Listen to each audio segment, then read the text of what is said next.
they're suffering in a way that a lot of people don't want to talk about. And the awareness around substance abuse and mental health and wellness is a tough one in all of our communities because there's so much trauma. So to bring us all together to have these hard discussions is something that we hold our hands up at WLFN and just thank you so much, TNG, Interior Health, First Nations Health Authority, and the multiple other organizations that made this day a reality. I was talking this morning and I drove by around 8 o'clock in the morning and the parking lot was packed. I felt that I was late, but no, it's about bringing us together and it's about sharing stories, and everyone is keen to have these conversations because all of our communities are in the same spot when it comes to where our healing journey is. We want to have these hard conversations and that's really what it's about. How do we have the conversations in a good way? How do we come together in a good way? And how do we heal in a good way? It's about finding that balance, and very thankful and stoked to be here and be a part of it, because we're the same at Williams Lake First Nation. We have the same issues as every other Indigenous community really across this country. The song that we sang was a honor song to honor the day and start us off holding every single one of you up. And the cool part of these conversations that we're having and the songs that we're singing, you know, I'm up here and I'm surrounded by women. And that is a good thing because, you know, there is this uprising in our communities where the Indigenous women are finding their voices. They're keeping us in line as males. They're giving us that guidance that we need at the table, not only in a leadership forum, but also in leadership roles within our organizations and within our governments. And then that's something that we want to also acknowledge and hold up. It's those voices that are bringing us here together today. And again, always thankful to be a part of that conversation, to be a part of this healing. I wanted to welcome everybody to the territory and be a part of that drumming circle to start us off in a good way, but I would also like to introduce Tribal Chief Otis Kishon from Side Eldel to start us off as well. So thank you for allowing me the time to open us. Thank you for allowing me the time to provide comment. But let's bring up Tribal Chief Otis, and he could get us started on this really awesome Wednesday morning. Wednesday morning, yes, we had a holiday. Cook's Jam, I'm Mike Selton on my relations. Chanala, Kupe Willie. First of all, I'd like to thank Williams Lake First Nation for allowing us to do this important work on their territory. And but I wanted to thank this lady here that's standing beside me. She was given the idea to set this whole thing up, and she did. And look at it today. Look at all these people that she pulled together. And she's also, in doing that, she also got her master's in Indigenous business and leadership. So give her a big hand, really big hand. Just thought I'd put her on the spot because she's always in the background. You'll see her today just standing around in the background, staying out of the way. But yeah, this is an important day for us. You know, toxic drugs, and you know, it saddens me to lose members in the communities. You know, we've lost so many young youth that had their whole life in front of them, but they're no longer with us today. So that's why this toxic drug forum is put together, to see if we can come up with any solutions or mitigate and slow down our members from toxic drugs. So, and I'm just going to keep it short. I don't want to ramble on like all chiefs do. So, Janet, yeah.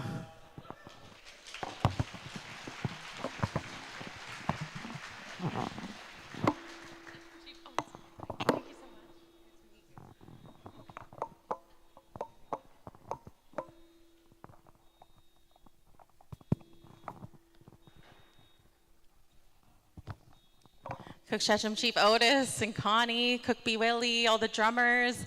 Thank you so much. Again, welcome to you all. We have 4 nations represented here today. Housekeeping, ilhqot'in, Nuhak, and Dene nations coming together. And so it's beautiful to be here in Housekeeping with you all. And as I said earlier, for those who are here, you're meant to be here. And so it's because of the ilhqot'in chiefs that we're all standing here today, as they brought forward the need to have these conversations in the territory. And so as we talk about the toxic drug crisis over the next 2 days, it's not so much about that Western view of this crisis, this emergency that's happening in our communities and our nations, but talking about it from a human level of where are our communities at, as Cook B. Willie had shared, Chief Otis, where are we all at, and what are the conversations that need to happen? And so, as I mentioned, I came from Kamloops yesterday, and I was driving up here, and I was thinking about my family and the generations in my family. And so, as I shared, my name is Cara Basil. I come from Bonaparte. That's where I grew up in the Secwepemc Nation. My grandparents were Tom and Irene Basil. My kid Irene is actually from a Sket here, so I'm part of the Dick family as well. And I thought about how these conversations have been met differently with each generation. For my grandparents, what the circumstances were then with the toxic drug crisis or with substances, to my mom and her generation, and now to my generation and what we're facing. And so to come in here with humility, open minds, open hearts about the conversations that we can have, I think is really beautiful, because as I mentioned, we can take that back to our communities, all of the things that we learn here, all of the relationships that we'll build, and see how we can move forward in a good way. What I've heard from the First Nations Health Authority Chief Medical Officer is that it's time for nations to start reclaiming how to address this emergency. And so that's what we're here for today and tomorrow. And so again, honored to just be your MC to guide us through the agenda in the next couple days. And so again, want to hold my hands up to all of the organizers for these 2 days that have come from Interior Health as well as the First Nations Health Authority. To hold my hands up to the ilhqot'in chiefs, we have Chief Roger, Chief Otis, Chief Francis, Chief Lennon, Chief Troy, and Chief Dale, who stood forward and said we need to have this in the territory where the 4 nations meet and bring all of our communities together, and as many people as we could have. And so we're here in this curling center so that we could host as many as we could. And so I have some housekeeping items as well that I just want to bring forward as we kind of get settled into today. For, I guess, just a couple things. So actually I'm going to start out by asking George to come up. And he's going to introduce some of the team here that's here to support anyone who might need it over the next couple days. So if we can pass it over to George. Good morning. My name is George War. I'm a councillor with Williams Lake First Nation. I also work with TNG in the community of Unisatine. And good morning, Dauja, Wake, Bananas. Welcome. So glad to see you here. I'm really proud to have played a very small role in what's been a big effort to get this on the agenda for the next couple of days. As was been mentioned, this is very much designed to be 2 days of forward thinking, progress and solutions and gathering. That being said, it is a heavy topic, so if at any time you needed anyone to talk to, either for yourself or for a loved one, a family member or a co-worker or a neighbor, there's people you can talk to. There's myself, my name's George, there's Palm, I'm introducing here, and Giselle. And if you go through the doors past the eating area, if you go down and then turn left, there's a little talking room there if you need a private space. So grab one of us and have a conversation at any point. If we can't help you, we'll find someone that can help. We can guide you to further resources. I'm not sure if you're going to mention it, but there's also a cultural corner over there to smudge. Val will be there. You can speak to an elder at different parts of the next 2 days. And yes, there's also a tree of recognition for those that we have lost to the toxic drug crisis. So yeah, welcome everybody. Thank you so much. Thank you, Cook. Thank you all, George.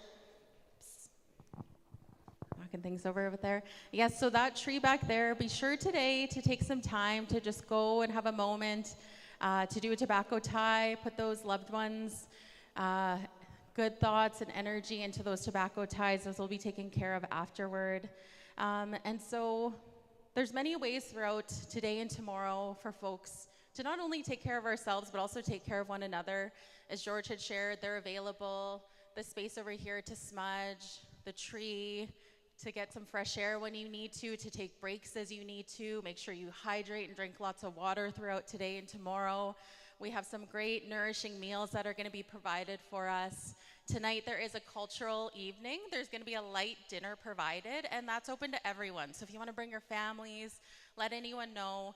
And also here you see this camera right in front of me. This is live streaming. So if there's people that wanted to be here that couldn't be here, there is going to be a QR code and link that they can access so that they can watch this from wherever they're at. And so that's open to everyone to be able to access. Other pieces that I want to mention, you might see Alina Starrett, who's sitting over here with the screen behind her. Alina Starrett is a graphic recorder. She travels all over capturing voices through art. And so what you're going to see over the next 2 days behind Alina on that screen is her drawing everything that we're talking about. And so it's going to bring all of the words from today and tomorrow to life in this imagery, and that'll be shared afterward as well that you can use and take with you. And so as oral people, it's so good to see another way to capture what we're talking about. And another person that I want to mention as well is Chad. Chad is walking around here. Chad is a videographer. Chad will be taking photos, but also is available for interviews. So if you're interested and would like to do an interview with Chad, you can just go up and let him know. But there's also, as you can see, so many people in the room with purple shirts on. If those purple shirts want to wave your hands, all of our helpers that are here, these people in the helper shirt are here for you throughout the 2 days. If you have any questions, if you need anything, please reach out to one of them or myself, and we can help guide you in what you need. Another piece around housekeeping is that there are bathrooms, as many of you are familiar with this space, up the stairs in that foyer area of this center. Unfortunately, we want to kind of limit the use of those just because they might get overloaded with how many people are here. So we want to designate those to elders. And there are porta potties that are out these doors here. So they're right out. Once you exit, you can go to the left. There's porta potties. There's places to wash your hands. And then as I mentioned up here in the foyer area, there's also vendors.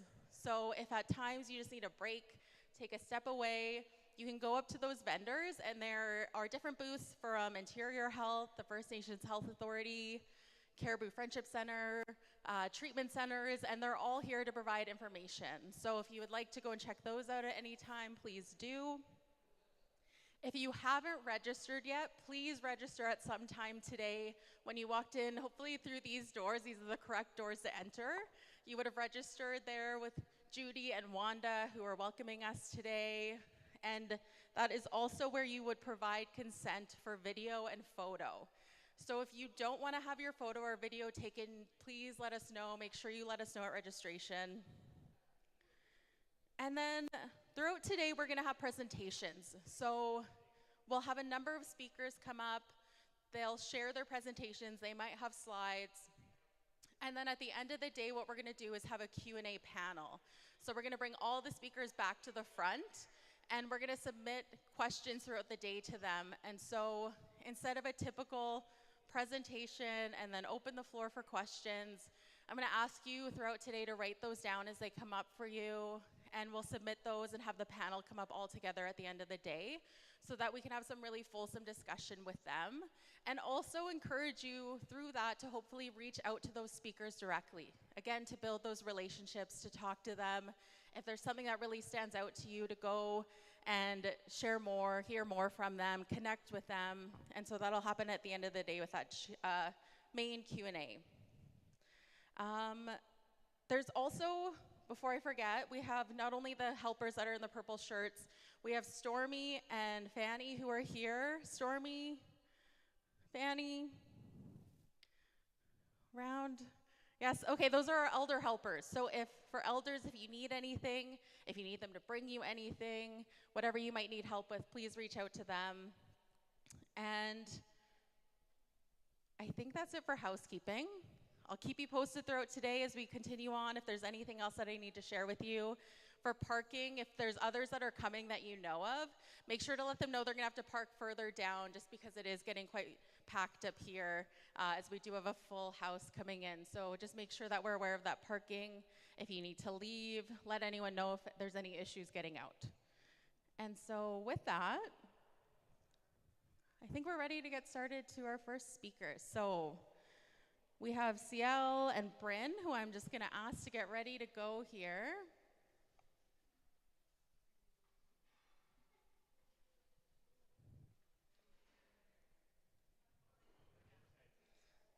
Awesome. Okay, so our first speakers that we have today are on mind, body, spirit connection, trauma, and addiction. So we have Ciel and Bryn who are here with us to begin our day with the first presentation. And again, if questions come up for you throughout this presentation, please write them down, keep them, hold them, and we will get to them throughout today. So with that, if we could welcome Ciel and Bryn to the front.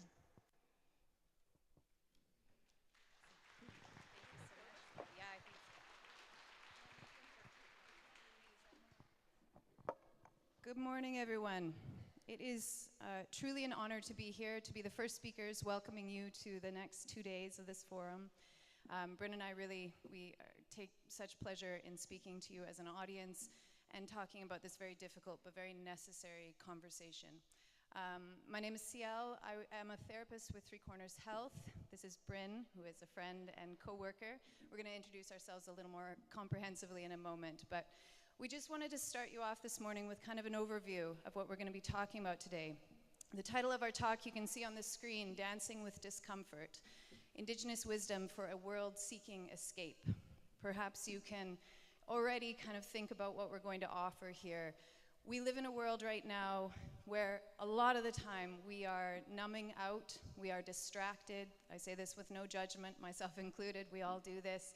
We live in a world of constant stimulation, so much information coming at us.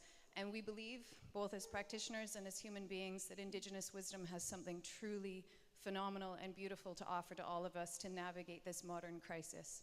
We're going to be talking about reclaiming the power of what we call intentional challenge in addiction recovery, but really in life. I think that even those of you who have never struggled with addiction or who do not currently struggle with addiction will see the benefit of claiming this practice of really making intentional, meaningful, challenging things happening in our lives.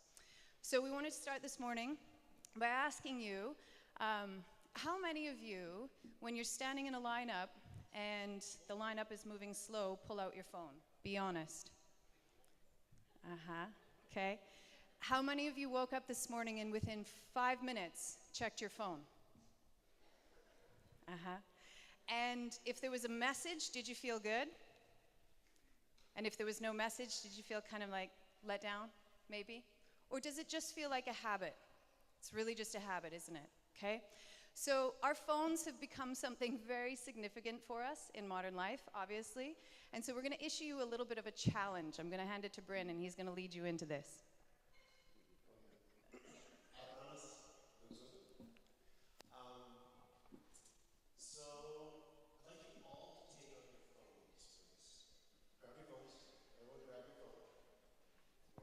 They're so scared. Just do the deed. Some of you have got 2 phones. I see some people with 2 phones, some people with 1 phone. Okay, once you hold your phone, you put it against your heart if you want. I want you to invite you to close your eyes for a moment. And I want you to imagine that you are going to give your phone to your neighbor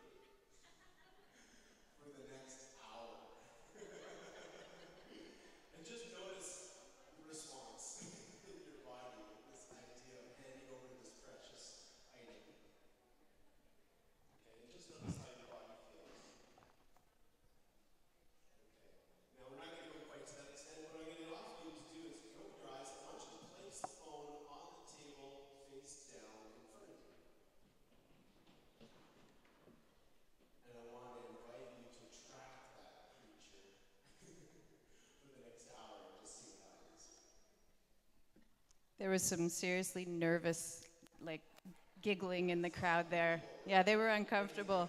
Totally. Okay. Thank you, everyone.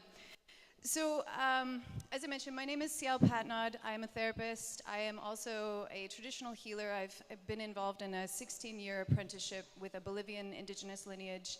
I've been very privileged to be taught by many master healers, but I'm also a clinical therapist. And I merge these kind of Western views and Western practices with more traditional medicine practices. One of the things that I've learned from my indigenous teachers is truly the wisdom of challenging ourselves, of growing our spirit through doing intentionally difficult but meaningful things. And again, that's what we're going to be walking you through and talking to you about today in the context of addiction and recovery. I think that something really beautiful has happened within addiction and addiction treatment in the last, say, 15 to 20 years. We used to think that addiction was character failure. We used to think that it was weakness. We used to think that it was a kind of moral failure on behalf of the individual. And then we started really thinking about where the addiction is rooted in the person, and it's rooted in pain. Do we all agree? Yes, for sure. We recognize now that addiction is not a failure of character. It is when the person does not know how or why they might be able to move beyond pain that they don't know how to navigate. And again, I think this is really beautiful. It's changed the conversation in treatment. It's changed the way we think about addicts. We don't talk about people living on the street as just, bums who don't make good choices. We see them as carrying enormous pain. There is a challenge to this, though, is that as we've thought about people in addiction as just being traumatized, we've often failed to look at the other side of the addiction kind of coin. And I want you to read this statement up here, that while we often focus exclusively on trauma when discussing addiction, today we're going to explore what we consider to be an equally important but often overlooked dimension, and that is our relationship with pleasure and the wisdom of intentional discomfort. Okay, so we're going to talk about this really carefully. By no means are we standing up here saying that trauma does not matter. It's just that we need to, we think, take a more balanced view on treatment and recovery and conceptualization of addiction to include our relationship with pleasure and intentional discomfort. Okay, because our modern world right now, as you can probably recognize, is increasingly built for physical ease. We live in temperature-controlled homes. We have easy-to-access calories that are high in sugar, high in fat, okay? We've got lots of distractions. A lot of this is really pleasurable. But we have nervous systems as human beings that are 250,000 years old. And our nervous systems were built in environments that were struggle. They were embedded with struggle, okay? And this mismatch is now kind of conceptualized as influencing our increased risk for addiction, because our brains and bodies, when it's too easy, I know this is, again, hear me as saying this carefully, because we're still holding that awareness of trauma, but when our daily lives are too easy, we actually increase our risk of addiction, and we make moving away from addiction harder. Modern world is built for addiction. Would you agree? Yes. So this is why we think it's so important to be talking about pleasure and intentionally creating discomfort, is because our world is going to make us more and more addicted if we don't bring indigenous wisdom back into our practices. So I'm going to start with a sort of working definition of addiction, okay? That addiction is both a neurobiological and a spiritual imbalance that manifests, it shows up as compulsive movement toward pleasure, numbing, and comfort, and away from pain. So again there, I hope you can see, we're still accommodating the fact that we're moving away from pain, but it's also the movement towards pleasure that can get us addicted. And in a world filled with pleasure, we're really more and more likely to be addicted. Because addiction is not just an escape from pain, it is a disordered relationship with pleasure. The pleasure neurochemicals in our brain become imbalanced, okay? And we seek pleasure even when maybe it's destroying our lives. This is a really important conversation.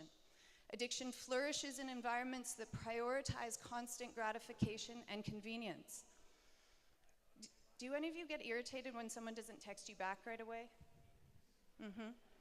Right? Do you remember receiving letters? Anyone remember receiving letters, like where you'd have to wait? I had a pen pal in New Zealand when I was a kid. I had to wait a month or 2 months to get a letter, and she had to wait for that, right? we live in this world of just immediate gratification, and we're annoyed when it doesn't immediately happen. That is wiring addictive processes into our brains, okay? And then lastly, on the bottom line there, addiction potential is diminished through the strengthening practices of meaningful and controlled hardship. You're gonna hear this many times. It's super, super important. Because true healing in addiction requires not just addressing past trauma. And this is the imbalance that I see as a therapist now, is that we have almost swung so far to the other side of thinking about addiction as trauma related that we are not balancing it out by challenging ourselves in our healing process. We cannot just sit and talk about our trauma and move past addiction. Do you agree? I've tried. As a therapist, I promise you I've tried. But when I see people intentionally create challenge in their life that is meaning for them, they change their diets, they start exercising, something starts to grow in them. And in my lineage, we call it the spirit. And I'm sure you would agree, it's the person's spirit getting stronger when they do hard, meaningful things in their life. And that's what actually moves them out of those addiction processes, not just processing their trauma. This is wisdom that Indigenous traditions around the world have always known, have always practiced. When you think about your traditional medicine practices, are they easy? Some of them, maybe less so. How easy is a sweat lodge? I've been in sweat lodges. They are not easy. It is exceptionally challenging. How easy is fasting? Not easy, right? Vision quests. Your ancestors had unbelievable wisdom, and their lives were already really hard. There was a lot of struggle, but they knew to connect with spirit and to maintain their sense of vitality that they needed to do hard, meaningful practices. And this is the backbone of Indigenous practices around the world. And again, I think this is what the world needs right now. So we're going to talk about, just briefly, a couple key players, because I want you to really understand what addiction is doing in our brain, just broadly, a really general kind of idea, okay? In our brain and our body. Many of you have surely heard about dopamine, okay? Every time you reach for your phone, guess who's making you reach for your phone? Dopamine, okay? Dopamine is not what we get when we actually turn the phone on. It's what drives us to get the phone. So it's what drives us towards what we think is going to give us pleasure. Now, dopamine works in conjunction with opioids in your body. Did you know that you create opioids in your body? Okay? And when those opioids are released, we feel good, just like the toxic drugs, unfortunately. We get a diminishment of pain, okay? Opioids increase our pleasure, and we're produced in the body that's called endogenous opioids, or we can take them outside of the body, exogenous opioids.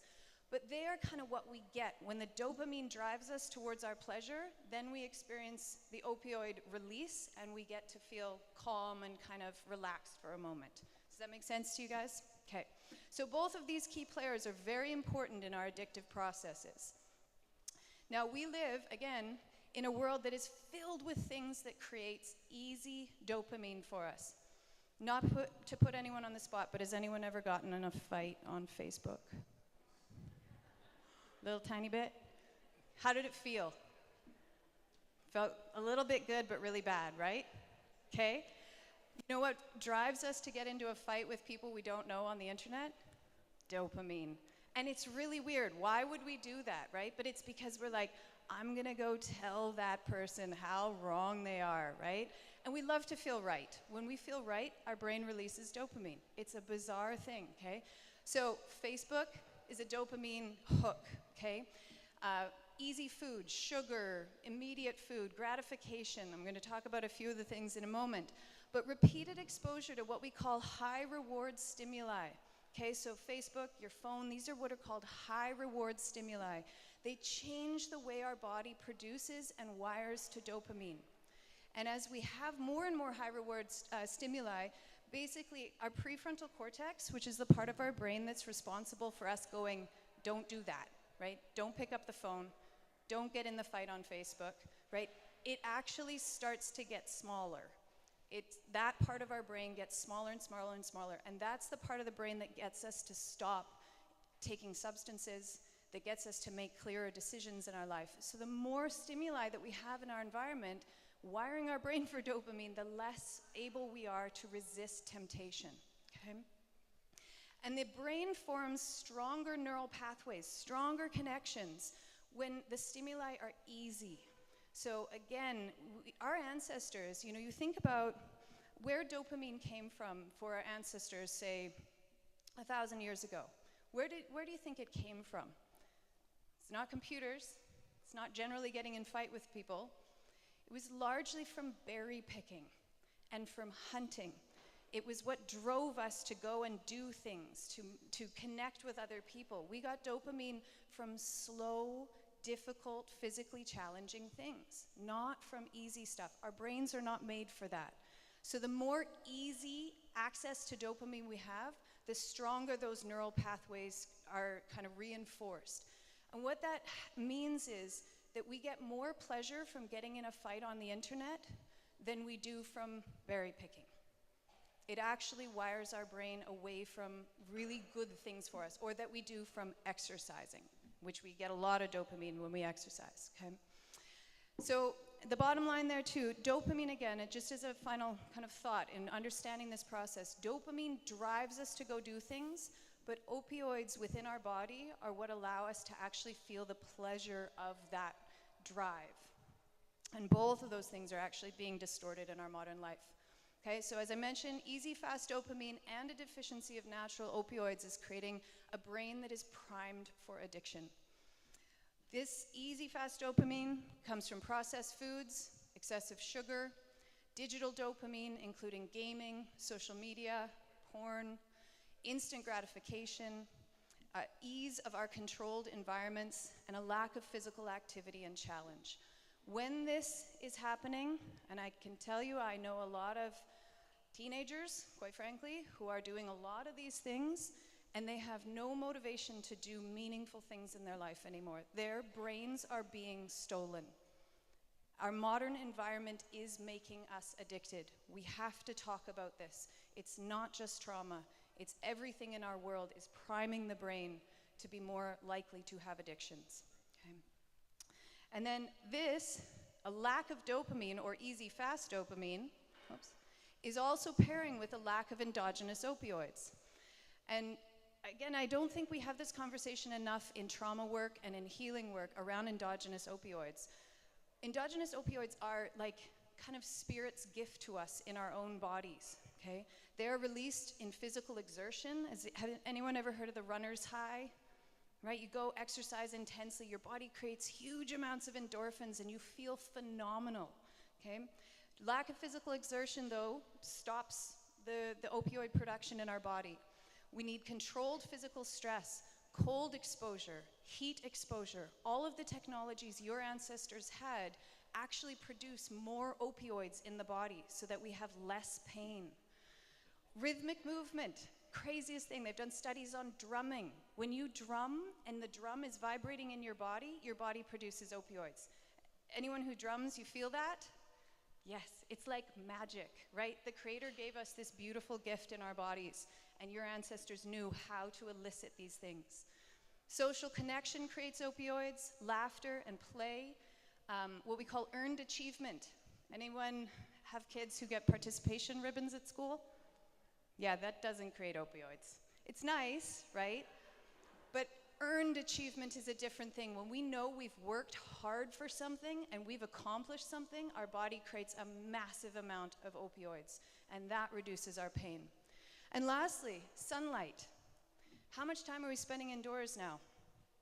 Right? Our ancestors spent their whole lives outside. We are wired for sunlight. When you are in the sun, especially the morning sun and the evening sun, your brain receives light signals that create opioids in your body. Try it 20 minutes in the morning, 20 minutes at night, and you will see the pain and the sugar cravings and all sorts of emotional imbalances go down just through greeting the day. You know, the Navajo people, I've been lucky to study with a Navajo teacher, they believe that every day that the sun comes up, it's a new sun. And we only have one day with that sun. And so they say you have to go out and tell that sun how grateful you are that it has shown up that day and meet that sun.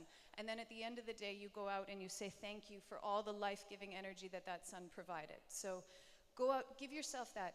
The other thing is low carbohydrate diets. If you want to increase your opioid production endogenously, is stop eating so many carbohydrates. Our ancestors did not eat that many carbohydrates. We live in a sugar environment now, and that actually increases the pain in our body.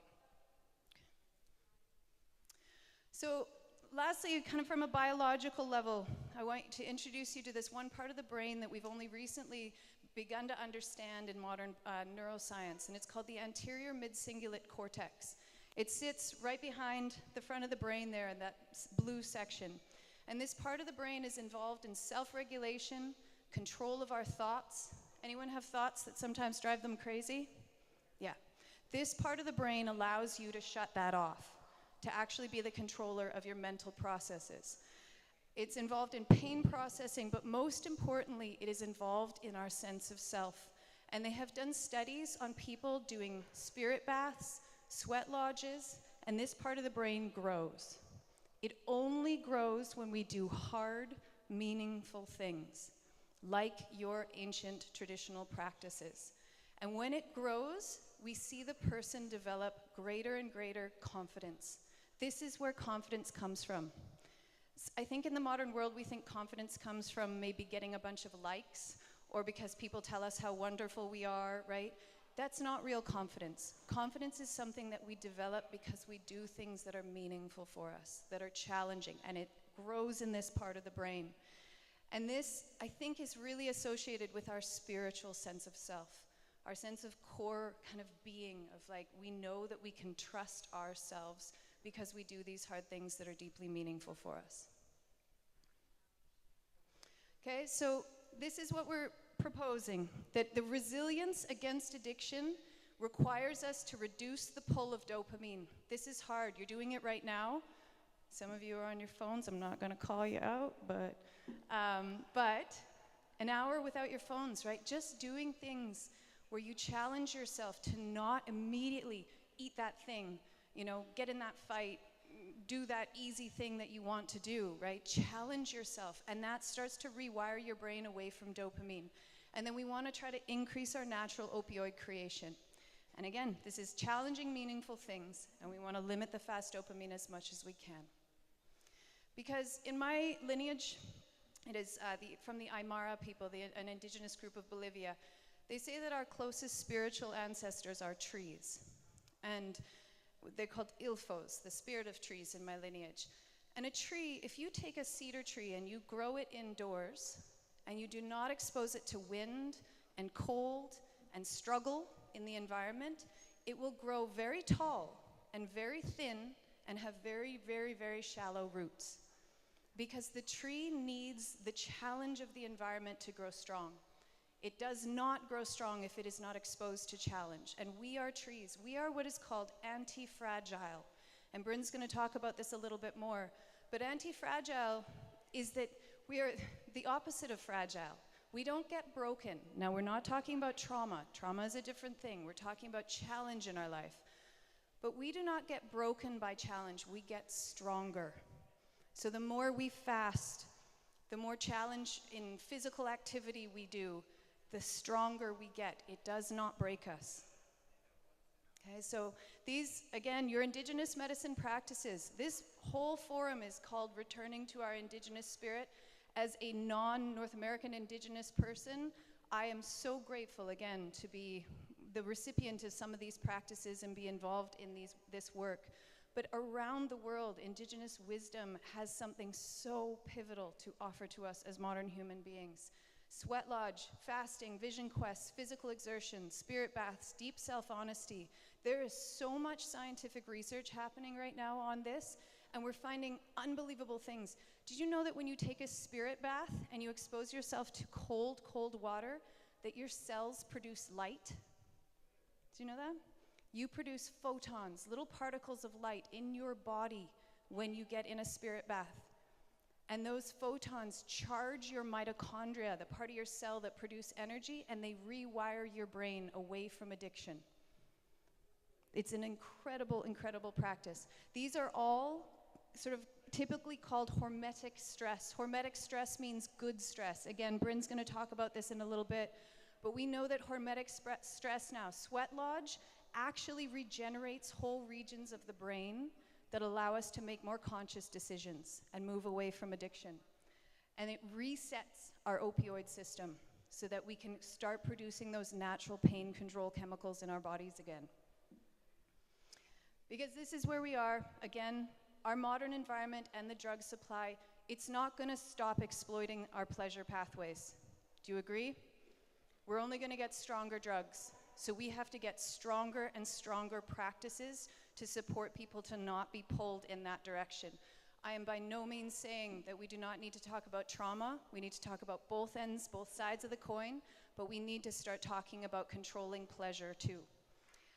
You as a population, all Indigenous people, have the very challenging double impact of historical trauma and the loss of traditional practices. With respect, these were forced out of your lives. You were not allowed to do sweat lodges, so it's understandable that they've been lost a lot of the time. I know they're being reclaimed in many beautiful ways, but to reclaim these is going to lead your families, your communities in a path of true strength and true resistance and resilience from drugs. And as a clinician, I think that we need to be looking at treatment approaches that don't just address half of the equation. Okay, we've got some studies now that have come out in addiction research and theory just in 2024 that looked at treatment programs that were all about removing triggers. You guys know what triggers are? Okay. Should you avoid your triggers? No. Don't avoid your triggers, right? They've created whole treatment programs that were about, reducing stress, controlling triggers, creating comfort for people. People were so much more addicted afterwards because that does not create that internal resilience. There was a program done in the United States with Indigenous youth called Moving Beyond Trauma that looked at the realities that trying to get our youth to talk about their trauma when they don't have the resources yet and they don't really trust themselves and have that internal strength is really damaging. We need to be building strength in the youth before we're exposing them to talking about their trauma because their brains are not quite ready to process it in a meaningful way. And I say that carefully, but there's a lot of research coming out. So this is our call to action, and Bryn's going to take it from here and lead you through a whole bunch of really uncomfortable exercises. So do you want me to keep talking for a little bit? I can keep entertaining you because he's really difficult. But this is our call to action too, is we need to enhance our understanding of addiction processes. I hope today that you've created a different kind of context. It's not just trauma. It's pleasure, it's dopamine, it's that internal opioid system. We need to be talking about all of these things. And that way, we're going to create treatment protocols that are, I think, going to move people and families and communities in a very powerful direction. We need to examine as humans, though, our relationship with pleasure and discomfort. I think that our technologies we think they're making our life better, but I genuinely don't know if they are. We are disconnected from ourselves, from our body, from our environment, right? And they're pleasurable, but they're not deeply meaningful. And I think we need to be rethinking this and how this is all impacting our spirits, our resilience, our communities, and our relationships. So thank you so much. I'm going to hand it over to Bryn. Thanks, Yael. We're just going to switch over the slide deck here. I just want to quickly context why I might be up here, because I definitely have a deep respect for the communities that I'm so fortunate to work with. There we go. My family and I currently spend a significant portion of our time out in the Tatliko Valley. My relationship with the ilhqot'in Nation actually started about 5 generations ago when my father did work with Chief Roger around Silos Park, so deep respect. And definitely consider this a big part of my home. I do a lot of work with high-performance athletes, and I do a lot of work with people with complex pain, and I also do a significant amount of my work now with the ilhqot'in Nation in the past 10 years, and now with Three Corners Health. Very grateful to be working with the Shukrakmikni people. And I would say that definitely take a lot of scientific knowledge, but I've also tapped into many traditions around the world, whether it be the indigenous land-based traditions that I'm exposed to, Buddhism, somatic breathwork practices, sound healing, etc. So I'm trying to weave a bunch of these pieces together into my work. So let's talk a little bit about our body and mind. Our entire human experience basically comes through our body. And we witness this through our mind and through our consciousness. So we are understanding more and more that our body is now this carrier for our experience. I like to think of it almost like a scrapbook that we carry around with us. We keep adding pages. Some of them are pretty thick, you know, kind of lumpy. The nervous system and our sensory system is our interface for our experience. And this is a place where we can experience our previous intense experiences, but it's also the place where we could, you know, where things that we might rather not experience. And we're experiencing this through our sensory system. So being skilled at working with our body and the nervous system, the sensations, that's not a given. We can't just assume that we're just going to have that capacity. So we have to train that. It's a skill that is trained, and you know, your ancestors already knew this.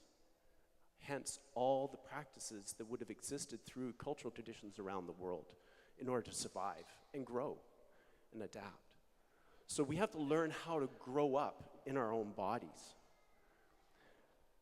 So this concept of hormesis, which Ciel mentioned already, is that we're taking exposure to some intense experience, and we're getting an exponential benefit from that exposure. We expose ourselves to cold water, which feels like a experience in our body, and then we get an immune system adaptation to that.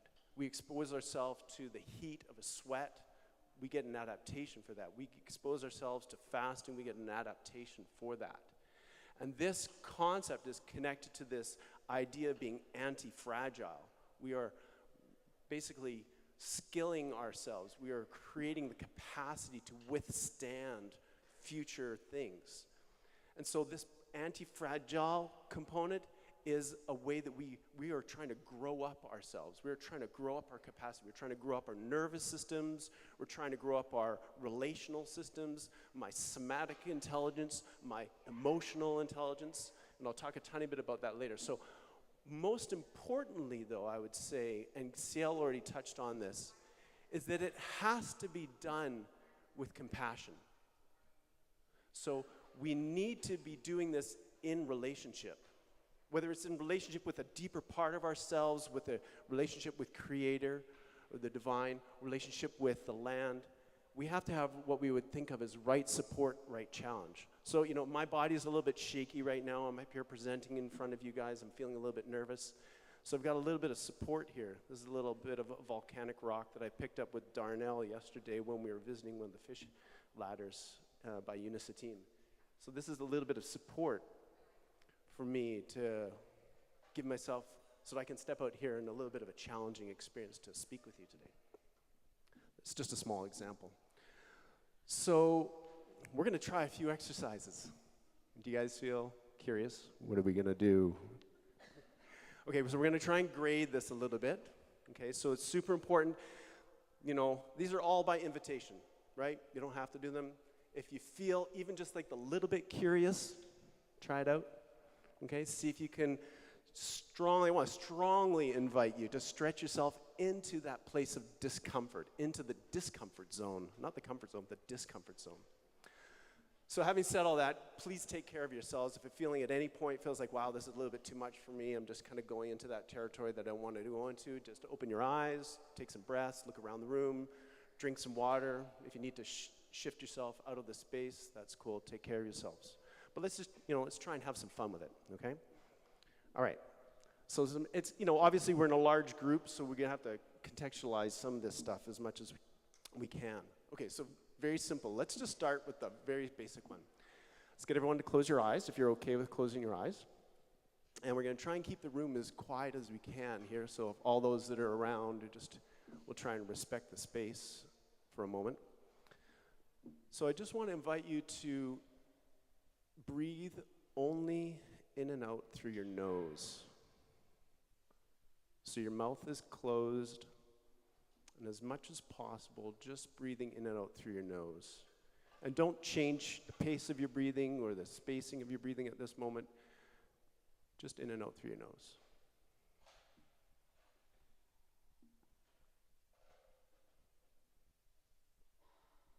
And as you're doing this, you're maybe just noticing if there's any challenge to that in your system. For most people, it might be pretty straightforward. For some people, it might be a little bit challenging. Just notice it. And what we're going to do is you're going to start to extend a little bit of a pause after you take your inhale. So you're just going to hang out at the top of your inhale and a little pause, and you're going to stretch out your out breath a little bit longer. So let's say you breathe in for the count of 3. You're going to hang out at the top for maybe a 1, 2, and you're going to extend your exhale 1, 2, 3, 4, 5. And just try and keep stretching out the pause. So we're going to just start to inhaling for 3, hang out for 1, 2, 3. At home, if you're watching this through the video cast, you should be doing this as well. Extending the out breath as long as you can. And just notice if this is a challenge for your system. For some people, this might be a significant challenge, just to actually starve yourself of breath for a moment. You're going to be fine. You'll survive. But just see if you can make it yourself feel like you want to accelerate your breath a bit more, or take more of a breath. So let yourself sit in the discomfort of not being able to breathe as quickly or as much as you normally would.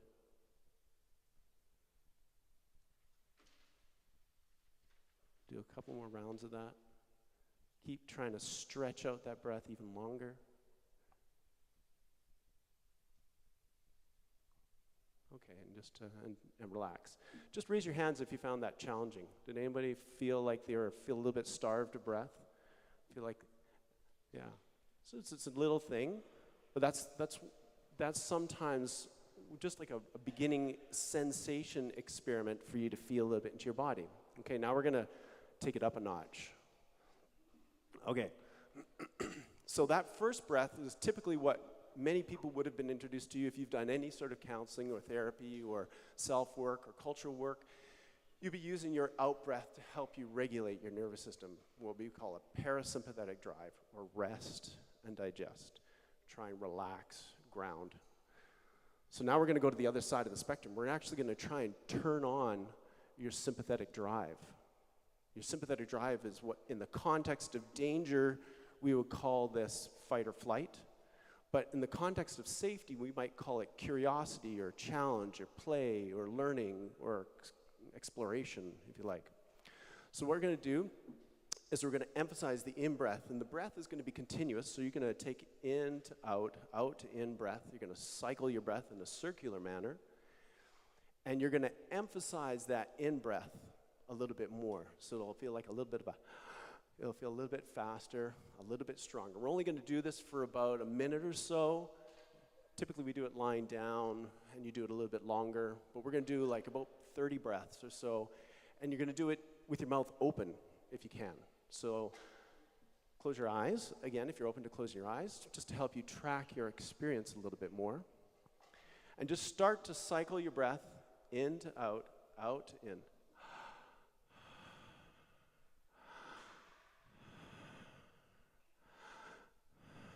Allow the in-breath to feel a little bit more vibrant. That's right, a little bit of speed with your breath. We're going to do about 30 of those, just to give you a setup. 30 breaths. And see if you can track your experience. Again, if it feels like it's too intense at some point, you're getting disturbing imagery or anything that's feeling a little bit intense, just open your eyes, get yourself grounded back in this space. But if you can feel like you can stay with that cycle, eyes closed, noticing the arousal in your system, noticing that with the in-breath we turn on our experience a little bit more.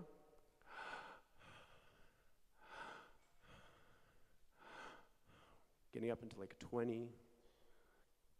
Keep breathing. Strong inhale. Strong inhale. Strong inhale. Strong inhale. Strong inhale. When we get to the 30th one, you're going to hold at the top of the in-breath. So a few more here. Strong breath in. Strong breath in. Strong breath in. Strong breath in. Strong breath in. 2 more. 1, 2. Hold at the top of the inhale. Hold the top of the inhale as long as you can. As you're holding your in-breath in, you're just tracking your internal experience. Maybe what's happened with your heart rate, what's happened with, are your hands feeling clammy? Do you feel any tingling or numbness? When you feel like you have to breathe out, you exhale and then you hold on the out-breath.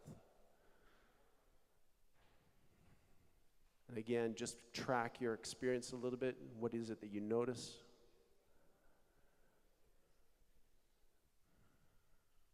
Okay, and then just come back to your normal breath. How many people found the breathing in faster and harder more challenging than the breathing out part? And you just show of hands, anybody found that? Did anybody feel like it was particularly disturbing or edgy? Yeah? Okay, not too bad. Okay, good. So that is another example how you might, there are more, again, some of the practices that we're talking about here are now becoming more apparent in the modern world in terms of self-development and personal growth. But there are practices that have, like this breathwork practice is a Tibetan practice that's, probably a couple thousand years old. So we're basically, modern science is catching up to old technology. Surprise, surprise. Okay, so let's try the next one. Okay, everyone stand up. Oh, now we're gonna see it. I'm gonna put down the microphone. All right.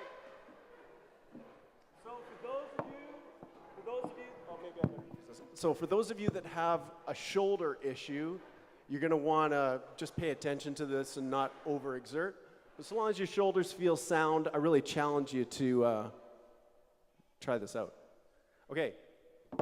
So if you have a shoulder issue, you're gonna keep your arms. You're gonna need space for your arms beside your partner. So angle yourself as appropriate.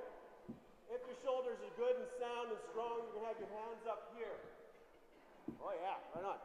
Okay, now you're going to wave your hands like this, just by wiggling your hands like that. If your hands are up there, great, and you can keep that. You're going to keep up there. If your hands are down here, you're going to be like a little hummingbird. You're going to be like this, okay?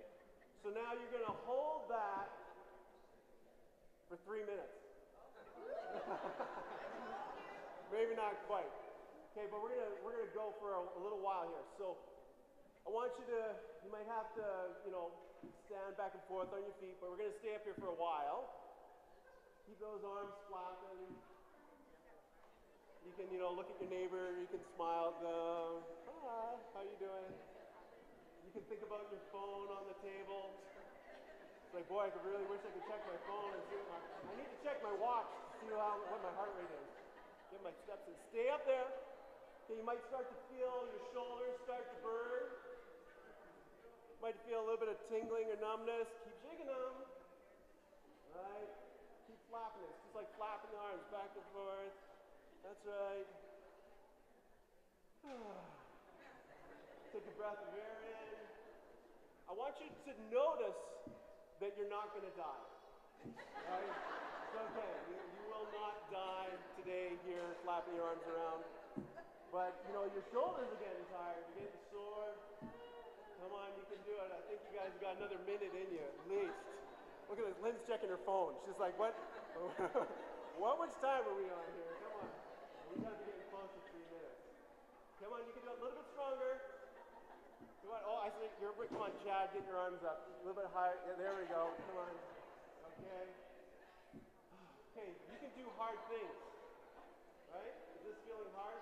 Now, what if you were to go up onto your tippy toes while you're doing this? Okay, keep going. It's like, if I can do this, I can stand in front of my wife when she's really pissed off. I can handle that intensity. Woo! Okay, can you do it for another 30 seconds? Okay, you ready? Here we go, 30 seconds. You can do this. Now when we stop in about 25 seconds, you're gonna keep your arms up there. Keep going. 20 seconds left. 15. Come on. You can do it. Notice the laughter, right? We're all, this is hard, but we can laugh about this. 7, 6, 5. Okay, and when we stop, keep your arms up there and you're gonna slowly come down. Ready? And pause, and slowly bring your arms down. Close your eyes.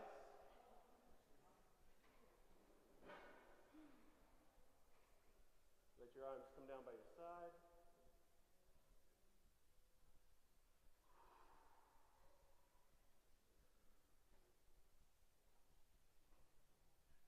I want you to just notice how alive you feel.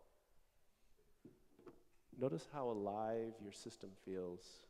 Notice the vitality moving through your system.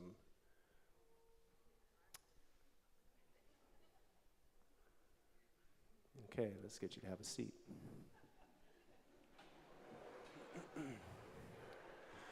So we're going to use this vitality to do our next exercise.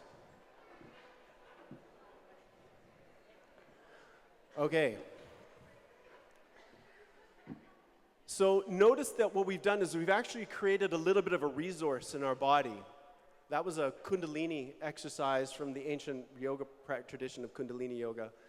And we're literally meant to get energy flowing in our system. Really building resource, right support in our body to do a little challenge. Okay, so now this one is a little bit trickier, okay? Here we're gonna get into an inner experience and also a little bit of a relational experience, which might feel a little bit edgy for you guys, okay?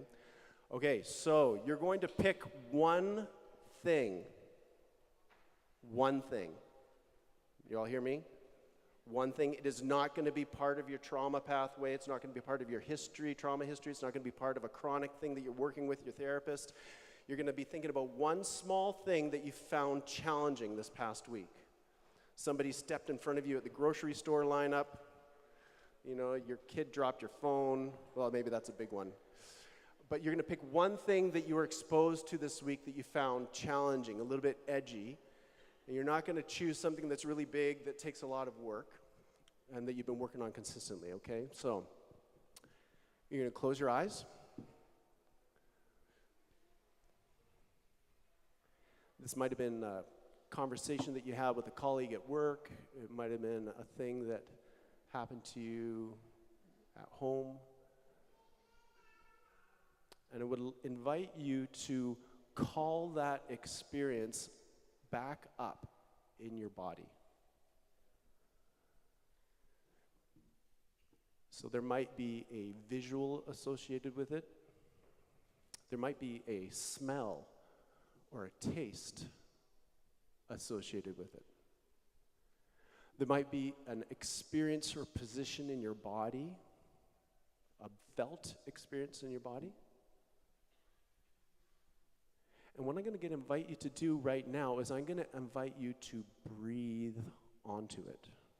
Meaning that your inhale very gently, almost as if you were trying to coax the embers of a fire with your breath. You don't want to breathe too hard on it. You want to breathe on it just enough.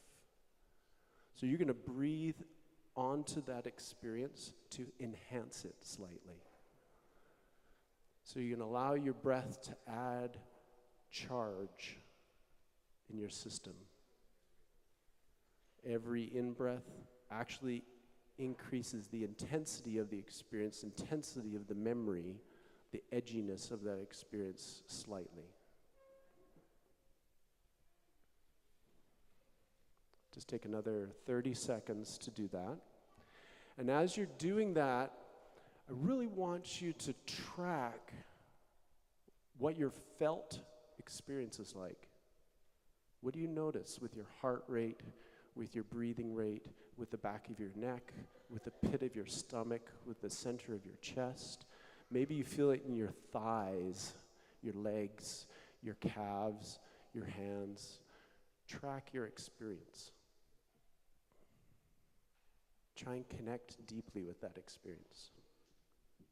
Take another 20 seconds, breathing onto it.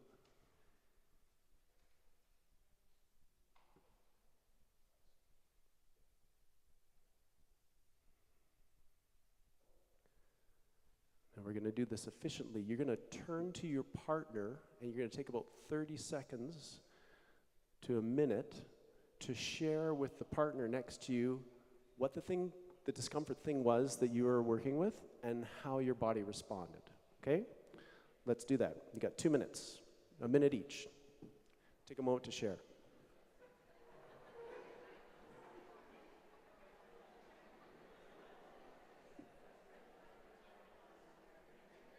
Maybe it's groups of 3, groups of 2.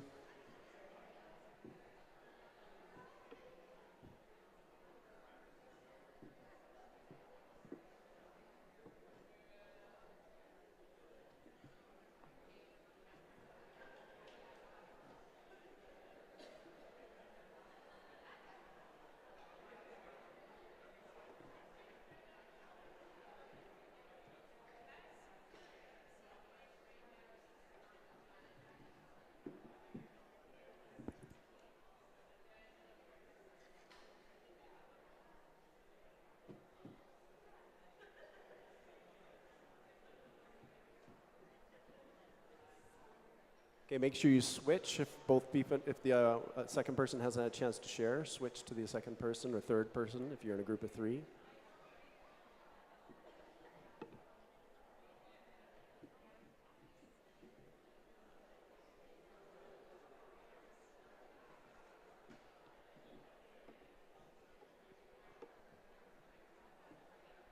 Okay, start to wrap up your little shares with each other.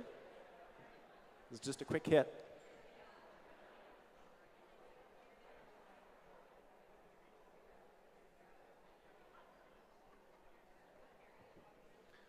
Okay, and let's get everyone to come back into the big room near. Come back into the big group. Everyone face the front and join in again. Okay, so I want to invite you to just close your eyes for a second. And quick show of hands with your eyes closed. Quick show of hands with your eyes closed. Who found, so there are 2 questions here. Who found the exercise of sharing what happened more challenging than the exercise itself? Who found the exercise of sharing it with your partner more challenging than the exercise? And so then who found the exercise itself more challenging than the sharing? Okay, that wasn't the whole room. I don't know. Some people aren't putting their hands up. Or some people found them both challenging. Some people who found them both challenging. Okay, cool. All right, open your eyes. Yeah, so that idea of sharing with others, that's an edgy thing. That's part of the discomfort, right? So culturally working with duress, culturally working with challenge. So let's just hear from the room. What is a cultural practice that has challenged you in some way and made you grow? Can I just hear from a few people? I'm going to run the microphone around. Who's done some kind of cultural practice that's found it challenging that they've also grown from?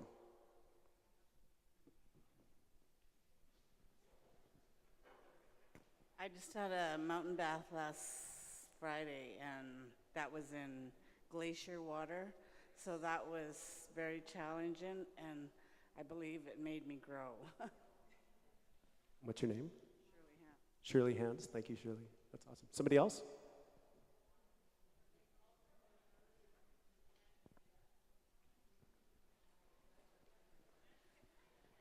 I think the one thing that I've grown culturally since last night is taking ilhqot'in classes. And so I've been continuing that. I'm 1 class shy of getting my language proficiency certificate. So. Woo! How about that? That's challenging. Somebody else? One more.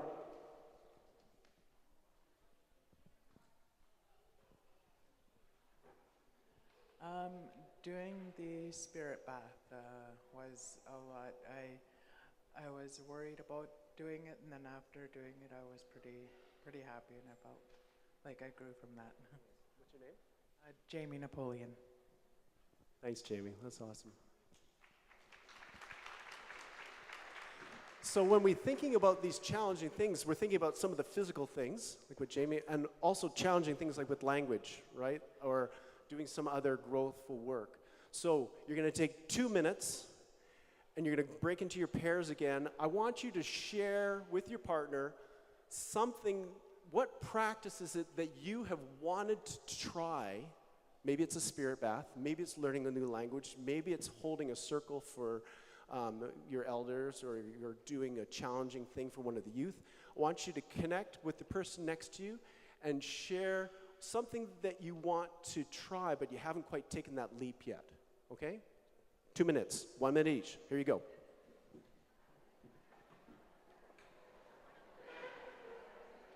What time do we start?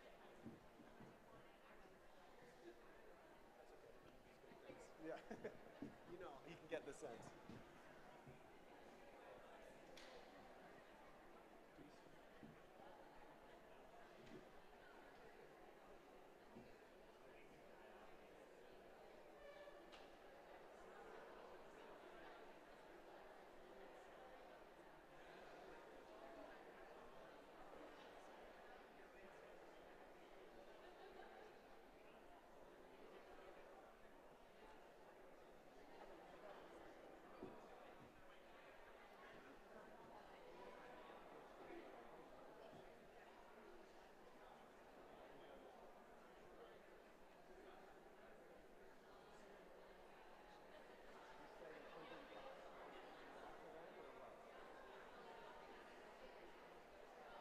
We're supposed to go to 11.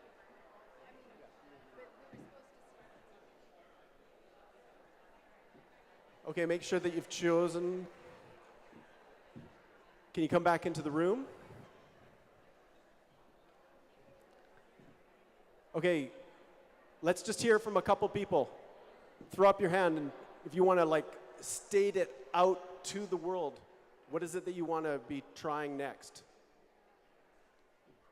Come on, somebody want to step in? Anyone? Anyone? Okay, there we go.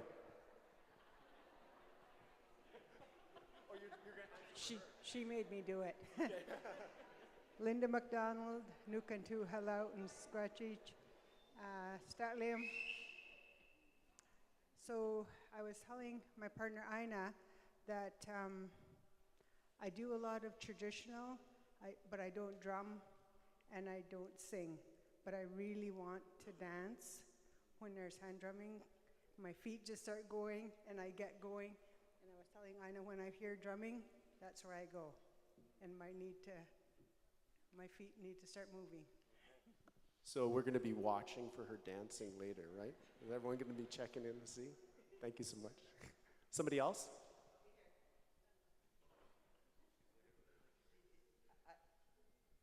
Kishwa Alapan, Schnicknikwa, Ina Williams, and Squatchich, Hoishton, Milkan, Statliam. My name's Ina Williams, I'm chief of Hoishton. But I really liked hers when you asked about people to share, because that's a part of what we're learning in our community is the dances when it comes to the hand drums. But for me, as a leader, I want to be able to have family circles within our community so our voices can be heard. Thanks. Thank you. And that is challenging, right? To hold space and to feel the intensity of the energy in that experience and that you're a space holder. Yeah, super cool. Hi, everyone. My name is Deborah Robbins, and my cultural challenge is I really want to learn to speak my ilhqot'in language. Sichana, yeah. Awesome. Anyone else? Come on, Roger, what are you going to do? Anyone else?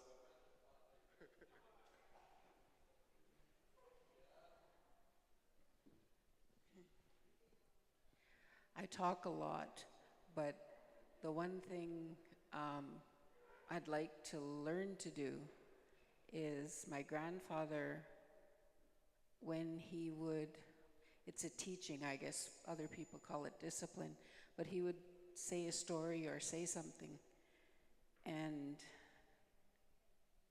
you didn't really understand right away, but then later you realized the teaching behind what he was saying, and that is something I got taught the other day by an elder and learned something from it.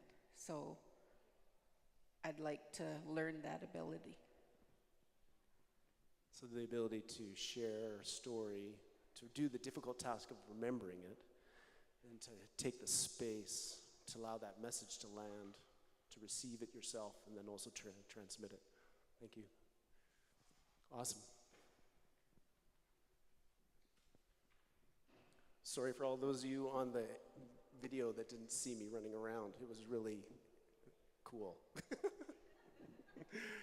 Okay, so quickly, integral theory basically is this idea of if we just took the medicine circle and we just gave it a quarter turn, basically we would be talking about how to challenge ourselves in these different quadrants. I'm going to challenge my internal self, the ability to feel different levels of intensity, the ability to work with challenging things in my body, how to work with my nervous system and challenge, the ability to work in community or in my cultural setting, like sitting and holding space for elders or telling stories, or the ability to work with the systems, the governance, or the structures that exist. So there are different ways that you can work with challenges. It's beyond just the physical body.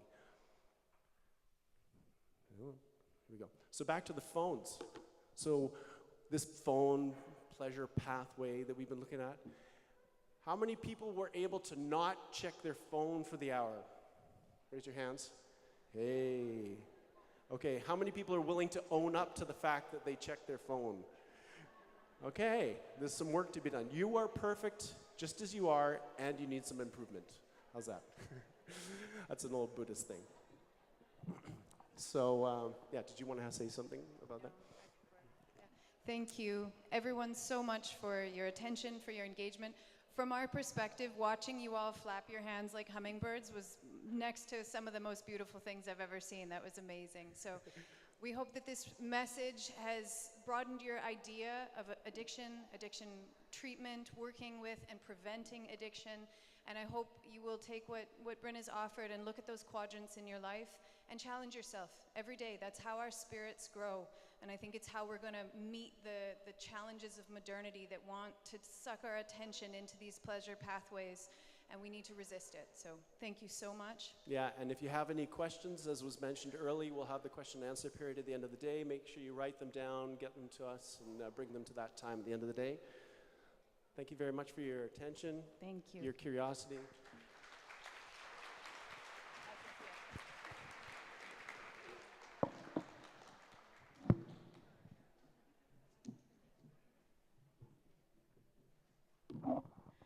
Hooks. Testing. Oh, there we go. Cook Stretch Up, thank you again, Bryn and CL. That was wonderful.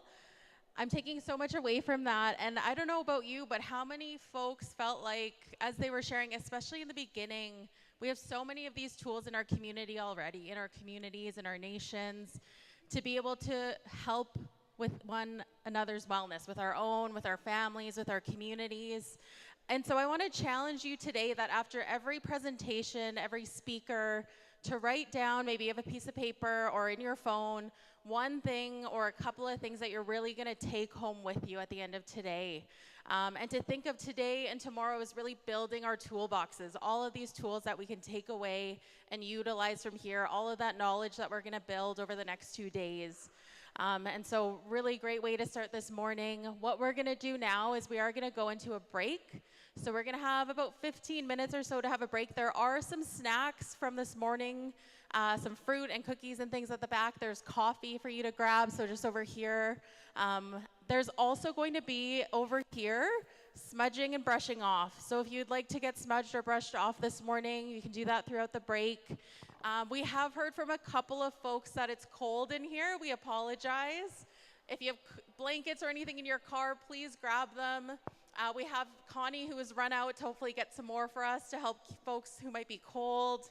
And then otherwise, we also have, again, our registration. If you haven't registered yet, please do. We have photographers here. And so, again, we'll take about 15 minutes, and then we'll be back with our next speaker around, I think, 10:50 or so. So I'll call you back. I'll give you a 2-minute warning, and then we'll get started. So enjoy your break.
Hello, hello, everyone. If you can start making your way back to your seats.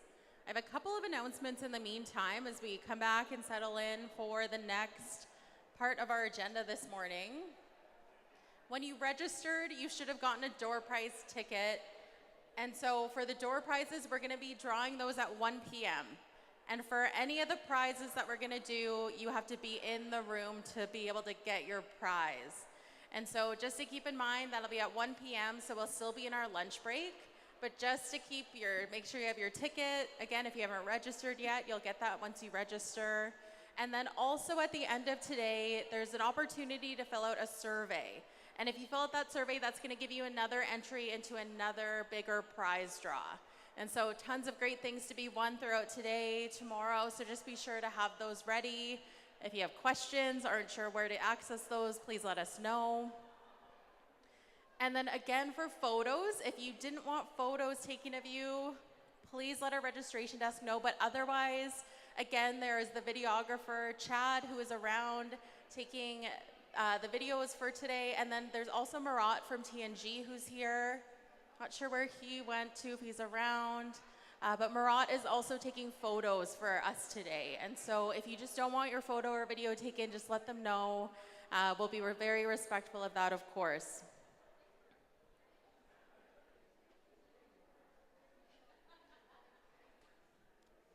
All right, it's looking like we have most folks back now. We are going to keep moving along. I am going to say as well, just throughout all of the presentations, just to be cognizant of side talk. Just because in this space and kind of how it echoes, if there's any side talk happening, you can hear it throughout the room quite easily. And I know that can be a distraction sometimes if folks are trying to hear the person up front. And so just to be aware when there is presenters coming up, if you do need to have a conversation on the side, maybe to just exit through the side or go into the vendor area, just to keep in mind so that we're not taking away from anyone's time here.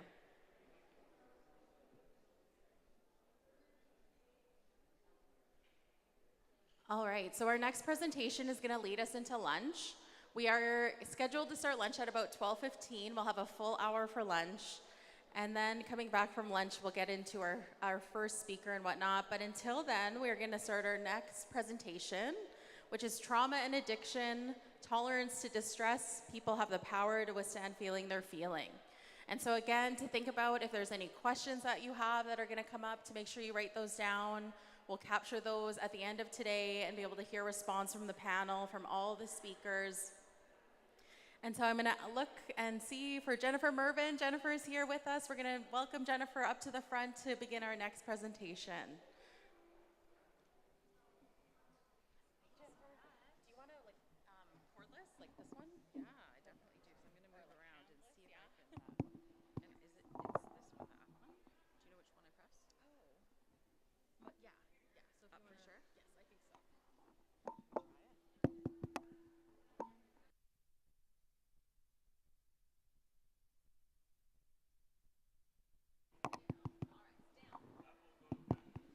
Testing, no. Down. Oh, okay. So that's handle.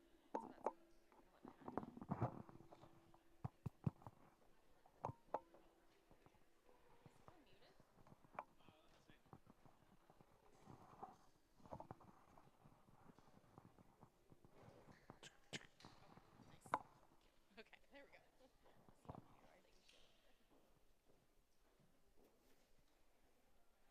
Down's not working either. Pointed at the center. Awesome. Okay, thank you so much. I'm really excited to be here in Williams Lake. This is my very first time here, but I have friends and family connections. I'm supposed to do a shout out to the Jackson family. If there's anybody here, come and meet me at lunchtime. But I just really want to acknowledge my gratitude for all the nations who are represented here and allowing our time to be able to learn together.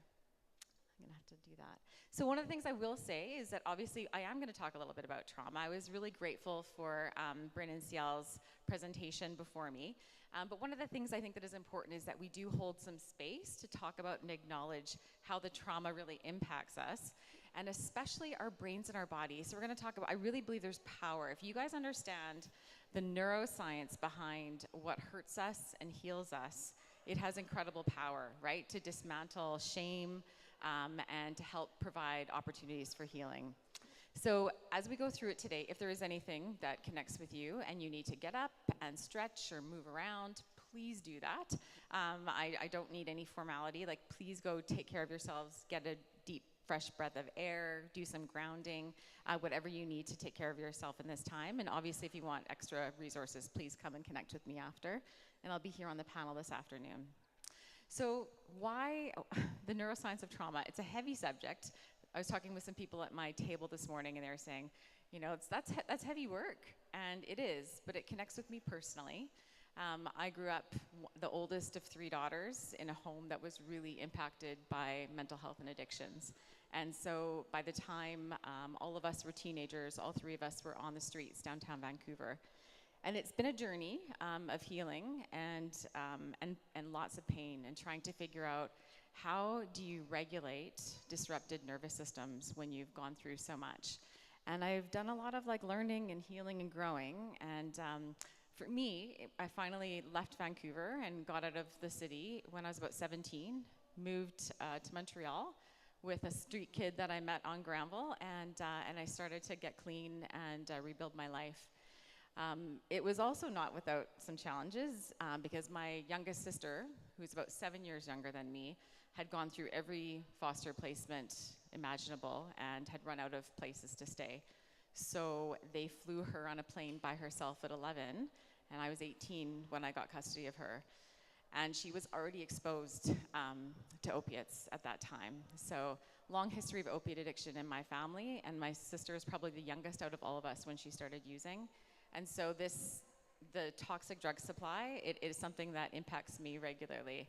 It's that fear that many of us in this room probably carry with us, that you wonder if your loved ones are gonna be okay that night as you go to sleep, as you say your prayers, wondering what's gonna happen and if they're gonna be okay. And that's still the reality for my family today. So my heart in doing this is try to understand how we actually take away some of the shame that's associated with use in our families, how we do a better job for being able to support others in their healing journey. And that's what I want to talk about today, because if we decolonize some of these approaches to wellness, we actually have the most incredible vehicles for healing. So I've been with public service for years and years. I worked hospital emergency rooms in the South Fraser for almost a decade. I did mental health assessments for youth under the age of 19. And then I did their crisis counseling if they were discharged in the community for a few months. And I went from there to MCFD because I really wanted to have some babies and go on maternity leave, and they had great maternity leave benefits. And I worked for Child Youth Mental Health for a number of years until I got seconded by Doctors of BC. So I don't know if anybody in this room, I heard some of you guys today were part of the Child and Youth and Substance Use Collaborative. That was incredible for me to do that work and try to transform our systems and break down some of those silos to be able to do a better job. So my ancestry on my mother's side is mixed European, and on my father's side, I'm Métis. My family was involved in the Northwest Trading Company, going to Red River and through Quebec in the fur trade. And my family names are Giroux, Boucher, Adam de Laramie, Cloutier, and La Liberté. And you'll see pictures of my grandpa, my great-grandma, my great-great-grandma, and I've been a proud member of my local Métis organization for over 20 years. So let's talk a little bit about how Indigenous people look at wellness. We have this quote, you know, wellness reinforces and is reinforced by a sense of cultural identity. But for so many Indigenous people, the impacts of historical trauma because of colonization really disconnected us from any sense of cultural identity. We know the disconnect was on all quadrants of the medicine wheel. Physical, right? Removal from family, from land. My ancestors were actually, their homelands are in Drummond Island, and we were forcibly, it says online, evicted from those lands and taken to Georgian Bay because of the war. And so removal from our land and our connections, our hunting and gathering grounds, and our children being forcibly removed from communities. But the disconnect was also mental. We look at the impacts of residential school, the loss of languages, cultural teachings, and shame being instilled in us and passed down from one generation to another. The whole field of epigenetics, I won't get into it in a deep dive today, but it is so very interesting to see how we can actually pass down feelings, right? They've studied a lot about how epigenetically we can pass down fear from one generation to the next. And I see in my own family the passing down of shame that comes with opiate use and addiction and those behaviors from one generation to the next. We see the disconnect as emotional because we have the separation from our loved ones and the internalization of racism. And spiritual, I think Ciel talked about this, the outlawing of ceremonies, the disconnect from the very things that we knew could heal us and connect us with each other, with land, and with Creator. So what do we need to do? Well, healing means reconnecting on all 4 of those quadrants. Physically, bringing families and communities together in spaces to reconnect them and build relationships. Reconnecting to homelands and nature. We're going to talk about this in more detail. Mentally, reconnecting traditional teachings, songs, language, dance. We were talking about dance. Emotionally, fostering a sense of cultural identity and cultural pride. And spiritually, reconnecting to lands, spirituality, and ceremony. So we were talking a little bit, Bryn and Ciel's presentation talked a lot about fostering a sense of resilience, making us feel uncomfortable so that we can build that inner strength. But the areas that they were really looking at were in positive stress and sometimes tolerable stress. So the piece that we need to understand is toxic stress, or what we call trauma. Positive stress is me being up here in front of you guys today. I can feel my heart beating fast. I've had a little bit too much coffee, probably, to start my morning off, and then it excites my heart and my nervous system, and I feel a little extra nervous being up on stage. And I talk really fast when I'm a little nervous, so I'm probably talking a little fast, and I was told, do this in 75 minutes, which is also tricky for me, because sometimes I usually get 2 days to do a training like this. So I'm like, okay, I'm gonna pack it in, and I'm a little nervous, so I feel a little shaky, my heart's beating fast. That's positive stress. What's interesting is having like brief increases in our heart rate, right, in our blood pressure. It actually helps us perform better. When we come up on stage and we are so casual and nonchalant, and we're like, yeah, we got this, I don't even need slides. We actually underperform. We don't do our best. We need a little bit of stress and pressure to actually do a good job. That's positive stress, right? It helps us run a race or take a test. We need a little bit of stress. That's our resilience. Even tolerable stress, where it's a lot heavier for us. It's a lot harder for us to endure. But what keeps it in the tolerable range is that we actually have supports. We have a support system. We have people that can come around us, care for us, and support us through a really tough time. When stress actually becomes toxic to our brain is when we have a prolonged activation of our stress response, or our stress response hormones, over a period of time. They say about 6 weeks or more. And our body and our brain doesn't remember its baseline anymore.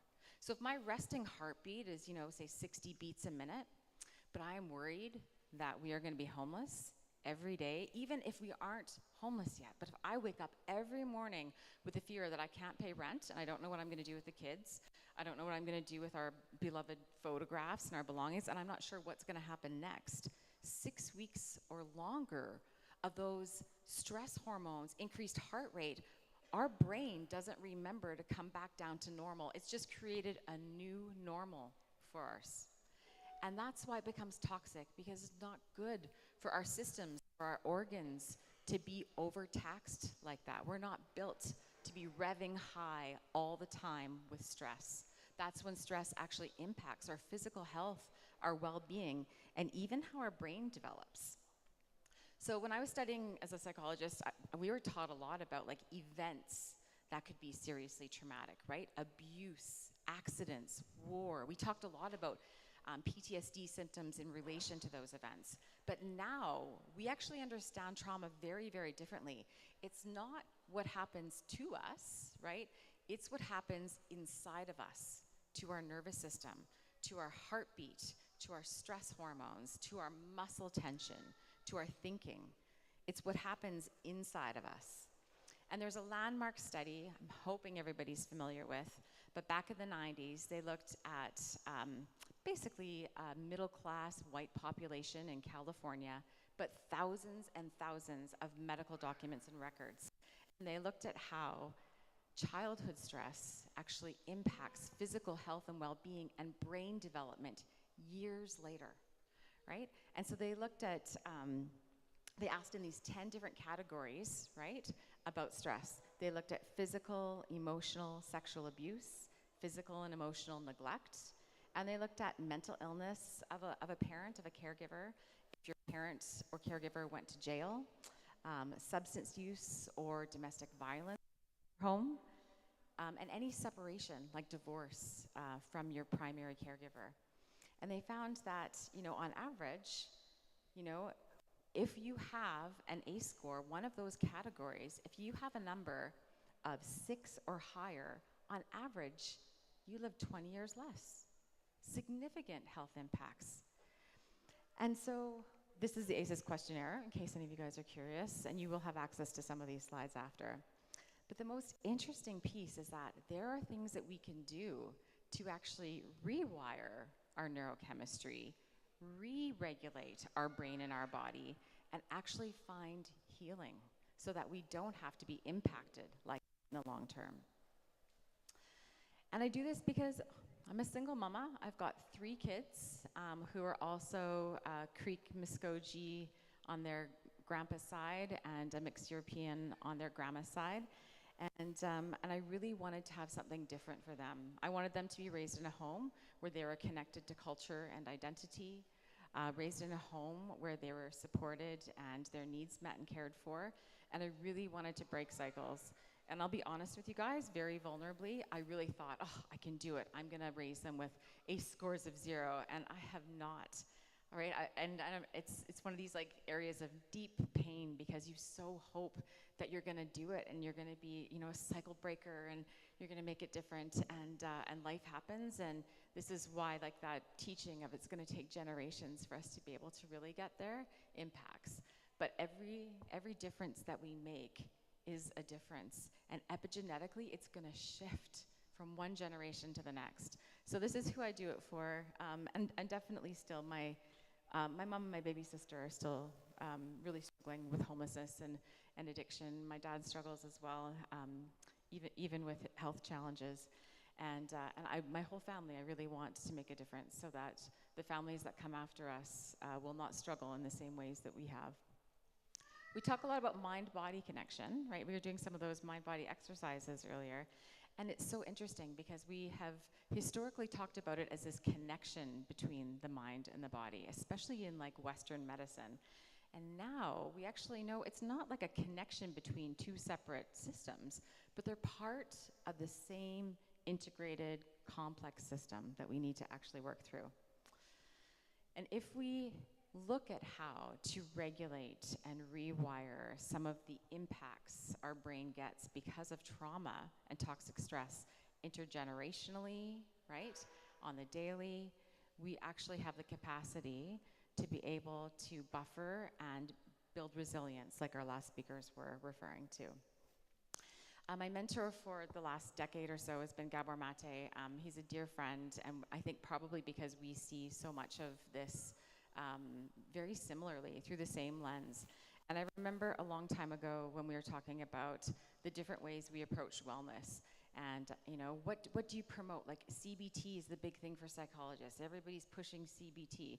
I worked in the ministry for several years. They wanted evidence-based treatment, CBT, DBT, and they're awesome. But like, which ones work? And especially when we're working with intergenerational trauma and Indigenous communities, how do we pick from the tools in our toolbox? And I remember him saying, Jennifer, it's not what you're doing. It's who you're being that really matters in the moment. It's who you're being. So if you're being authentic and genuine and supportive and you're regulated, then you have more of a capacity to offer that support to others. And it's really impacted me. It's also the same, I think, approach when I was so frustrated with our systems of care where if you were in your presentation was mental health, you had to go down a mental health stream, and if it was addictions, you were put into a different stream. And we somehow to like untangle those two and see which one was the biggest presenting problem at the time, which was so frustrating, especially when working with youth that were so vulnerable. Looking at how, there's nobody in my practice, there's nobody in Gabor's practice who has ever presented with addictions issues that doesn't have some connection to trauma. And that's where we need to acknowledge and validate and make sure that there's space to be able to acknowledge what people have been through and connect it back. Because I think that's what helps really, I think, tackle the shame that comes with addiction. It's hard, let me tell you, as a single mom and online dating these past few years, trying to figure out how you share vulnerably, like where your family is at, it is really hard. And there's I wish there was a button or a flag for can I pick someone who has an equal ACEs score to me, just so I feel a little bit normal in the moment. It's really, really hard. And I think that part of that is still the shame that lives inside me a little bit, that I want to I still have healing. I believe our healing journey lasts our entire lifetime, right? It's something that we need to really look at inside. But to be able to try to tackle some of that shame and be able to help people understand that some of this comes from a place of neurodevelopment, right? It's not a choice. It's not something that you can always help, but you have choices to be able to heal and grow and make different choices. But some of this is actually how our brains have been pre-programmed in an environment where there's been incredible toxic stress. So Vince, who I had the incredible opportunity to meet, talked about toxic stress in a couple of different ways. So he looks at disease, like the physical impacts of trauma on our bodies, can go one way. And so that's where we have childhood trauma, toxic stress, and that leads to mental health struggles like depression or anxiety. And maybe we overeat to cope with our feelings. Maybe we eat too much. Maybe we indulge in the carbs, right, that make us feel better and make our brains feel better in that moment. And eventually, those sugars and those carbs lead to type 2 diabetes. Eventually, type 2 diabetes will lead to coronary artery disease. And we can see that as being sort of an understandable trajectory of how our health gets impacted by trauma. But there's another way that our health gets impacted without ever eating those carbs, ever engaging in those high-risk behaviors, where our health still gets impacted unless we build some resilience to offset the impacts of toxic stress. And that's if you think about this hypercortisolemia. So it's just our overproduction of cortisol in our body, which is our stress hormone. I was up in Kootenay Boundary teaching at the regional hospital. One of the things that I get to do in my private practice is teach and train physicians, specialists, police on how we really look at the neuroscience to better understand how to offer trauma-informed approaches to responding to people in community. So I was up in Kootenay Boundary teaching a group of physicians, and someone had picked me up at the airport, and he was a hiking guide, and I said, the one thing I've never ever seen is a cougar in real life. I'm I'm up here in the Kootenays, I think it'd be so cool. And I walk through their town, and they have this bronze of this beautiful cougar with its babies all around them, and I'm that's my goal for when I'm here. I'm gonna do some hiking, it's gonna be great. And he's like, Jennifer, that is not something you want to see when you're hiking. It's not going to look like that nice mama with her babies all around her just saying hi to you. You're facing a cougar on the trail. You're going to see something that looks like this. And it is terrifying, right? You're in danger here. So I thought about that. And then my sister lives in Ladysmith on the island. And there was this crazy story a few years back. Did you guys see it up here? Where there was a mom, an everyday mom, not a fitness trainer or anything, an everyday mom like me, who actually fought off a cougar from her son. This story really impacted me because her son and my son are the same age. And I just thought, there's no way I'd be able to fight a cougar. I don't know what. She had the capacity to pry open the jaws of the cougar. She pried open his mouth to save her son. And I was like, how did she do that? How did she have the courage, the strength? And the amazing thing is it is our stress response system that actually explains it, right? how interesting that our brains and our bodies are actually designed in a way to help us fight cougars when we need to. And so I looked at this. So if you look at, the sympathetic nervous system, our fight or flight response, in the moment, so the cougar had come underneath the family's fence in the backyard, automatically in this stress response, our pupils dilate. They open wider to allow more light, but it increases our distance vision. So she can see, that's not a golden retriever, that's a cougar. Oh my goodness, that's my son and a cougar, right? So she has her vision enhanced like a superhero in these moments. She can see exactly what's going on, and her fight or flight is already on, right? So our mouths get dry. My mouth always gets dry when I present, so I have gum hidden under my tongue, always, when I present, because I always get dry mouth. It's one of those interesting things about our nervous system. It's like, slow down digestion. We don't need to be doing any of that right now. We need to be ready for either running as fast as we can to save our lives or fighting something. So our heart rate increases, right? It goes through the roof in these moments. So this woman, what's really advantageous for that is that she's got adrenaline now because of her heart pumping blood and stress hormones, adrenaline, strength, just coursing through her whole body. The other interesting thing that happens is that we actually allow blood sugar to get rushed through our bloodstream to give us extra energy in this moment so that we have all this extra energy. It's amazing. So this mom's got like blood sugar, energy, adrenaline. She can run faster than she's ever been able to run to get to the back of the yard. She has our bronchi dilate, so she's got all this extra cardiovascular capacity. She can breathe, she can get back there. She is super mom in this moment. And then we have all of this blood flow to our skeletal muscles that allow her the strength to open the jaws of the cougar, right?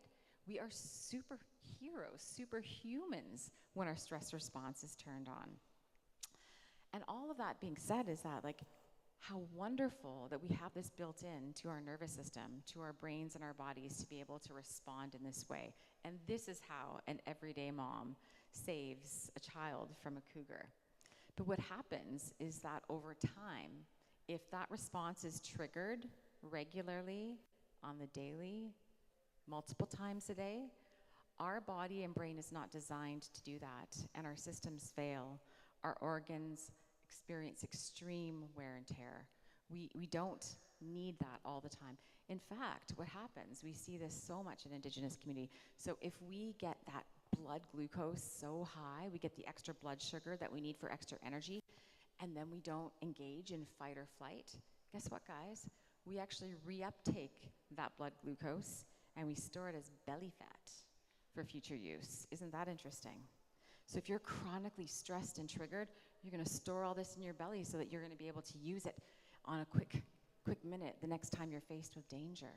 And we store that up and we store that up. Isn't how we're meant to actually operate, facing toxic stress all the time. And we know that the very size and shape of our brains can change in the face of toxic stress. It is most impacted when we're a child, okay? Because our brains are growing and developing until 25 or 30. They have the most neuroplasticity until then. But our brains can change in shape and size and neurochemistry all the way until the day we die, for the better or for the worse. So we have adults that we send to Antarctica, and they come back with changed brains because they've been in isolation so long. But we really have kids that experience the impacts of a changed brain. So, to explain it in a very quick nutshell, a little bit more of the neuroscience, but when our sympathetic nervous system gets activated, it tells our hypothalamus, right, which to tell our pituitary gland. Our pituitary gland is like right through your eyes, the dead center of your brain, and is considered the master gland of your body. Our pituitary tells our adrenal glands above our kidneys, we really need stress hormones here. We're gonna need some help, so make some stress hormones quick. And they go through affecting our entire body. And in our brain, our amygdala, so our emotional response center, it gets super activated and inflamed. And we already experience like intense emotions in our amygdala, but we're gonna experience them even more intensely now. And it actually blocks our hippocampus from consolidating memory. So this is the tricky thing about trauma, and this is one of the things that I like to teach police about, because they can't understand why victims have spotty memory, why there's either crystal clear, sharp memories, or there's no memory at all, or a mix of it. But our hippocampus actually stops us from remembering. It blocks the consolidation into long-term memory store to protect us, right? Or we would never go out into the woods again. So we see these things that can be adaptive in these moments, but man, do they ever impact our brain, you know? If we look at, I've got to click down here. So our hippocampus with toxic stress, right, with trauma exposure, it actually shrinks. We lose size and volume, or it never grows to the size it's supposed to be in our brain. And it's funny because I always joke that this is probably the area that's most affected in my brain, because I cannot park in underground superstore parking lots with all the cement.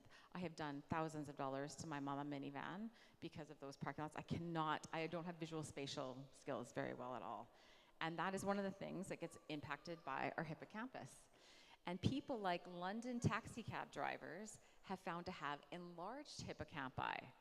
That part of their brain has grown so big because they drive their big taxis through these tiny little cobblestone streets, one ways. They've used their mapping part of their brain so much that that part of their brain becomes enlarged over time, even as adults. So we will lose that part, right? We will lose volume in our hippocampus as a child or as an adult if we're faced with too much toxic stress, but especially for kids, especially for young people, I should say, under 30. So we also see parts on our cortex, the slow part of our brain, right? It actually, you know, what we'll see over time is that you will lose volume up there. You will lose the capacity to think and speak coherently, rationally. I have a mom who's lost a child to suicide, and she used to be a speaker. She used to be a mental health presenter, and she said, you know, I can't do it anymore, Jennifer. I actually don't have the words to speak logically anymore. I can't find them. And it's because the front part of your brain becomes so impacted by trauma that we actually have a hard time accessing the front part of our brain. We stay back in our emotional response center, in our amygdala. And then we see the areas of our brain that need to talk to each other, right? To be able to access that slower part of our brain, they don't have a strong highway of information on them. So the reason why we don't want to use the front part of our brain in a moment of cougar attack, right? We want to, like, we call it an amygdala hijack. It hijacks it away from the slower part of our brain, is because we want a quick, impulsive response.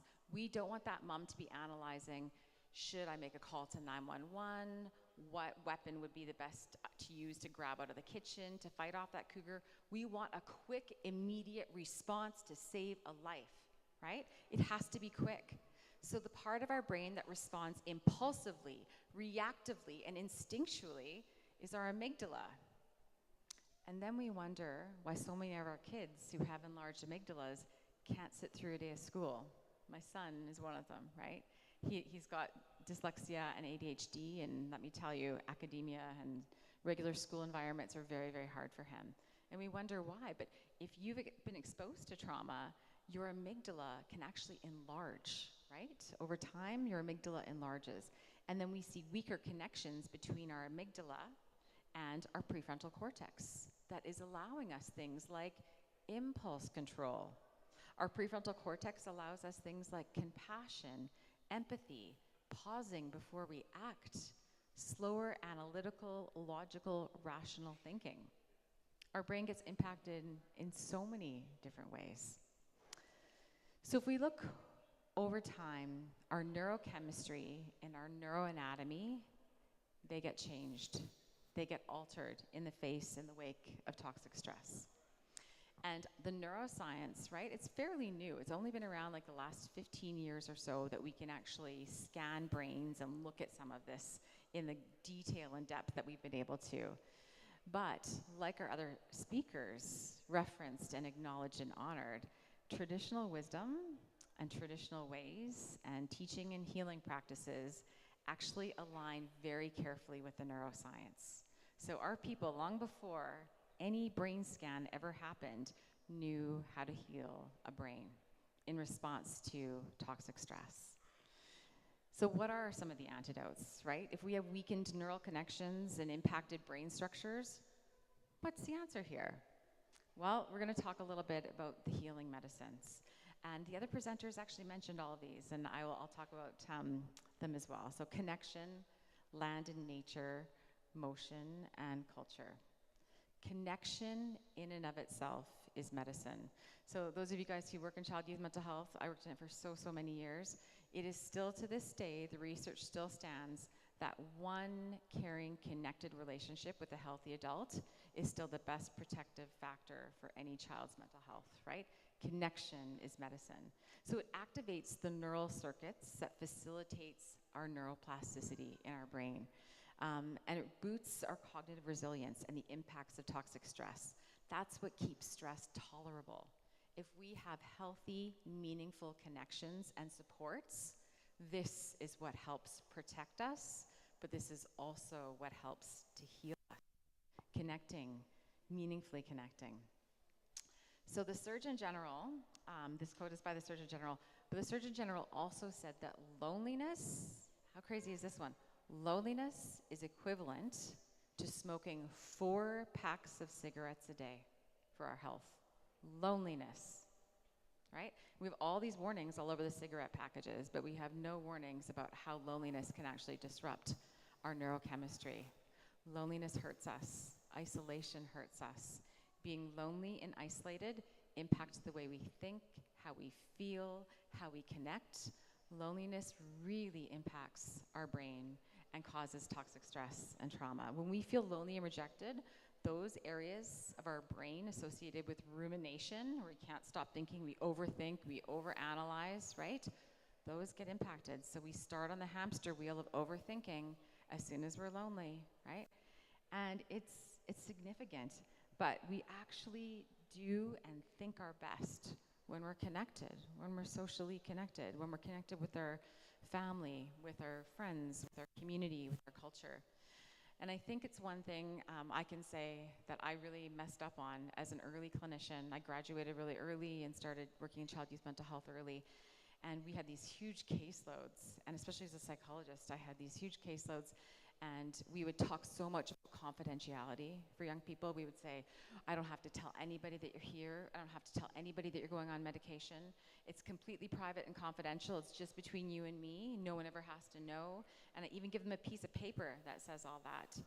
But we don't counterbalance that by telling them the benefits of including their family, the benefits of sharing that information with someone who cares about you, the benefits of including everybody that's impacted in your family in this healing journey.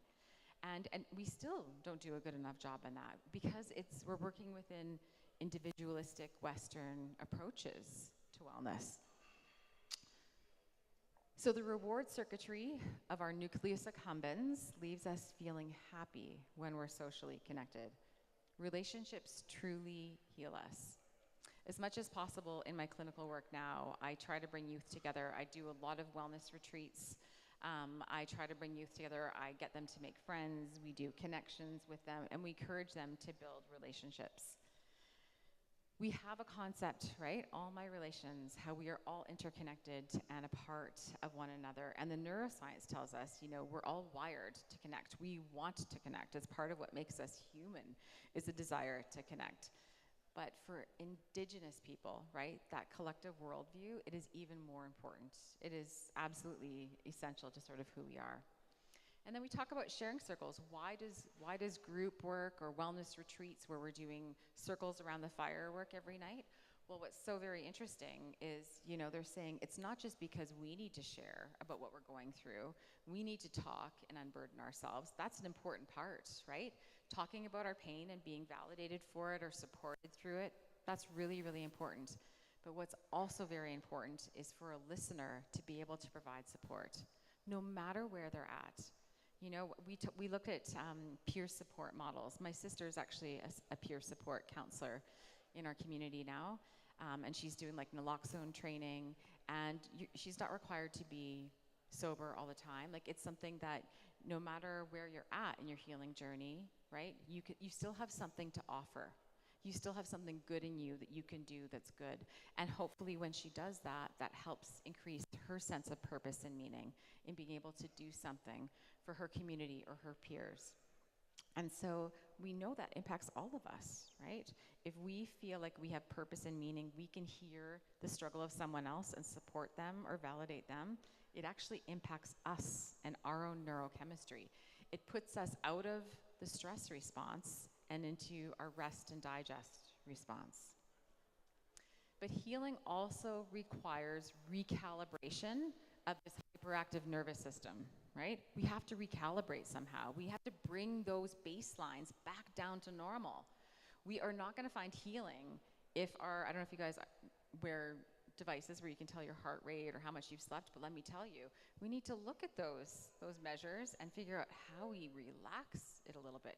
How do we, I give people challenges all the time that are able to track their heart rate. Like, try in the next 3 months of counseling, can we bring it down 10 beats a minute? Can we try? Can we aim for that? Because that recalibration is really where we're going to find some long-term healing. And here's the thing, nature does it naturally for us. Nature is medicine. If you look at the health benefits, right, within 2 minutes of being out in nature, 2 minutes, you have a reduction in muscle tension, stress hormones, and heart rate. 2 minutes. But 2 consecutive days in nature can actually lead to your cancer-fighting increase in white blood cells that are able to fight off the things that ail us if we have 2 consecutive days in nature. It's incredible. And the rule of thumb is about 120 minutes a week can actually do a world of good for our physical health, our neurological health and well-being. Our brains will benefit if we get outside as much as possible. I teach educators as well, and I tell them, get kids outside. You know, you think that extending recess by 10 minutes is going to take away from your math lesson. They will retain more if they're outside longer. They really will. And I see this in my son who loves to be in nature, my son who, I was talking to Danielle last night, who doesn't have a phone yet. I'm really holding off hard. It's very, very hard. We have walkie-talkies for when he goes to the skate park or away, and I'm trying so hard not to give him a phone. Just because he's the kid that still picks up a fishing rod and goes 3 blocks from our house, and he still goes fishing, and he catches frogs and brings them home, and is out exploring on the land, and he is my happiest child. My 2 girls with their phones, let me tell you, it's a roller coaster. But nature really is this balm for our busy brains. Nature heals us. It's incredible. Did you know that even just looking at images of nature can actually change your brain? So they studied this, that if you're in a big high rise and you can't get out for your 15-minute break, but you put on some beautiful images from National Geographic, you sit down and watch The Octopus Teacher with your kids on Netflix and the underwater kelp forest. Like, it's amazing how our brains respond to even just images of nature. And even if you think you're a city person and you love the city, and Vancouver is a beautiful city, they put pictures of Vancouver and study your brain, and we actually have a distress response. We get more uncomfortable because, like our past presenters explained, right, our nervous systems were designed so long ago when there was no cities, when we were meant to be in nature. And it does a world of good for our well-being and rewiring, especially when we have been exposed to toxic stress. I won't go through all the slides today, but this is a little bit about all the different ways that nature heals us, right? For the elderly, it actually improves their cognitive impairments. It's amazing in terms of building our immune systems. It does so much. So one of the things I've really tried to incorporate in my practice in the last decade is lands-based healing. And it's important to get out on the land. I think that, especially in Indigenous communities, doing in offices is super problematic, right? There's so many connotations to being in an office setting and trying to talk and do some of these exercises and connect. And so as much as possible, I do most of my work, I would say, more days than not, more sessions than not, I do out in nature. I do on the sand, in the forest, on walks and in spaces, sitting on logs, than I ever do in my office space. It disengages the stress response for us to be out in nature, and that's what we want. How do we talk about those hard things when we're in this man-made environment, right? But when we're out in nature, it's incredible how we connect to ourselves and to somebody else. There's such healing power in nature, right? And it's a way to ground us. We talk about grounding exercises all the time. Take off your socks and shoes and put them in the water. Feel the earth underneath your feet. Walk on the grass. It's incredible that we ground ourselves in that way. And we talk a little bit about fresh air, right? Just bringing that fresh air into our lungs, how that restores us, regenerates us, and recalibrates us, which is a huge part of healing. All right, we're going to talk about motion. Isn't that the sweetest? So, man, I was a mama 12 years ago myself, but I brought home my little niece 7 years ago as a newborn baby out of Children's. I'll tell you her story maybe at the end. But man, I can't tell you how much I miss this stage. I mean, I'm not ready to be a grandma just yet. My kids are 16, 14, and 12. So, but I miss that baby stage. And I don't know if any of you guys experience, like if you go into a grocery store and you hear a little baby cry, like I move. I'm already moving. My first daughter was colicky. She had a tongue tie, and my midwife never told me to get it clipped, and she had a terrible time feeding. And all I did was rock her. I rocked her for hours and hours and hours in my bare feet on the floor. And I remember it so well. And so it's natural for me when I hear a baby cry now that I'm just like moving from side to side. Well, what's so interesting about soothing distress is that we know that this motion, this repetitive rhythmic motion, is actually incredibly healing. And it's because our brainstem loves that motion. The oldest part of our brain, right, the one that travels all the way up, they call it the reptilian part of our brain. It's where trauma or toxic stress is very first processed. It has to travel up through your brainstem, and sometimes it gets stuck. It doesn't get fully processed, right? It gets stuck there. And what Bruce Perry's work has really looked at is how repetitive, rhythmic, soothing motion, right, like rocking a baby, it calms our brainstem, it soothes our brainstem, and can heal us from some of the trauma that it's been exposed to over time. So it has to be rhythmic, repetitive, relational, and somatosensory. Motion is medicine. So let me tell you, when I first started working on Reserve about 8 years ago, I had never stepped on a skateboard. I dated skateboarders in high school, but I never got on one because I didn't think I had the coordination for one. But I had a couple of the young boys saying that they didn't want to do counseling sessions unless we were skateboarding. So I had to learn, and I let these teenage boys teach me. And I literally went to the mall and got myself a helmet and a skateboard, and now it's something that I regularly do. I longboard about once a week in community with the kids. And let me tell you that like rhythmic, if you guys look at, there's an entire beautiful video that talks about the neuroscience of skateboarding. It's called Push to Heal. It's 15 minutes on YouTube. And it is amazing because it talks about how being in the fresh air, understanding where other skateboarders fall and having empathy for them, that it actually does an amazing job healing our brains, just skateboarding, being out in community. But there's so many different traditional healing practices, right, that can help this body-based pattern, rocking, rhythmic, repetitive movement. Look at the different things. We were talking about dancing, drumming, all those pieces that are repetitive and rhythmic, canoeing, even smudging, those practices where we're repetitively pouring the smoke over us. It is incredibly soothing, and it's our brainstem that is healed as a result of that. So drumming especially, they were mentioning drumming, I definitely mentioned drumming, because we know it increases endorphins, it reduces pain, produces positive emotions, and encourages oftentimes cooperation. But it also changes our brain even if we do it for just us. And then lastly, culture is medicine, right? I think because of the history of colonization and the residential school legacy, we have internalized so much shame. shame of our languages, beliefs, and traditions. And shame can be a barrier, even if it's subconscious, to change and to wellness and to healing. And culture connects us to ourselves, our authentic identity, to our sense of spirituality, our connection with land and creator, our openness to that sense of healing. And all my relations means we're all connected, right? Our ancestors, our land, our plants, our animals, all of our relations. Our cultural teachings, traditions, ceremonies, and gatherings are healing. Culture is healing.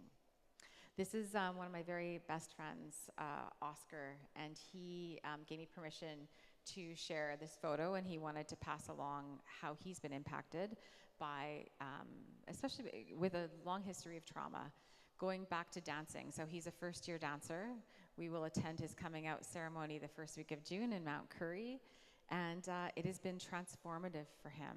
He is so passionate, and it's for all the reasons, right? It is for cultural pride and identity, connection to community and other dancers. It's because the motion heals him. All of these pieces of connection and healing he's found in dancing.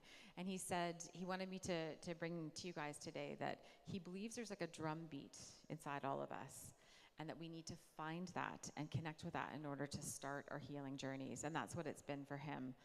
I've never seen him happier, truly, in his life than this first year of finding himself as a dancer. Culture is medicine. We are mindful when we connect culturally. We pay attention on purpose. We slow down, right? We forget this. Like, you see me checking my watch because I'm worried that I'm going to go over my speaking time. But like, let me tell you, that is, such a Western way to approach time. We slow down. We don't look at the clock, right? We allow elders to speak as long as they want. We have respect for the land. We feed elders first. We connect with the land and creator. And we look for purpose and meaning when we connect culturally. And there is a greater sense of awareness of our bodies. Promoting purpose, meaning, and connection to our ancestors and ancestral knowledge is a huge part of cultural connection. I studied under Rod McCormick at UBC when I did my PhD, and this was huge for him about finding your sense of cultural identity and connecting to it in order to truly heal our brains from what it's experienced. I believe that we activate resiliency by really finding purpose and meaning. So one of the interesting things that I do is I get asked to sit on boards and be a part of things, and I usually won't accept one of those positions unless I'm able to bring somebody like a youth lived experience with me and to share that seat. And I've seen the most amazing stories of transformation over my career because of this. It's a unique practice. Some people say no to me, and they're like, nope. Even here today, right, knowing that there was somebody with lived experience on the agenda, and I will finish my time with you guys by also sharing a story of lived experience so that it's always shared and those voices are carried forward, but making sure that they have an opportunity to feel like their pain, the trauma that they've been through, has some purpose or meaning to maybe help prevent somebody else's or do something different. So this is the Tsawwassen First Nation Youth Center, and I teach a master's level course in counseling psychology to new counseling students. And I usually bring clients that are at different stages of their healing journey to come and share with counselors what counselors can do and what counselors should never do. Their good experiences that they've had and their bad experiences in terms of finding healing and wellness in their lives. I work with an elder all the time. I get invited to political functions, and she's always my date. She's always my +1, and she's been on, this is just before a huge healthcare rally in Surrey, but she's also been to a number of presentations, and we've actually, when I've been asked to author an article, do any sort of speaking engagement, she's often comes with me just because she's a dear friend, and we really believe in the same things around the neuroscience of trauma and resilience. It's Ruth Mary Adams from Tsawwassen First Nation, and I really believe in honoring our elders like that so that they feel like some of what they have been through can actually help prevent someone else from enduring the amount of pain and trauma again, that we can make those changes and disrupt cycles of trauma for future generations. I always try to invite some of my youth to come out and drum and sing for opening. So I told you guys I help do trainings for police and doctors, and I always, I try to give my youth that I'm working with a little bit of money and an opportunity to be able to present and do those pieces to encourage the sense of purpose and meaning. And so they really do feel like no matter where they're at in their healing journey, right? We don't need people to be sober for 10 years or, you know, perfect in their lives to be able to actually help make a difference in somebody else's. And sometimes it's just the sharing of their story and what they've been through and how they've healed that can inspire or encourage someone else in their healing journey, and that really have an impact. So I'm going to share with you now, with permission, this is you can't access this video outside because it's password protected, but this is a young woman, Brittany, who basically started with an ACE score of 0. She's Métis, and she's raising her kids that now have an ACE score of 1 to 2. She doesn't want to name it for them, but really has broken cycles of trauma and addiction and abuse for her children. And she now works for Métis Nation BC and is trying so hard to make a difference in youth justice. And I'm so very proud of her. And what was made for a teen moms organization that she was part of and I'm still a part of. It doesn't address culture, but she's strategically laid pieces of her culture to give you guys clues in the background of how much culture has impacted her and how working and giving back in her own community is important in her healing journey.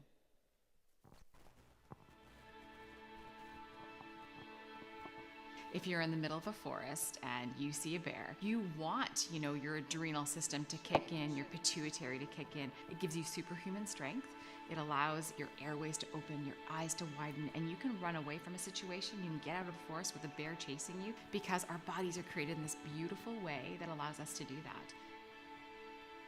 The problem is when the bear comes home every night. And it impacts because you have this constant stress response where you've got cortisol and an adrenaline on a nightly basis when you hear the footsteps come through the door. And you know that child is facing trauma and abuse. And what happens is their brains and bodies, they do not end up syncing or reacting in a way that is normal. As a young person, when your brain is growing and developing, that is when you're most sensitive. That's your critical period for developing a functioning, healthy brain. So ACEs stands for Adverse Childhood Experiences, and basically we're looking at early trauma or adversity under the age of 18 years old. The higher your ACE score, the more adversity you faced as a young person, the more of a detrimental impact there is on your physical health and well-being overall. I obviously knew I'd have a high ACEs score. I know that I have a lot of trauma in my childhood that I've had to work through, and yeah, my score was a 10 out of 10. My parents, they have a really tough upbringing too, and when that generational cycle is then repeated upon me and my siblings, so it was just stressful right off the get-go. I had been friends with Billy for a long time. Once we started dating, it was like 3 months into the relationship, and I got pregnant with my son and was like, I can't do this. I was living with my dad who was addicted to drugs. We were living in a trailer park that didn't have heat or hot water. It's like how am I supposed to raise a child in that? It was a very scary situation being young and pregnant. Brittany first came to us 9 years ago. She was a young mom and just needed some support. And so she started coming to our drop-in and our Stepping Stones program. When we went in and the first day it was just like right away, it felt like family. You're surrounded by moms that are in a similar situation, so they definitely create that community for you. They accept you, they understand where you're at. It's always been a judge-free zone, and that's something that I needed in my life. During Thrive, I shared a lot about my childhood, and once I talked to Jen more and more, it made it hurt less. All of those systems can be reset and healed, and especially while someone is young, there's all this capacity, there's all this neuroplasticity in our brains to change, that with caring, connected relationships, we see changes in brains. Structurally, chemically, it's a miracle. I think connection and relationship is the ultimate of our human experience. And so it isn't because we have this really great program. That's part of it, but it's a means to deeper long-term relationship, healthy relationships in their lives where they can thrive. And Brittany's thrived. The system worked. Young Families has that community piece where you're welcome. You're more than just a number. You're more than just a youth needing support. You are family to them. When you build a relationship, when you give hugs, when you build a genuine connection with one of these young moms, and that translates in how they're caring and connecting with their children, you're breaking a couple of different generational cycles. Brittany's kids are growing up in a healthy home with parents that love them and care for them and provide for them, and that's what it's all about. It's about breaking that cycle.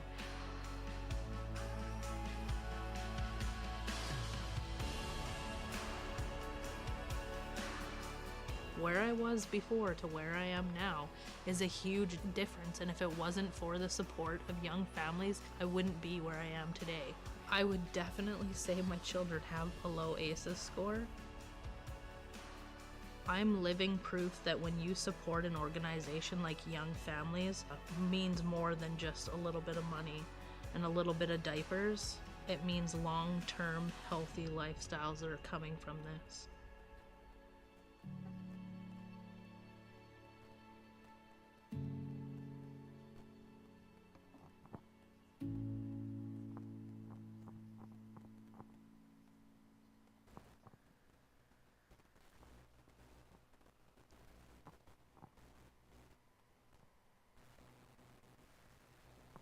All right. Oh my goodness, my mic's back perfect.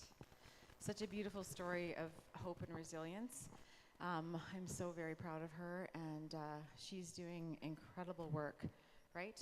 Not just for her own kids, but for really the other kids that she supports with Métis Nation BC, trying to transform systems so that we're better able to support brain development and healing from traumatic experiences.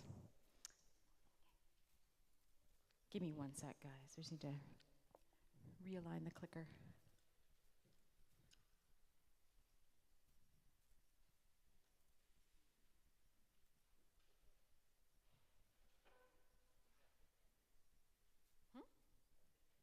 That's okay. Scroll all the way back. That's okay.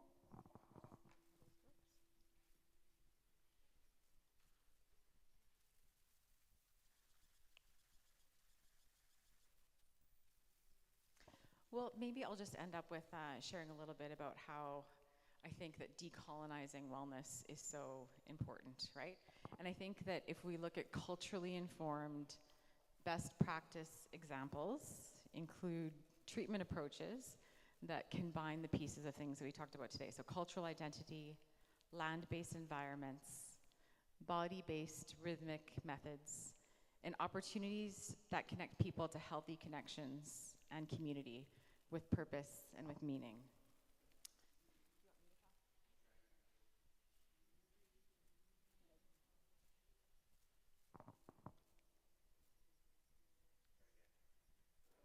Oh, there we go. Oh, there we go. Perfect. Thank you. So I have like living proof in my own life.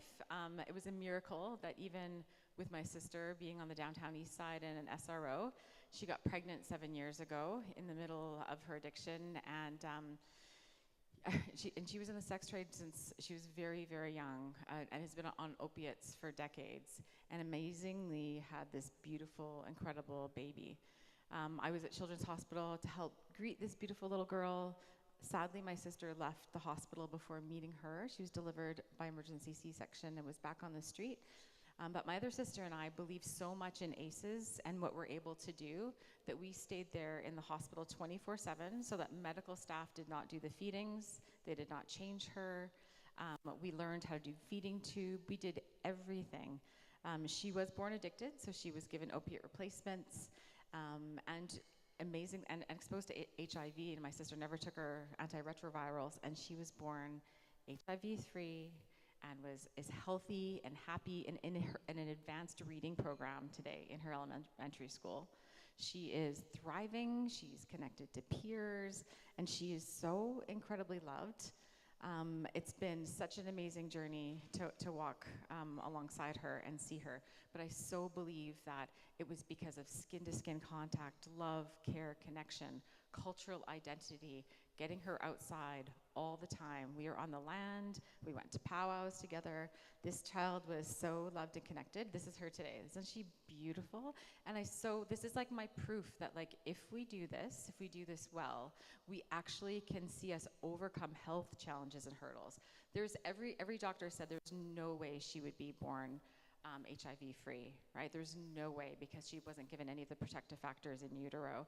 And this little child is healthy and happy and thriving, has met her developmental milestones early, not only on time, but early. She is talkative, she's gonna be a leader, let me tell you. She's also very bossy and intense, and it's very sweet. I can't say enough, but I so believe in what I'm talking about today, and I feel like I have some of the living proof in my own life, my own family, to tell you guys that if we invest, if we really look at how these things can benefit brain development at an early age, if we're offsetting the trauma at an early age, it takes so less effort when we're young to change our brains, right? It takes so much more work when we're older. It is always possible. I work with elders all the time, and I have one elder that I love so much that we always joke about it. She's always like, tell your conferences about me. And she, in 6 months, she went from debilitating social anxiety to being really able to connect and heal and love and grow and make friends and connections, and she's living like freedom in her life from anxiety now. So you can change your brain no matter how old you are. But I really believe this is just a few weeks ago at the Rifle Bird Sanctuary. So the young people that I work with, I'm doing my counseling sessions outdoors. We are on the land, we're feeding birds. Right now we have a marmot colony at Tsawwassen First Nation. So we are going out there to see the baby marmots. We wait stilly, we see them come right up to us. This is like the beauty and medicine that is all around us if we just take the time for it. And I know that colonization, it was super effective, right? Its purpose, right? To steal and erase culture and to do the damage that it did, because it was incredibly traumatic. Residential schools, removal of land, disconnecting from cultural identity. But it wasn't just because it was traumatic that it was so effective, but it actually prevented us from healing the way that we know best, right? That our traditional ways connected to this neuroscience. And so I know sometimes in healthcare and other places, it feels like our indigeneity is a risk factor, but it is not. It is a protective factor, let me tell you. If we look at the brain science of all of this, it is a protective factor. We knew before the neuroscientists knew how to heal, right? It's about tapping back into those things that we have at our fingertips and making sure that we're doing them regularly and connecting. And I think it's a beautiful idea. When I was working with Ruth Mary Adams, we actually did a piece on Indigenous approaches to time. And Western approaches are pretty linear, right? Like past, present, future. But Indigenous approaches to time being a lot more circular, right? It's a circle. And so we look at how if we do our healing, if we choose to do our healing, rewire our brains and our nervous systems, not only do we get to think about how we're gonna heal future generations, but we actually can help heal some of our ancestors and some of the suffering that they had to go through, right? That healing travels backwards as well, which I think it's an exciting concept with a lot of responsibility. So I'll end with just a couple examples of how we do this. I do 5-day on the water sailboat retreats for Indigenous women, Indigenous youth, where they're literally out of Wi-Fi range for the most part. We hike and we're on the land every day. We do harvesting, we make salves and our own medicines, we cook and eat together, craft together, do a fire circle every night. We're out in Mount Currie on horseback way in the backcountry where there is no Wi-Fi or cell phone reception. And on horseback, we are out there experiencing the motion on the backs of those horses, those Mount Currie horses that were wild and that were broken. We are drumming and singing every night. All those different aspects that I believe are so important to wellness. And what these young people say they benefit from so much is that they look forward to that 1 year because they recalibrate, right? And hopefully that next year they don't go back to the same level as they were at, but then they come back that once a year and they recalibrate again. And they're more grounded and more capable to support what they're going through with their family, with each other, with community, because they have that to be able to bring all their baselines down, their heart rate, their stress response, their muscle tension, sleep under the stars, eat good healthy meals, learn about the land and their culture, hear from each other, share some legends. It's connection, recalibration, lands-based healing, vestibular healing, that motion healing, being rocked to, bed every night by a boat. Let me tell you, it's vestibular healing, it's motion. It's building that sense of mastery our last presenters were talking about, giving them interests and skills in something. It's purpose and meaning, and it's cultural identity. It's like the best work ever. I feel so blessed to do this work, I can't tell you. I can't imagine doing anything else because I know that I'm still healing and I heal myself through some of this, but it is like heart work and some of the best ever. And I think that's it. Thank you guys so very much for listening to me and having me in Williams Lake.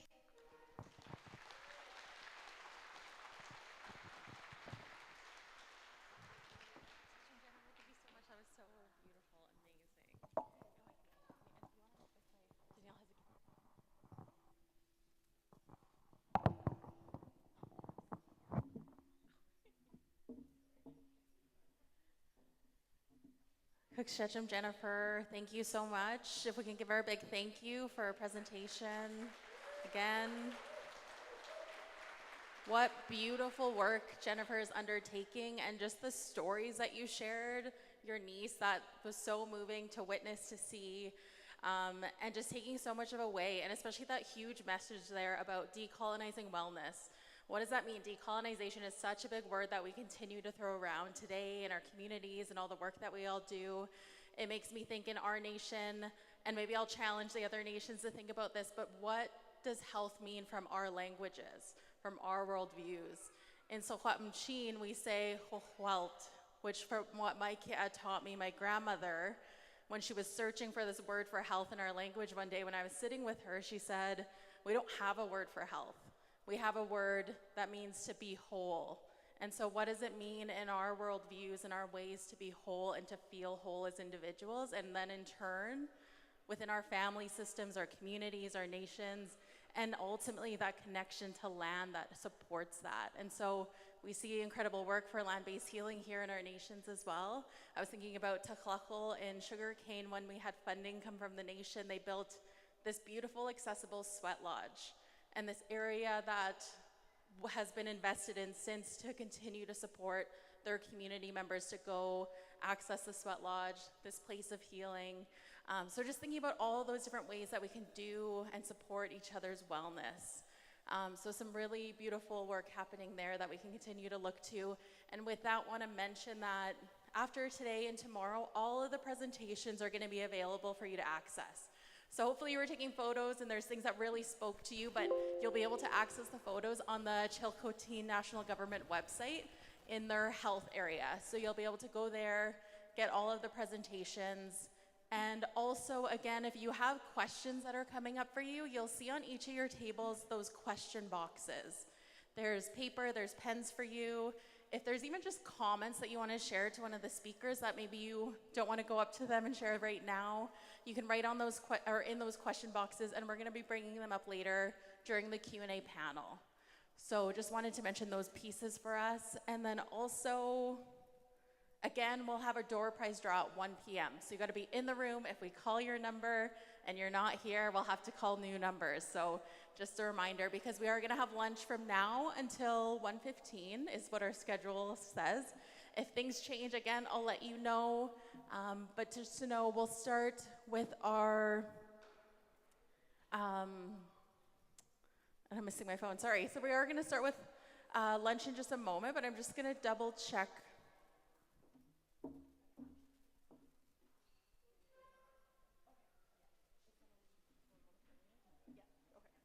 All right, sorry. So we are going to take a moment, and before we dive into lunch and just following protocols here for lunch, we're going to do a lunch prayer, and then we're going to ask elders and little ones and those who need to eat first to go first, and then the rest of us to follow. And during lunchtime, to just make sure you're getting everything that you need, and then I'll give you warnings when we're close to the 1 o'clock mark for the door prizes, and then coming back at 1:15. And so I'm just going to give the mic, and we're going to have Elder.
Okay, first number.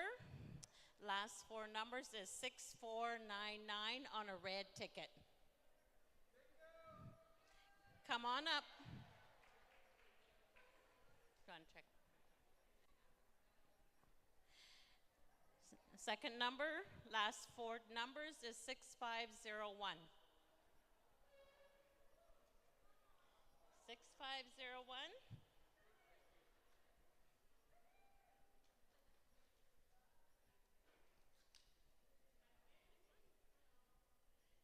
Next numbers is 6402. 6402.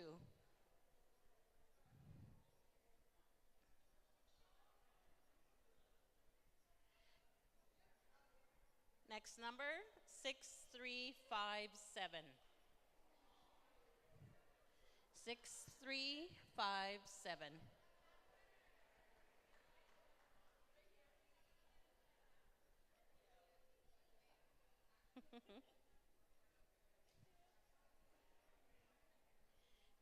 Next number, 6409. 6409.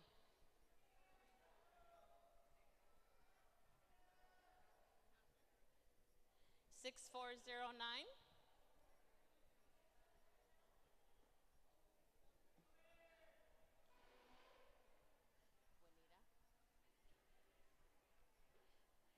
Next number, 6505.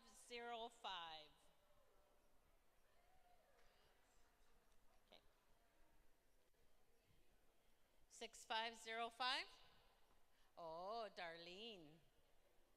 Been a long time since you gave me a gift.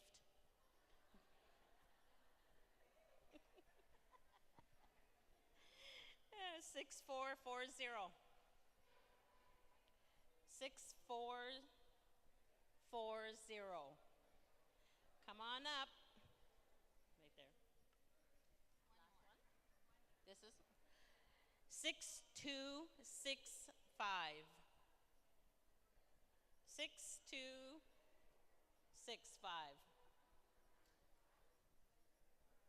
Just give them anything. Yeah. Oh, I trust you. Yeah, yeah. Once again, 6265.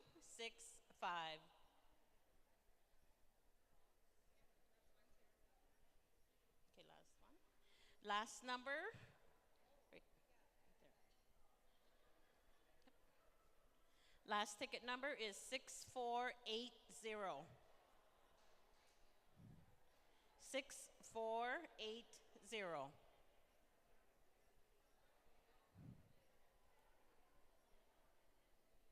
6480 going once. 6480 going twice. 6480 third and final time. Okay, we'll draw another one.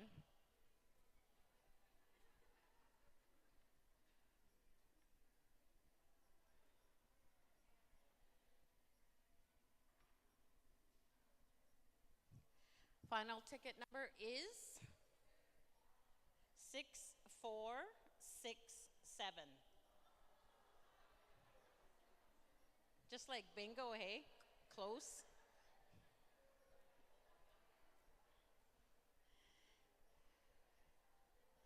We'll draw some further tickets, door prizes at the end of the day.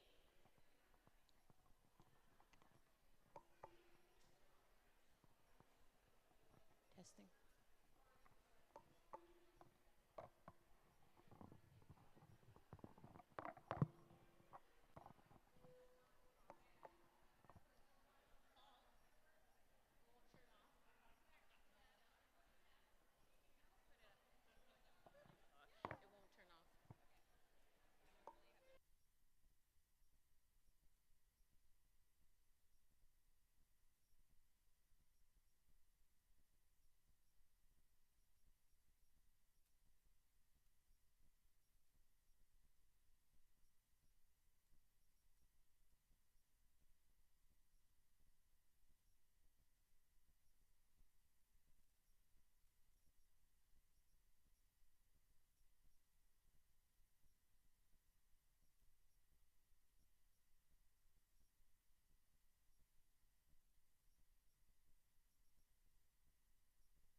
Testing, testing.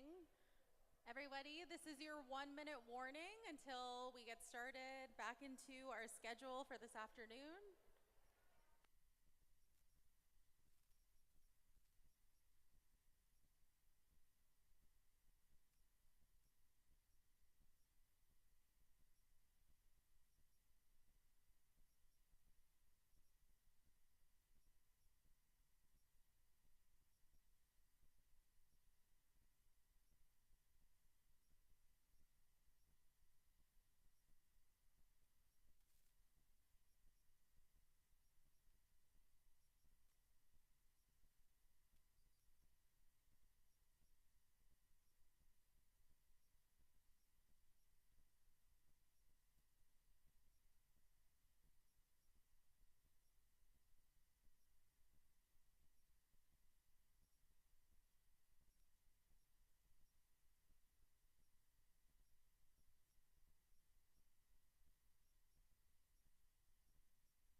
Hello, everybody. It is 1:15, and so we are all set to get started. If you could take your seats.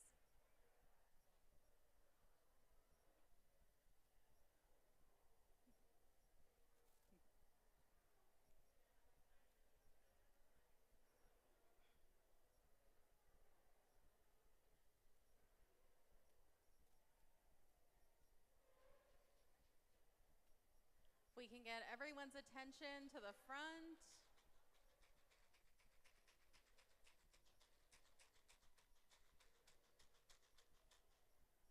I brought my rattle with me just as a way to gently get everyone to come back. If you hear this rattle, it's time to settle in. Quieter voices. It's kind of hard to round everyone up again after lunch. We want to ensure, as this afternoon continues, again, a reminder that the space that we're in really doesn't allow for any kind of side talk, because we can hear it all throughout.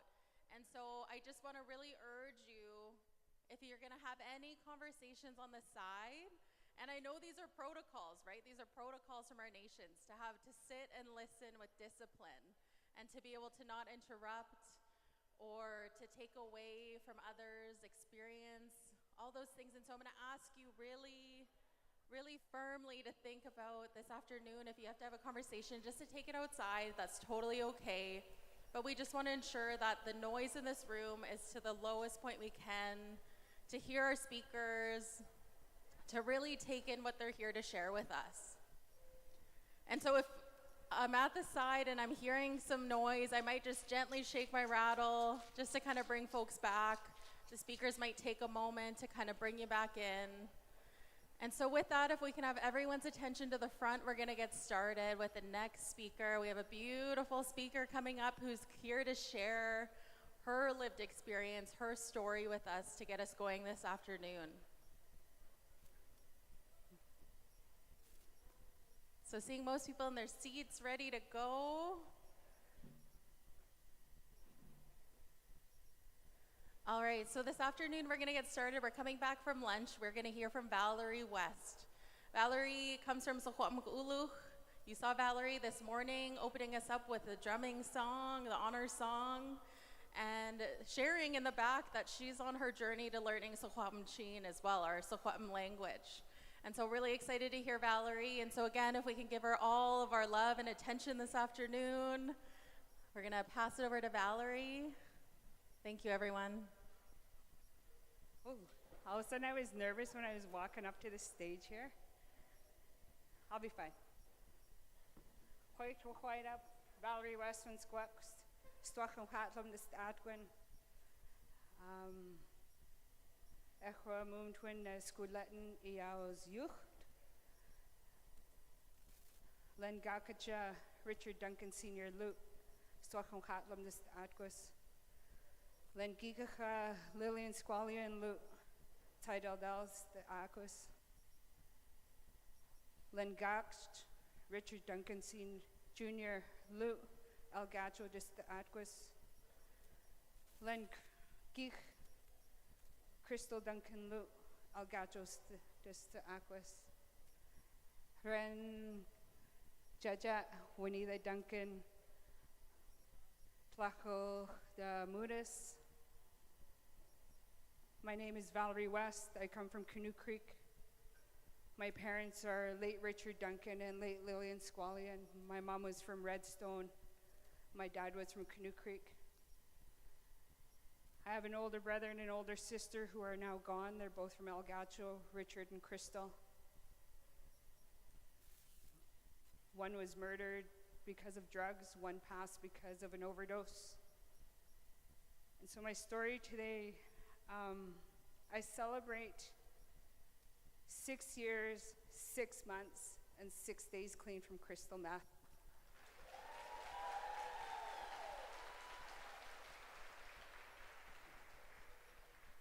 I work for the Williams Lake First Nation as I'm the Culture and Language Team Assistant. I've been there now for 16 months, something like that.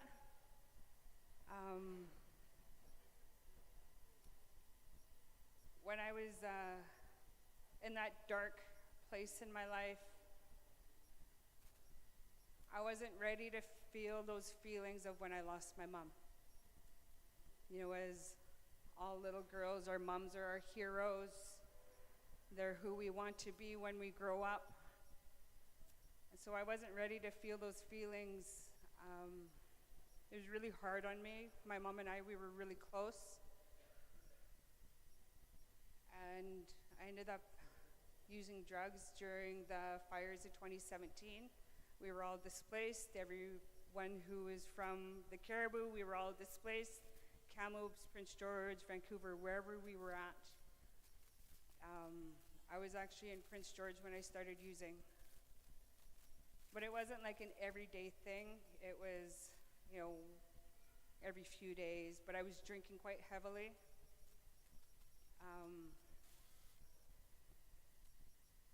But what got me through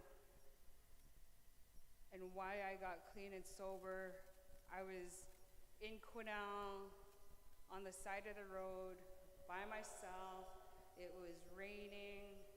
It was like 4 in the morning. And all of a sudden I heard my mom. It's a voice I've been waiting to hear for like 7 years. What the hell are you doing? Not in those exact words, but I think if you knew my mom, you knew exactly what she would have said. I raised you better than this. I am rolling over in my grave right now. You know the work that you need to do. Your children need you, and all of a sudden I could hear my babies crying. I have 3 children, Lane, Daytona, and Merrick.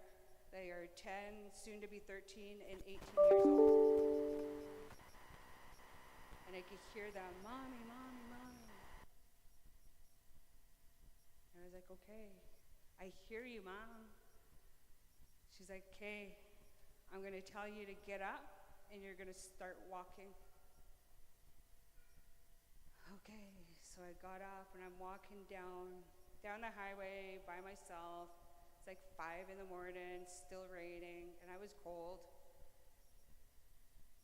And she said, next thing I'm going to get you to do, you're going to stick out your thumb and somebody's going to come and pick you up.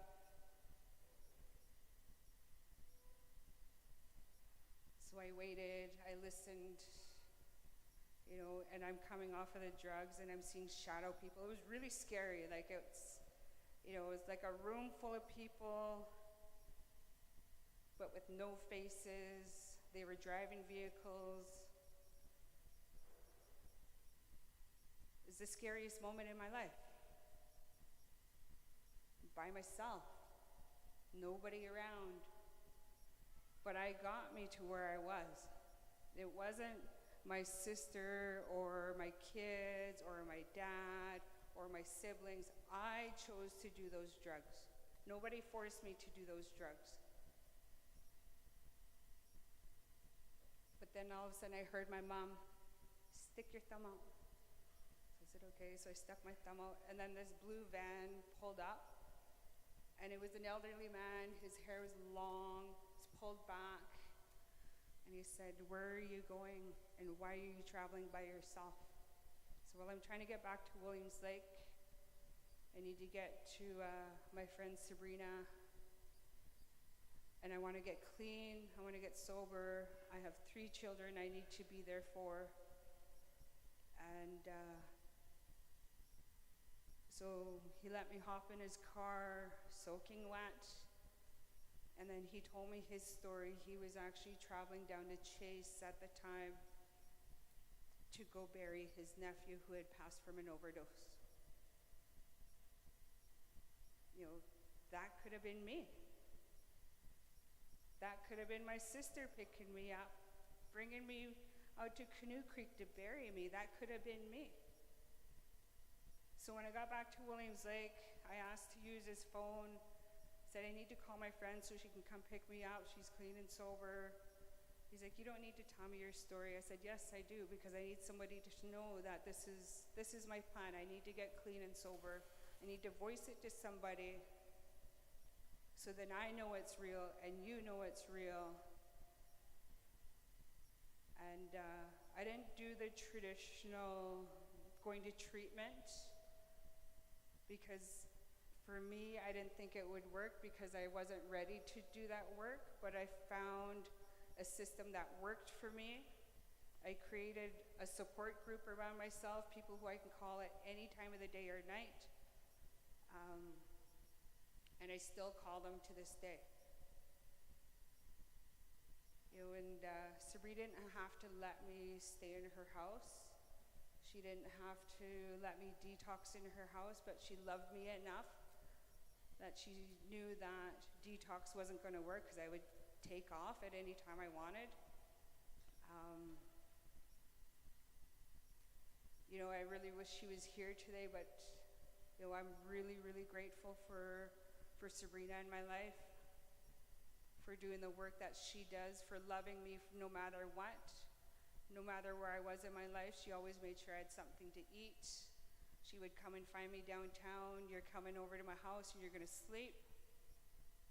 Because I didn't sleep. The longest I was awake was 13 days off of crystal meth. Because I was so paranoid that somebody was going to come and hurt me.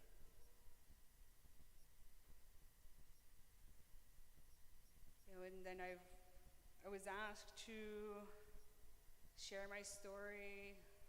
I don't even know how many times I've shared my story now, but it's the most amazing feeling being up here sharing my story, because there's a lot of people in this room I didn't realize that I had affected with my selfishness. Because as addicts, we are very selfish people. We only think of ourselves, we don't think of our children. Even though we love our children, we don't not love our children. I didn't see my children for 8 months, and it was the longest 8 months of my life because I didn't want them to see me in that stage where I was in active use, because I was like the walking dead. I was like 90 pounds soaking wet. You could see my bone structure, see like my collarbone. My hands are like really small. My feet were even small. I wear a size 7 shoes, but when I was in active addiction, size 5, extra small. 8 maybe once a week.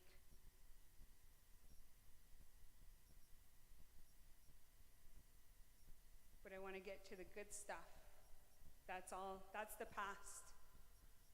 The work that I do today, I'm super grateful to be able to come up here and share my story, and to have Cookby Willie sitting here listening to me. I have Anne sitting over there, and Amanda, who all work for WLFN. I'm very grateful to be able to do the work that I do. I'm a culture and language team assistant for Williams Lake First Nation. I get to go into the school every day and the daycare every day to go smudge with the children, to go teach them the songs, to go teach them the language, and still being able to learn the language, as you heard my introduction, is in ilhqot'in. I'm one class shy of my certificate. I'm like 5 or 6 classes shy of my diploma. In language proficiency, there was a time in my life where I didn't think that was possible until I got clean. All of the things that I get to do today is because I choose to stay clean and sober. I choose to wake up and tell myself every morning, you're not going to use today. Sometimes there's days where they do get really tough. You know, we do services, we do the heavy stuff in our line of work. It's not easy some days, and those are the days where I'm telling myself 1,000 times a day, you're not going to use, you're not going to use, you're not going to use. Some days it gets really exhausting. This past weekend, I took the entire weekend and I did nothing. And for me, that's pretty amazing because I am, you know, like the chief, I'm always on the go. You know, I don't know how I do it, but I do it. You know, I'm a single parent to 3 children. And I'm there for them every single day. And if their dad was able to be there, I know he would be, but he's on the streets in Prince George in active addiction. You know, it's not that he's not a great father. He's an amazing father, but he's living a life right now that he doesn't know how to get out of. And as addicts and as people in this room, we can't force anybody to get clean and sober. We just kind of have to wait until they pull their head out of their ass. And I remember calling my stepdad probably about 6 months into my sobriety, and he tells me, he's like, "Wow, you finally did it, eh?" And I was like, "What? What did I do?" He's like, "You finally pulled your head out of your ass." Yeah, I did.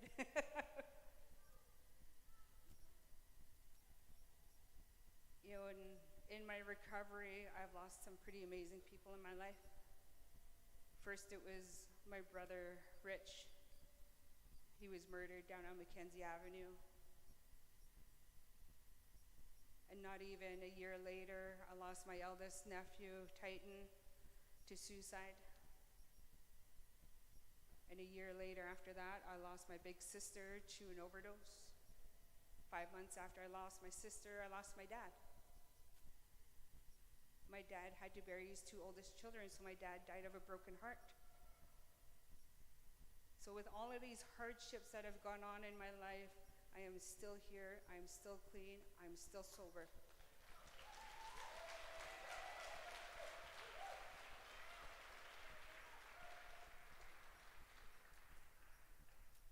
And I carry my mom's drum today.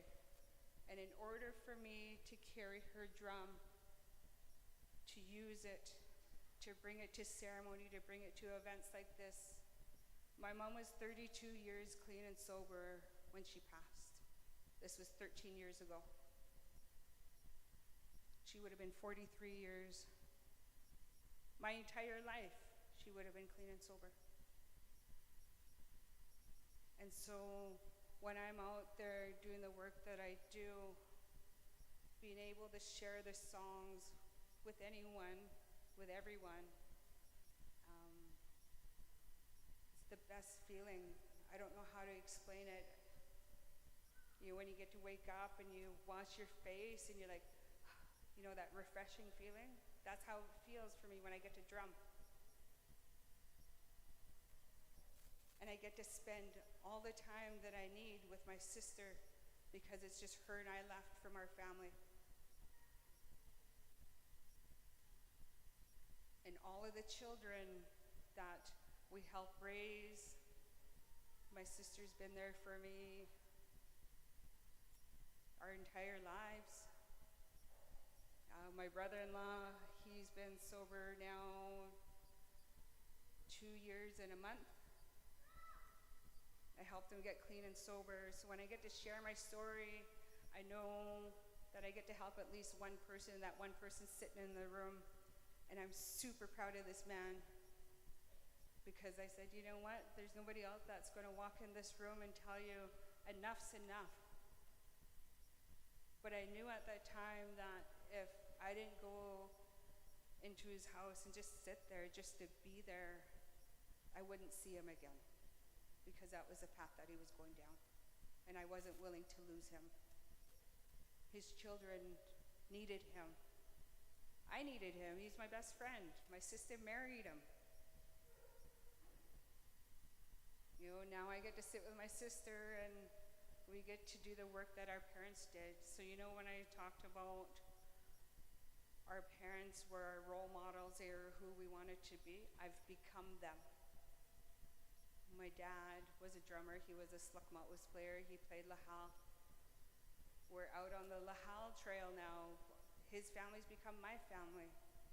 They get to do big events. I was just out in Clarinco the other night doing the swearing-in ceremony for their chief and council. They get to do events out in WLFN all the time, and it's the best part of my sobriety.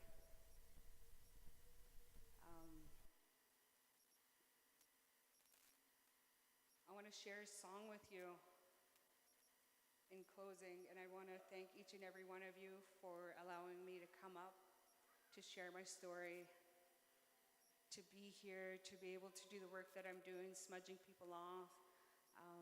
My sister's got her smudge, and we got Jacinta and Joanna helping me out over there. So there's a group of us if anyone wants to get smudged. But I'm going to share a song. I don't think I need a mic. I'm pretty loud.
the story behind this song.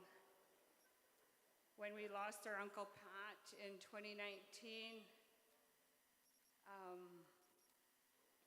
we were gifted this song from Pia Lacis from Clisco. So my uncle was a sun dancer, and he was one who would come in and come help. That was his job. That's what he felt his job was. He was just there for help with the malaman, with the medicines, just to be a listening ear. He was a very strong man. And so the Shukmani Sapa means black wolf, so that's what they knew my uncle as in the Sundance Circle. He was known as Black Wolf, and so we brought him here so he can come help each and every one of us who's going through something. And I wanted to share that song because that's something that's ours, and I wanted to share it with you. So I want to thank George War. He's in the back over there. He was the one that invited me months ago to this. So thank you.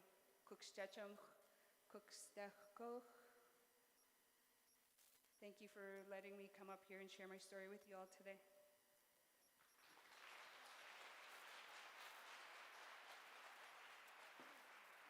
Amazing. You did so incredible.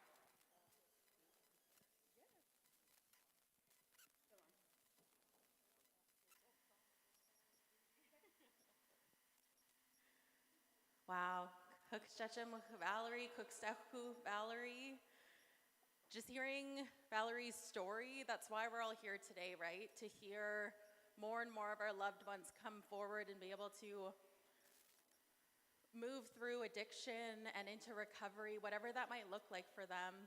And just to witness Valerie and how she is the epitome of walking in your power, of reclaiming your spirit, of a Sohwa'im woman, a strong Sohwa'im woman that we all aspire to be, all the young people that might hear that story.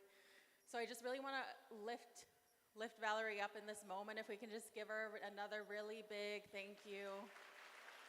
That was so powerful. Uksahu, Valerie.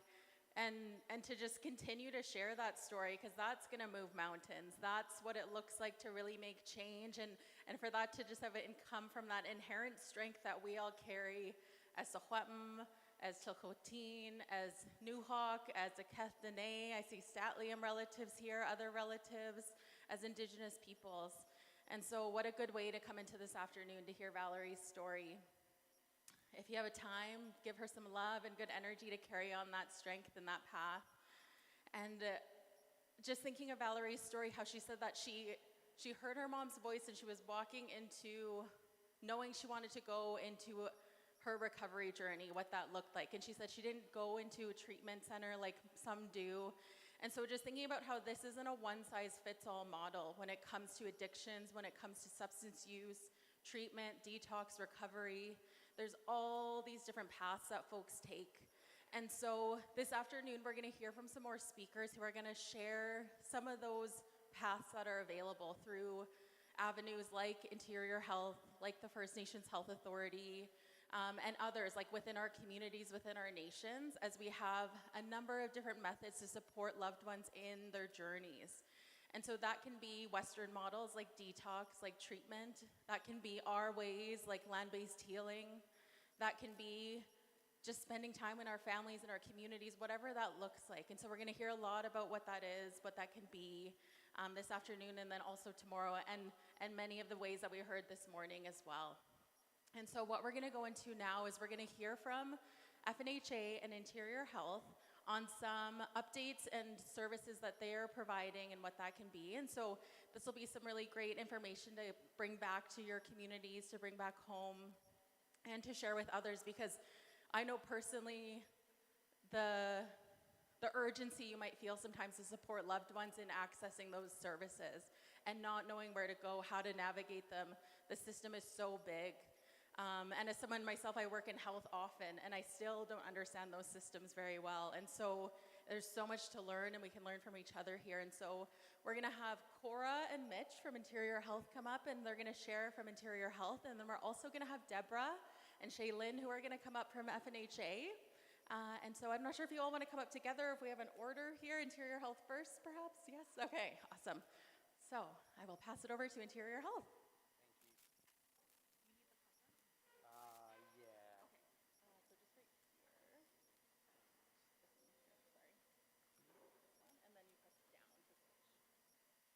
Great. Hi, everyone. It's a pleasure to be here.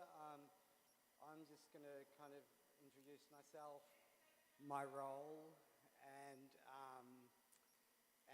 you know, what are the challenges facing youth today. I know some of it's been, you know, fairly heavy kind of content, and I don't want to bore you too much with statistics and graphs, but yeah, I'll keep going.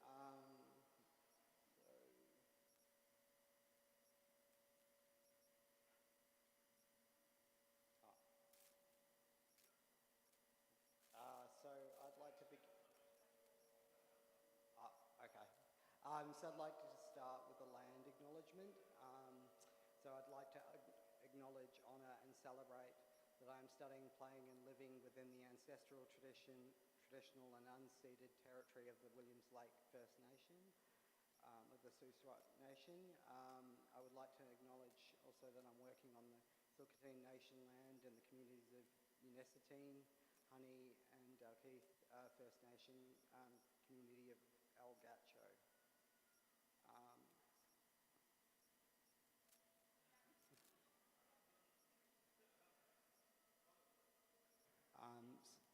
So I've been in this role since October 2024, and I'm working with youth. Okay.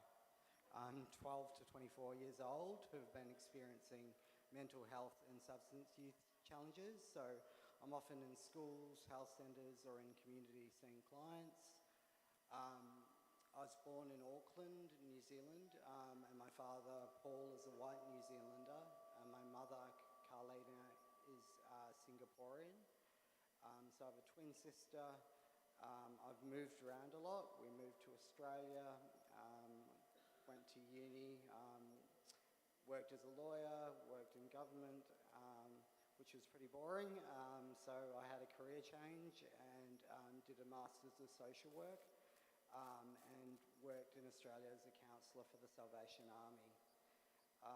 So I moved to Canada in December 2023, worked as a hospital social worker and then went back to counselling. Yeah, I really love the outdoors and I'm always outside when possible.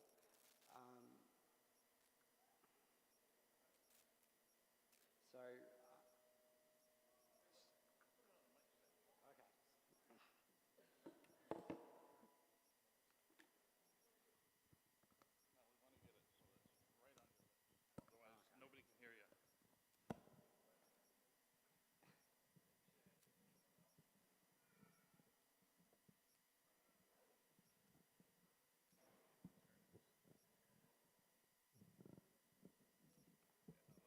How tall are you? Let's put it that close. Yeah, right like that, man. Okay. Okay, I'm obviously a rookie when it comes to microphones. So yeah, it's been a great experience working in the Caribou. I've really enjoyed it. It's really different. It's really unique. I really, think I'm continuously learning from clients, other professionals, other organisations like Denisekai, and also from elders and community members. So I can't do my work without the support and guidance of the community whose land I work on. So I also want to acknowledge elders and, also healthcare workers who have been invaluable in getting me to learn more about culture and the land. So I've been able to, go to several community events, such as the Red Dress event, things like Wild Variety Celebration. I've even participated in a fun run. Wasn't that fun? I've always believed that community-led initiatives work best. So, you know, Well Variety is a great example of that. So, you know, and it's great to see a huge turnout for that event and for speakers to talk about their stories of strength, experience, and hope, and showing others you can live sober and be happy. So yeah, adolescence, we all know, can be a really challenging time for people. So it can be challenging for parents, can be challenging for youth. You know, you're developing your own identity, you're wanting to become more independent, you want to, you know, make more choices in your lives.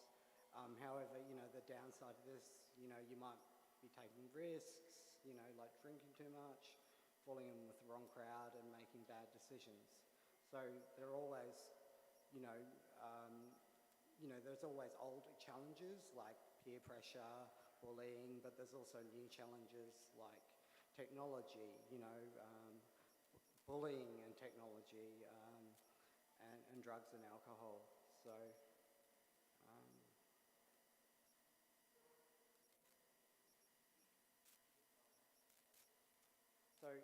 So I'd just like to talk about youth wellbeing.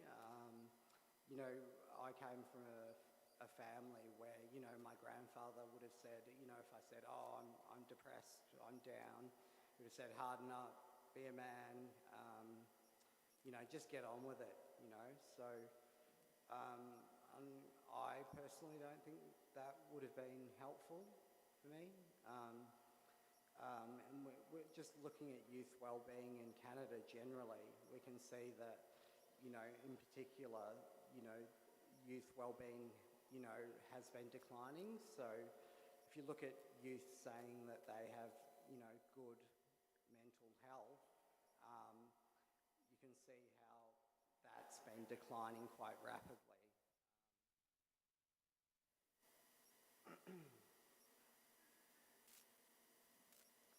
So, I mean, just to kind of say, with, you know, youth mental health, is there a crisis? You know, you can see with this graph that, you know, young women, you know, even young women, you know, generalised anxiety has tripled from 2002. 18% of young women have been diagnosed with depression by a mental health professional. You've also seen with social anxiety, I like to call it, you know, almost 25% of young women reporting, you know, that they've been diagnosed with social anxiety. So, I mean, it's a fairly serious issue. I mean, you might say, you know, maybe those numbers are a little high, but, you know, I think there is a genuine,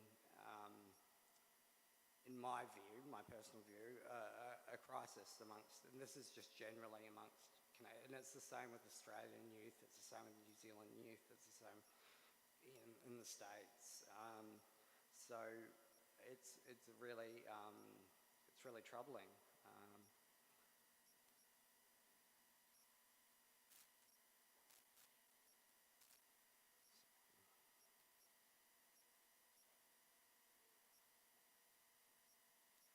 So I skipped a slide. So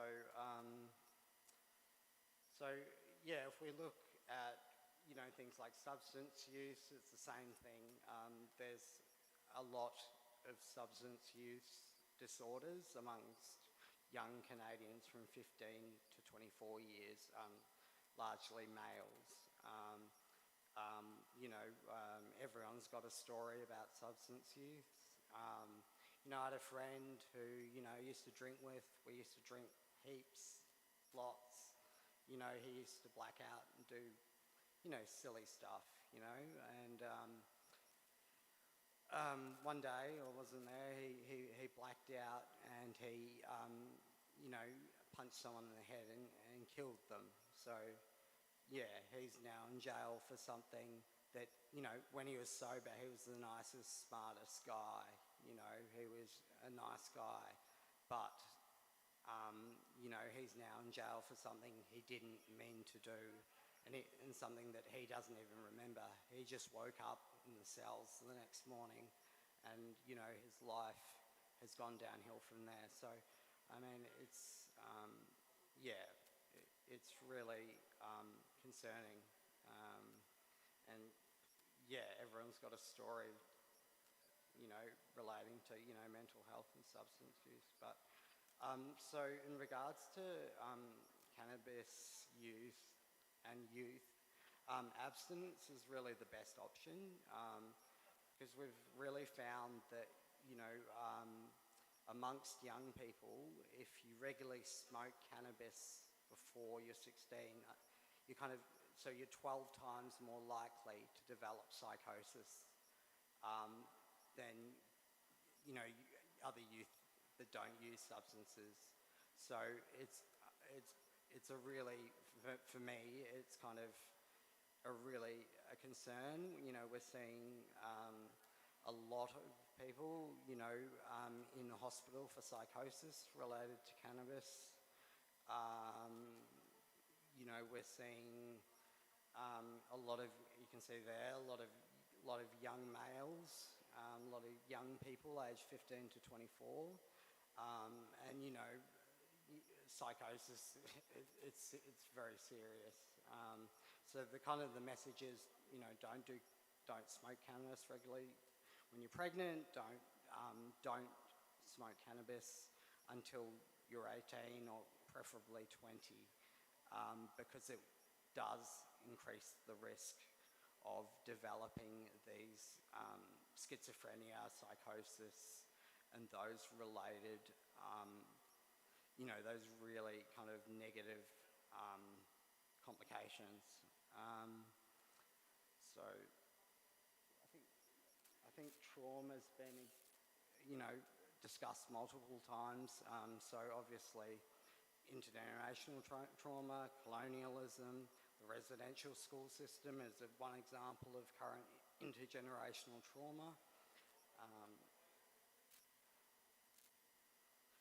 So again, I mean, that's, and this is, you know, it's been said, I think. So, you know, it does have, you're far more likely to be alcohol, you know, have mental health or substance use issues if you have a certain level of trauma in childhood.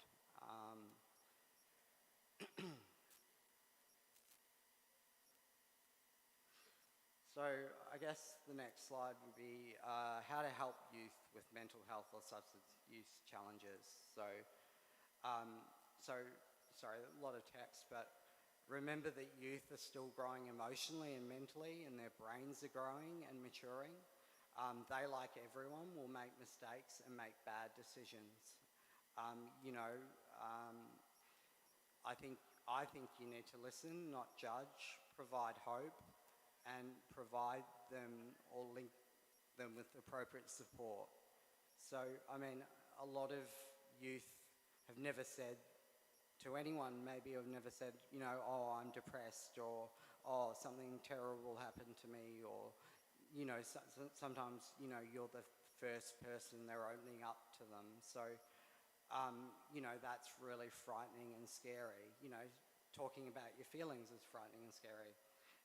You know, talking to a counsellor is frightening and scary. So, I mean, it's really important, you know, those first reactions in community are positive, because they'll remember, you know, oh, you know, is it my grandfather? Oh, don't worry about it, get over it, you know, that kind of thing, or is it, you know, something more positive?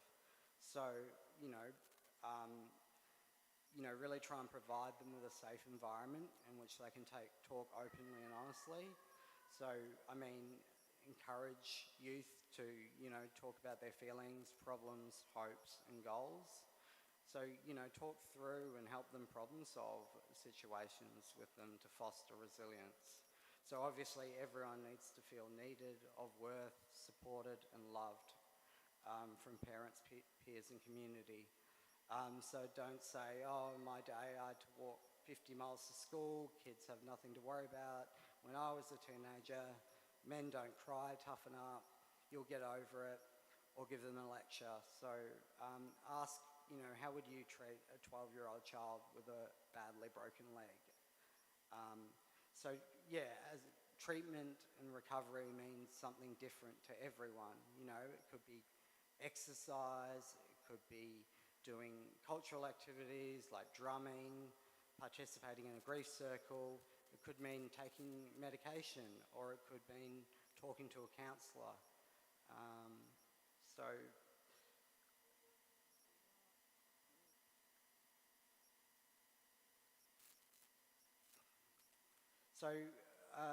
There has been a lot of kind of, very deficit, kind of negative, which there are challenges, but many youth are doing well in the communities I visit. They're fully engaged in school and work and are happy and healthy.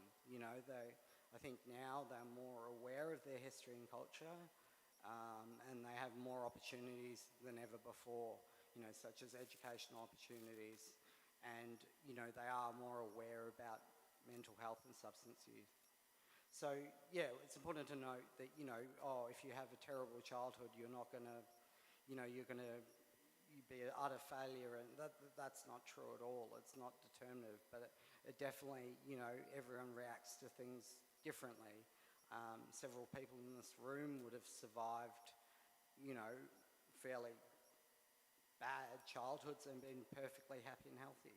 Others will struggle.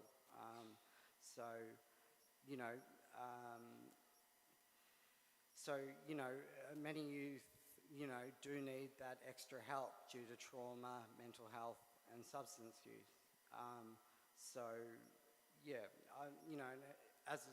I've participated in many community events, and it's great to see, strong, vibrant communities.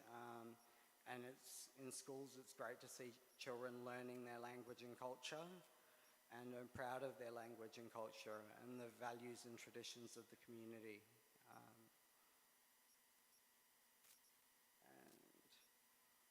So I guess if you have any, someone that you're concerned about, whether it's a little issue or a big issue, you can give me a call, you can send me an email, and I'll make my contact details available. Thank you very much.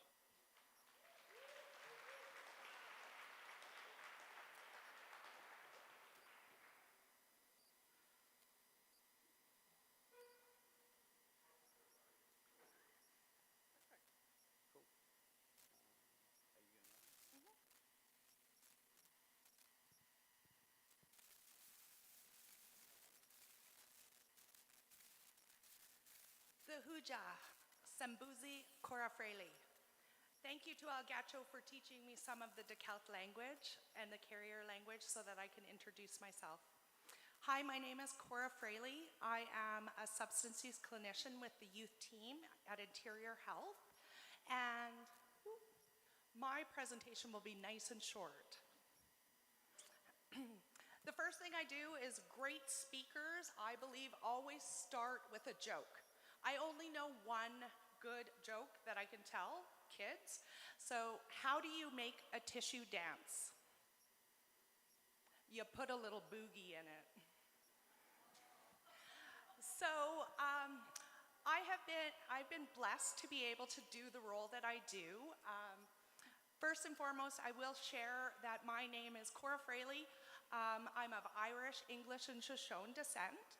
My family, my father is Ronald Welch, and my mother was Colleen Kendall. And my father's mother was, or is, Marie Hardy, and her mother was Retta Perdue. So I'm intermingled with many of the families from the different nations, but my heritage comes from outside of Canada. However, the one thing I would like to share is, and I'd like you guys to share it with all of the young people that you might refer to my day treatment program, is that I'm also in recovery. I've been 20 years free from alcohol and opioids. Thank you. I didn't share that for the applause. I just think it's really important for our young people to know that if you're going to refer them to my substance use day treatment program called Come As You Are, that they should also know that the person who is facilitating that also comes with this history. Because it just can help young people, as my colleague Mitch said, a lot of our young people are dealing with a lot of anxiety. And just knowing that somebody has that past and that history and has helped heal themselves can make their anxiety go a lot lower and maybe allow them to come and see me.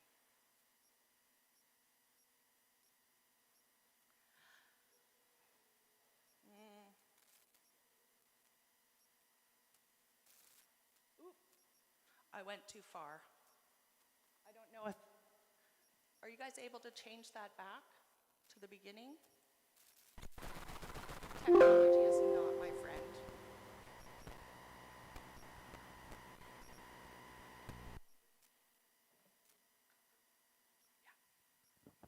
Now, I didn't come prepared because I thought I would be able to read it. So I run a substance use day treatment program for youth ages 12 to 24. They can refer themselves to the program. They can be referred from a doctor or our virtual addiction clinic. They can be referred by a clinician. They can be referred by a family member or a friend. The one requirement that I do have for anybody who comes and does the treatment program is for them to be connected with a counselor. The reason why is because we want them to have some help and assistance before they start the program. And then while we're working through a lot of the trauma and a lot of the skills, sometimes that can bring things up, and we want to make sure that we don't let them go without that support. Now, if they don't have a clinician, they can always come down and see me at Foundry, because we have a wonderful team of walk-in clinicians that they can access. So generally, my program runs for about 6 weeks. It's 4 days per week, usually Tuesday through Friday, and it's 2 hours a day. However, many of you are thinking, would I want my kid to go to a program like this if they're going to be missing that much school? So I do want to say that most of the kids, I can get them some credit in their schooling, in science and English, because we do a lot of different programming, and especially with any of the alternate programs.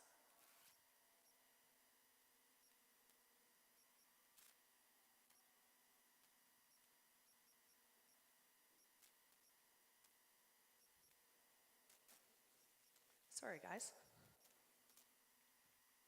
Okay, so this is actually one of my very first lessons that I have with the kids, is why do kids use substances? Some kids use substances to feel good. They want to feel good, they want to be around their friends, they want to have a good time. Sometimes people will use substances so they feel more confident. Way back when, for me, it was my anxiety was high, and I wanted to be able to engage at a social gathering without being so nervous. So that's why I picked up the drink for the first place. In sports, we have a lot of people just trying to do better. So that's where we'll see, some substances happen for studying. We could be seeing our young people using Ritalin or Concerta to try to stay up so that they can study for a longer time. We can also see that within athletes. We can see athletes that are taking different substances to try to increase their performance. But I do find that many of the young people, when they reflect on this, it's a really powerful tool to kind of say, hey, why did I start this in the first place?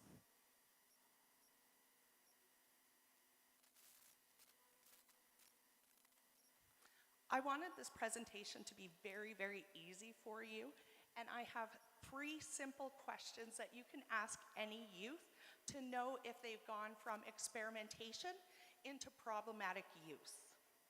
So the first one, after they've reflected themselves a little bit, is your substance use affecting your schooling or your work? If the answer is it's affecting your schooling, you're skipping out, or you're missing work because of your substance use, then you should probably get a referral to come and see me. Second question is your substance use affecting your relationships with your family members or your boyfriend, girlfriend, or partner? If that's causing a lot of problems for you, you should probably be coming and seeing a counselor. The last one, of course, where it hits most people the hardest, is if it affects your finances. If you are working just to pay for your habit, you should probably be getting a referral to a counselor.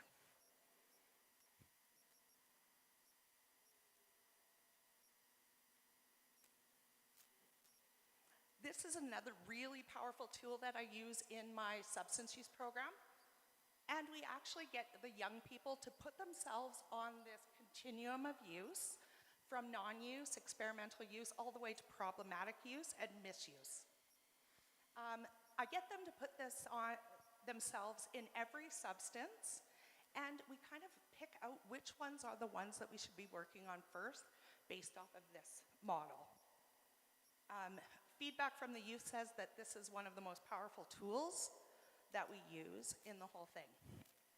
So just to wrap up, I just thought I'd share a few of the topics that we discuss over that six-week period.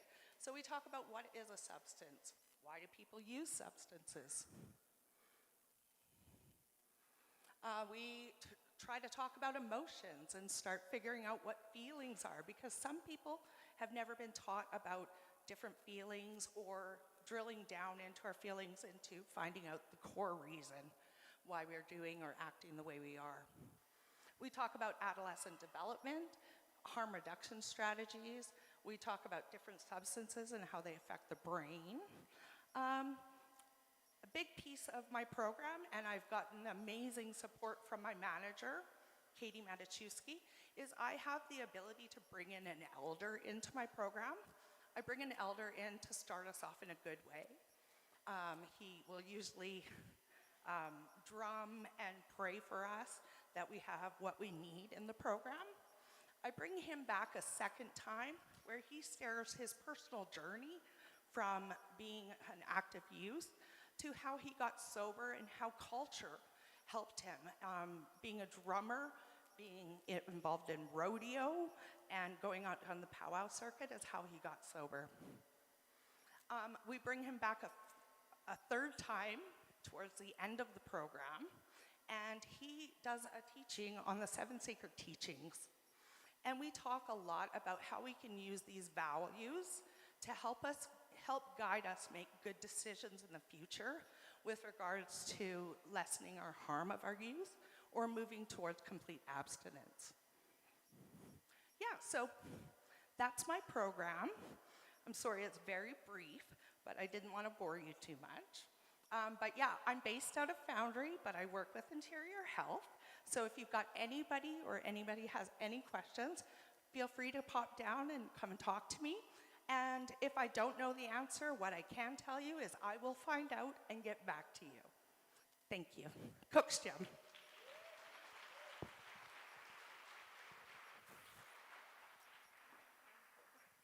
Quick stretch out. Thank you both, Mitch and Cora. Oh, there's draws that Cora's going to quickly do. Sorry. Is there names?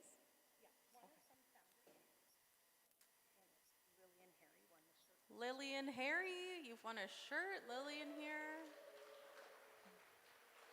Nice. There's Lillian. Oh, yes.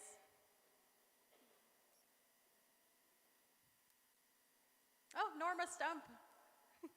You have won a beautiful basket. Amazing. Yes, quick session. Thank you, Cora. And so a reminder that there are those question boxes that are on your table. So if there's questions coming up around this program, around any other, again, a reminder to please put your questions or comments into those boxes now. The team is going to come and gather them in just a moment. And so thinking about interior health, Cora sharing this youth day program, service that is available. There's, of course, a number of others through the Indigenous mental wellness team, through funded beds, through other ways that they support the nations in mental health and wellness and substance use areas, like the recovery house that's funded in Eskedem and other areas as well. So please put any other questions that you feel, maybe if there is even anything that hasn't been brought up yet that you're still wondering about related to interior health or others that we've heard from so far. And with that, we are going to hear from the First Nations Health Authority next. So we have Deborah, nope, not Deborah, okay, we have Shaylin, who's coming up from First Nations Health Authority, who's going to share some information with you on FNHA's offerings, some updates on mental health and wellness. So Shaylin, come on up. Do you want it in here or do you want to hold it? Yeah. Get it in there. There we go. All right.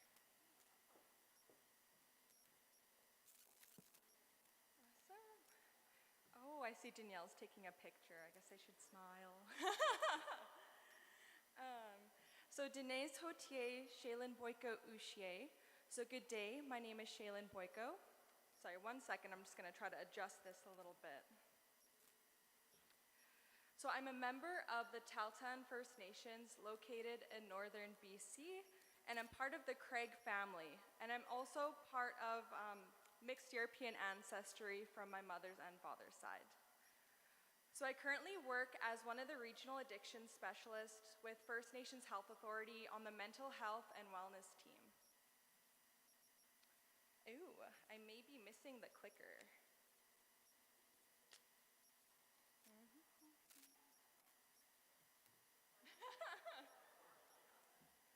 Sorry, 1 second.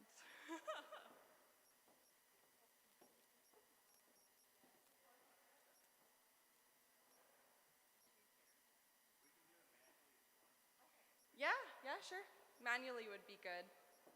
I'll try to leave as much as of a little gap for when to change it. So I'd just like to start off by talking about the mental health and wellness team with FNHA Interior Region. So the mental health and wellness team is available to support accessing wellness services across the Interior Region. These services include, but are not limited to, accessing mental health providers, traditional support, recovery pathways, Indigenous harm reduction, education and supplies, as well as community crisis response coordination.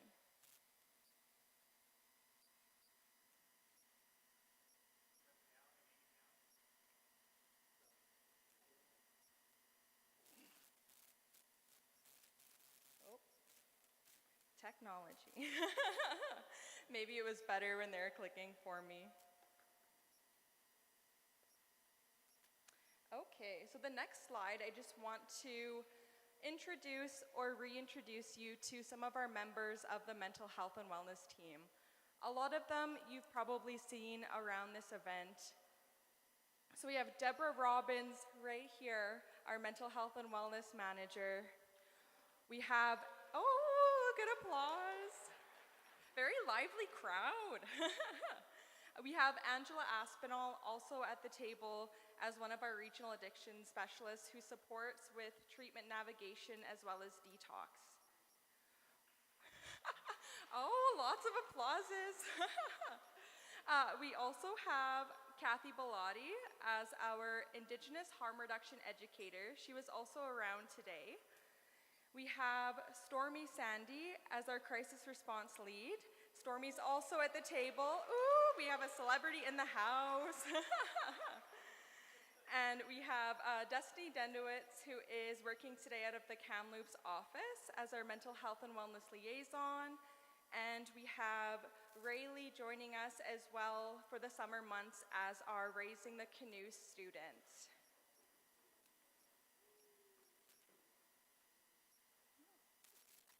Oh my goodness. Okay, so I just have a quick overview of the newest infographic that was released a couple weeks ago within FNHA Interior Region for the toxic drug data. So the reason I just wanted to go over this data quickly, I know data, but just because during our regional caucus and some of the information that was shared, our interior region looks different than the provincial data.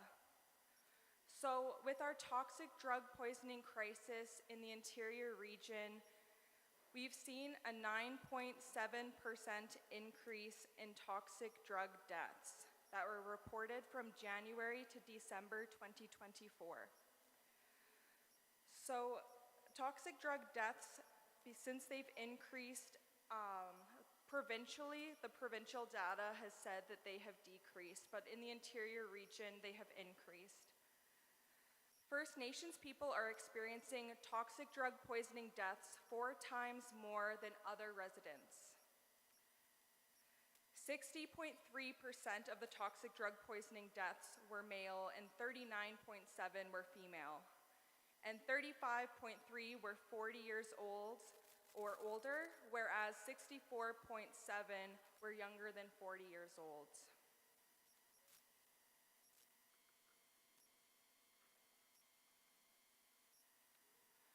So in this data, this is going over toxic drug poisoning events. So most toxic drug poisoning events are non-fatal and represent instances where paramedics were called and responded to a poisoning. Events treated successfully in community and events where 911 was not called are not part of this data. Event data is only collected for people who had a documented personal health number. Therefore, there might be an underestimate due to missing personal health numbers. So 569 First Nations people experienced a toxic drug poisoning, an increase of 0.2% from 2023. Toxic drug poisoning in First Nations people happened 6.2 times the rate of non-First Nations people. So 64.9% were male, 35.1% were female, 32.3% were 40 years old or older, and 67.8% were younger than 40. So we're really seeing this crisis impact a lot of our younger people in community.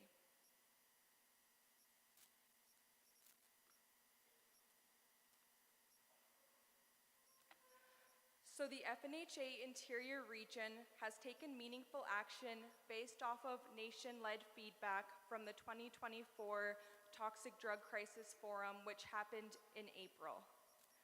The work spans on the full continuum of care. So some of the themes that we saw were prevention, so culturally rooted education and wellness programs, harm reduction, so supplies, outreach, and stigma-free support.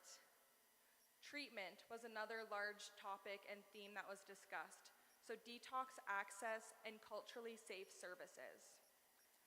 Recovery, youth services, and system navigation and crisis response were also themes that were identified.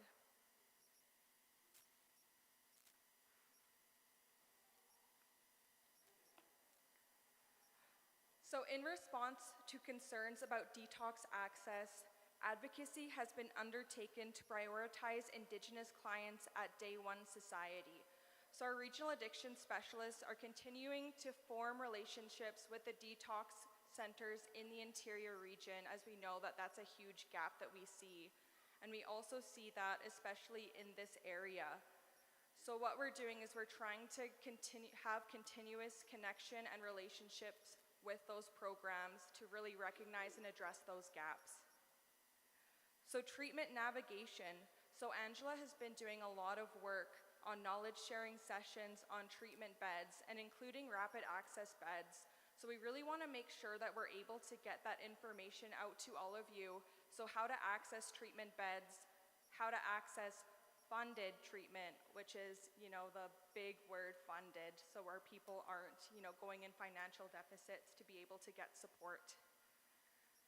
We have looked at aftercare and mental health access. So our mental health and wellness liaison has been supporting referrals to mental health clinicians for our people.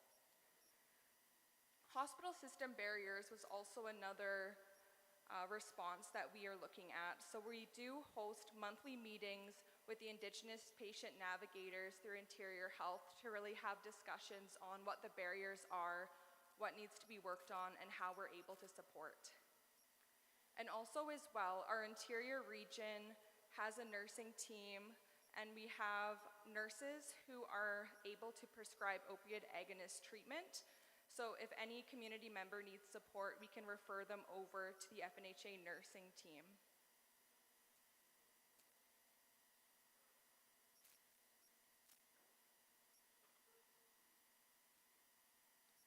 So some of the toxic drug responses that our team has been looking at is we've been supporting hosting nation-led toxic drug forums.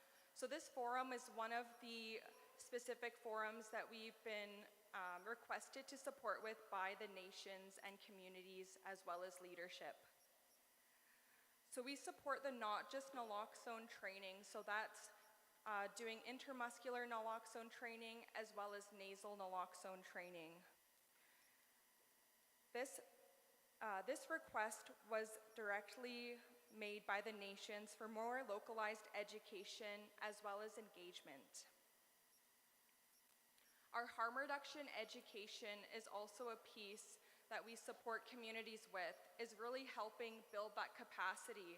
How can we help those who are struggling? How can we help those while meeting people where they're at and saving lives? And our harm reduction educator now is 50% youth focused. So we're looking at how we can support those young people who are struggling with substance use.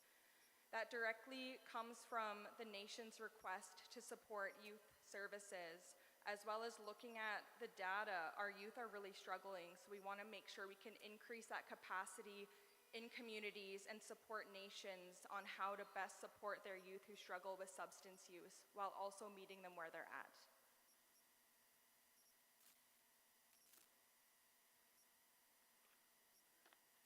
So I just have some funding highlights to discuss today.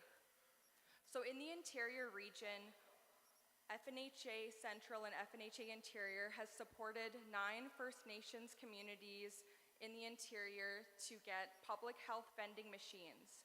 So what that looks like is incorporating harm reduction supplies, but we could also incorporate traditional medicines as well as naloxone, and we leave that decision up to the nations and communities. We have funded 12 First Nations communities in the Interior for community care cupboard funding, which is a similar initiative to the vending machine, but it provides that confidential access for those who may need any sort of public health support. So that could look like feminine hygiene products, it could look like traditional medicines, naloxone, safer supplies for harm reduction, all of those different things. And as well, we do leave it up to the community's decision to put in what they would like for those initiatives. So we've supported 26 communities with the $50,000 harm reduction grants. We've also supported 2 regional friendship centers. So I think I have it in the next slide, but what's really important about those harm reduction grants was that there were no communities who applied for those grants denied. So that means every community that had applied for the $50,000 grant for harm reduction, we were able to award those communities. The 2 friendship centers that were awarded the grants was Okanagan Friendship Center, as well as Senate Friendship Center. And then drug checking funding. So we were able to support OKIB with drug checking funding through FNHA Central as well as the Ministry of Health. So that funding has supported OKIB to have the first First Nations owned FTIR machine in the works. And they're also working on initiatives to ensure their own data sovereignty for their community. So what that means is they are working on an agreement where they own their own data that comes from these drug checking initiatives. We're also really looking to make sure that we're looking at areas that have also a higher toxic drug poisoning events and seeing how we can support and see if we're able to try to look at bridging those gaps for FTIR drug checking, because we do know that's really important, especially in our communities.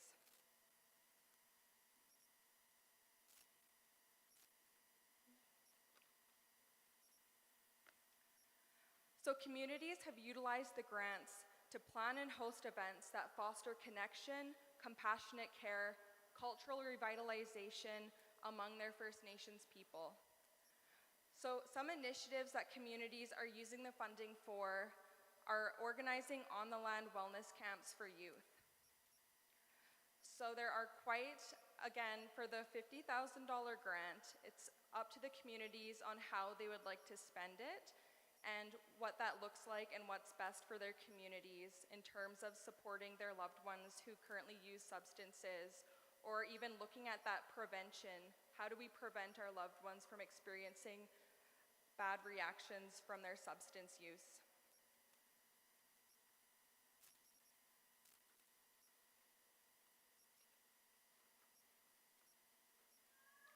So other initiatives from the harm reduction grants are traditional healing practices such as sweats, smudging, ceremony to strengthen cultural identity and community wellness. So really building up communities and providing that wraparound support. Even this event, looking at all of us gathering together, sharing a nice meal together, all of this is also harm reduction and supporting those who use substances and teaching us how to support those and our family and loved ones on regarding substance use. So the harm reduction grants have also supported existing initiatives such as the drug checking programs, as well as expanding harm reduction supply distribution. So the $50,000 grants are usually every year, but then they're not guaranteed currently. They're dependent on fiscal budgets.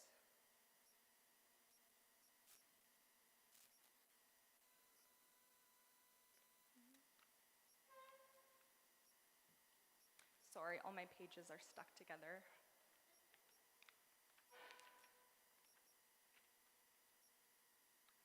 So some of our mental health and wellness team responses for mental health and crisis response, for addressing nations' requests for improved access to mental health supports.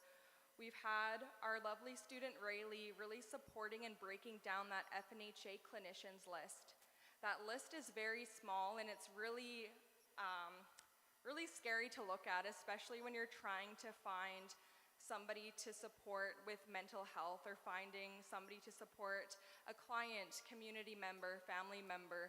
So we're really trying to break that list down by nation in the interior region, being able to provide what those specialties are that those counselors can support with, so it's easier for our community members to navigate. And then we've also organized some workshops. So some of those workshops are human trafficking and gang awareness. So we've held those in Kamloops, Williams Lake, as well as Cranbrook with Indigenous policing services. So that workshop was a direct request from the nations to really look at the problem that's happening and really address that. Other workshops include Healing Indigenous Hearts, that supports trauma-informed healing. So for any of these workshops, or if anyone is interested, we do have our contact for our mental health and wellness liaison, Destiny, and as well as Stormy Sandy, our celebrity in the room right here. Not to put you on the spot, I would change the spotlight over to you. Woo, round of applause for Stormy.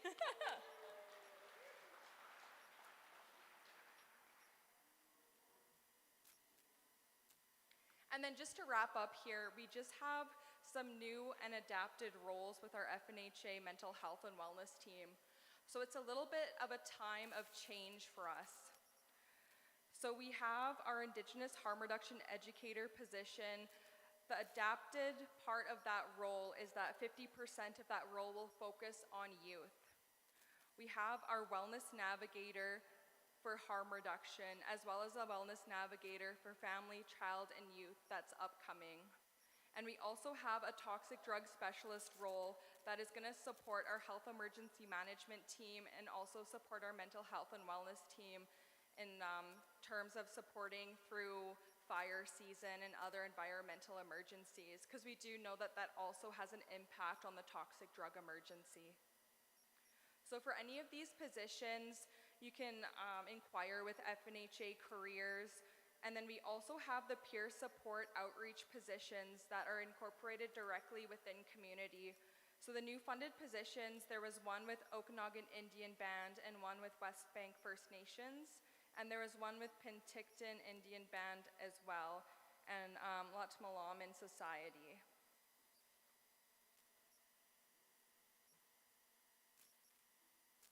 And that is it for me. So thank you all for providing me the opportunity to chat with you today.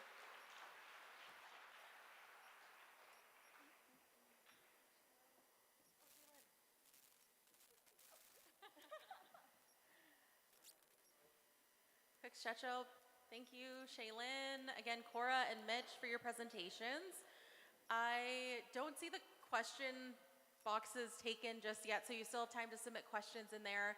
We are going to move into the break, and so we're going to have 15 minutes for our break, so it's 2:35, so we're going to come back at 2:50, and then we have one last presentation, and then we're moving into that Q&A panel for this afternoon, with closing around 4 p.m. and door prizes then. And so if you're not here tomorrow, you can fill out the survey that you received in your package, but if you are here tomorrow, you can wait to fill that out until the end of day tomorrow. So enjoy your break, and we'll see you back at 2:50.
just up here to give a 1-minute warning.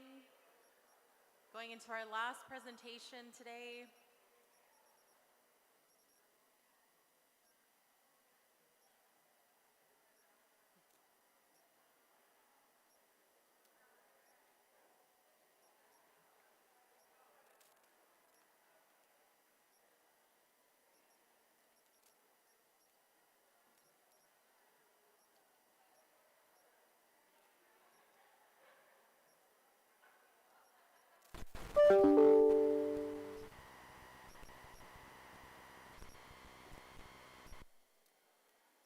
Donna Lynn, who is our presenter, I'll just ask you to be ready to go in just a moment here.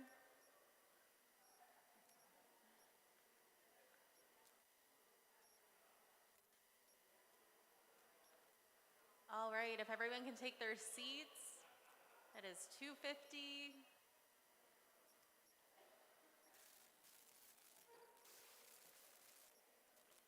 Still time to ask questions in the question box that will be collected this afternoon.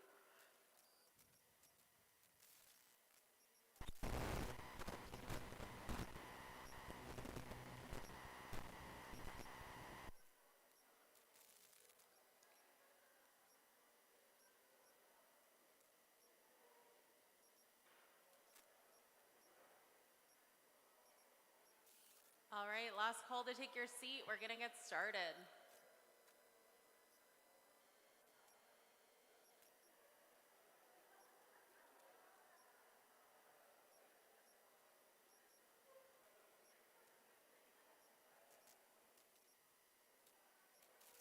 All right, everyone, thanks for sticking around. We are coming in again to the last presentation this afternoon.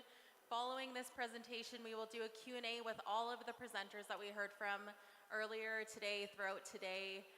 And so that will bring us to close. And a reminder, tonight is cultural night. So you're invited to bring your families, any friends out to cultural night starting at 5 p.m. here with a light dinner being provided. And so for our last presentation today, we have Donna Lynn, who is with us, who is providing a presentation on Tlethco Home Detox. And so we'll get to hear about their home detox program that's being offered in community. And again, if you have questions, to make sure that you hold those questions. So if we could give Donna Lynn a big welcome, show her that we're ready to go. Awesome. Big stretch up.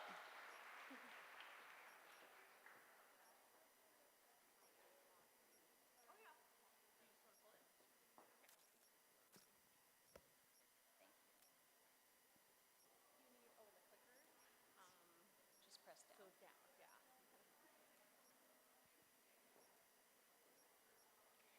Thank you all so much for sticking around. I know this is a long day and it takes a lot to sit through all these presentations and learn and be present. So I appreciate you all, and I promise not to take too much of your time. I would like to say firstly, Cook's Chechum, and also thank you, Cook Bee Sellers, for the very impromptu language lesson. Thank you so much for the Secwepemc community hosting this event on your territory.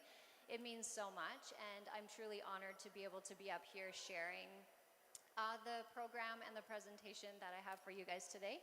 So we have developed an in-home detox pilot program that I'll get into and share some details of with you today. Firstly, however, I'd like to introduce myself. My name is Donna Lynn Bruin. I am born and raised in the Williams Lake area. I left for quite some time. I took my nursing education, so my background is in health, and that's where my passion lies. I would also like to share in full disclosure that I also am in recovery from alcohol. That was my substance of choice. So I would just like to share that transparently with everybody as well, because I feel like it's important that we share our truth with each other. I think it helps reduce the stigma and the judgments that we have of ourselves and the shame associated. So thank you all for holding space for each and every one of the presenters here today.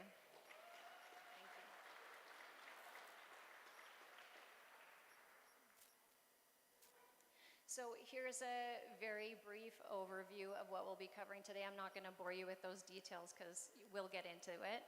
I'm currently in the role of the Director of Health at the community of Klesko in the Housekeeping Nation. So I'm very, very honored to be up here and be able to share the information that we've collected with you today. So as a very brief overview, previously mentioned by FNHA, there was a toxic drug forum that was held in April of last year that myself and our NADAC worker, Mary Tanell, attended. We were both very new in our positions at the time, and we were very inspired by that toxic drug forum, and partially because we always have these conversations. This is what's happening, this is what's going on in the nation, in the region, in the area, in all of the nations. It's affecting everybody, and we have many, many conversations about what truly is happening at the moment, and we're starting to unearth those realities, but there's very rarely a what are we going to do about it conversation, and then actions followed up.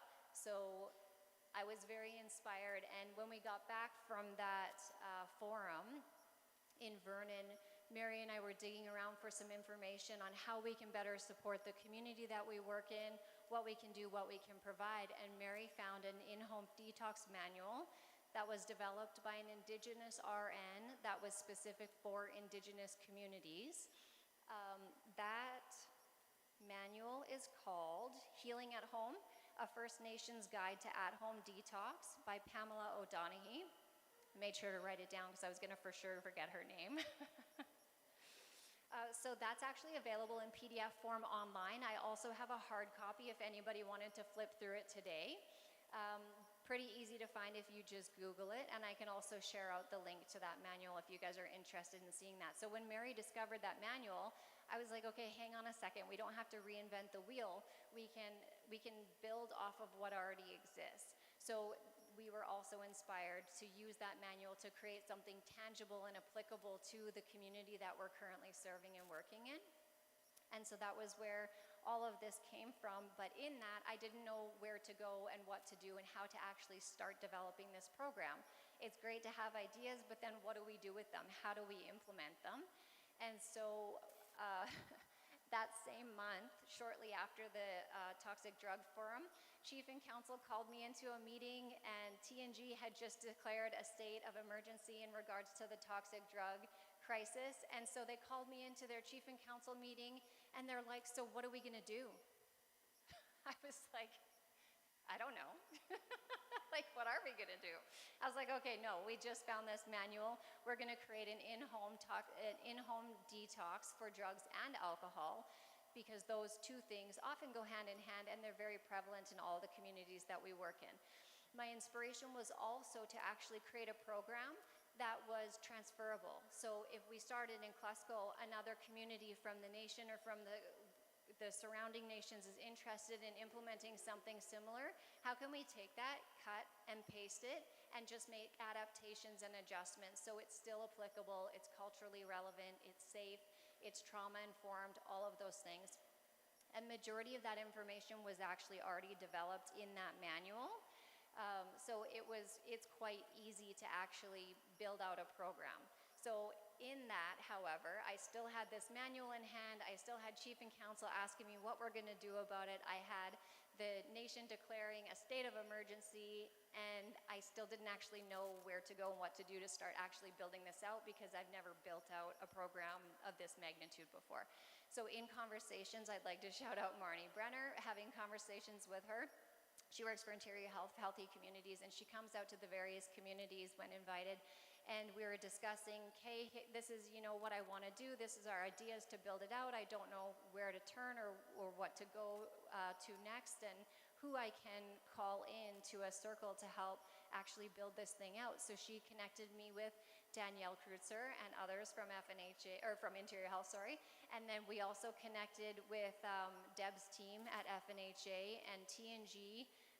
Ellen and team got on board to help support, and we built a working group.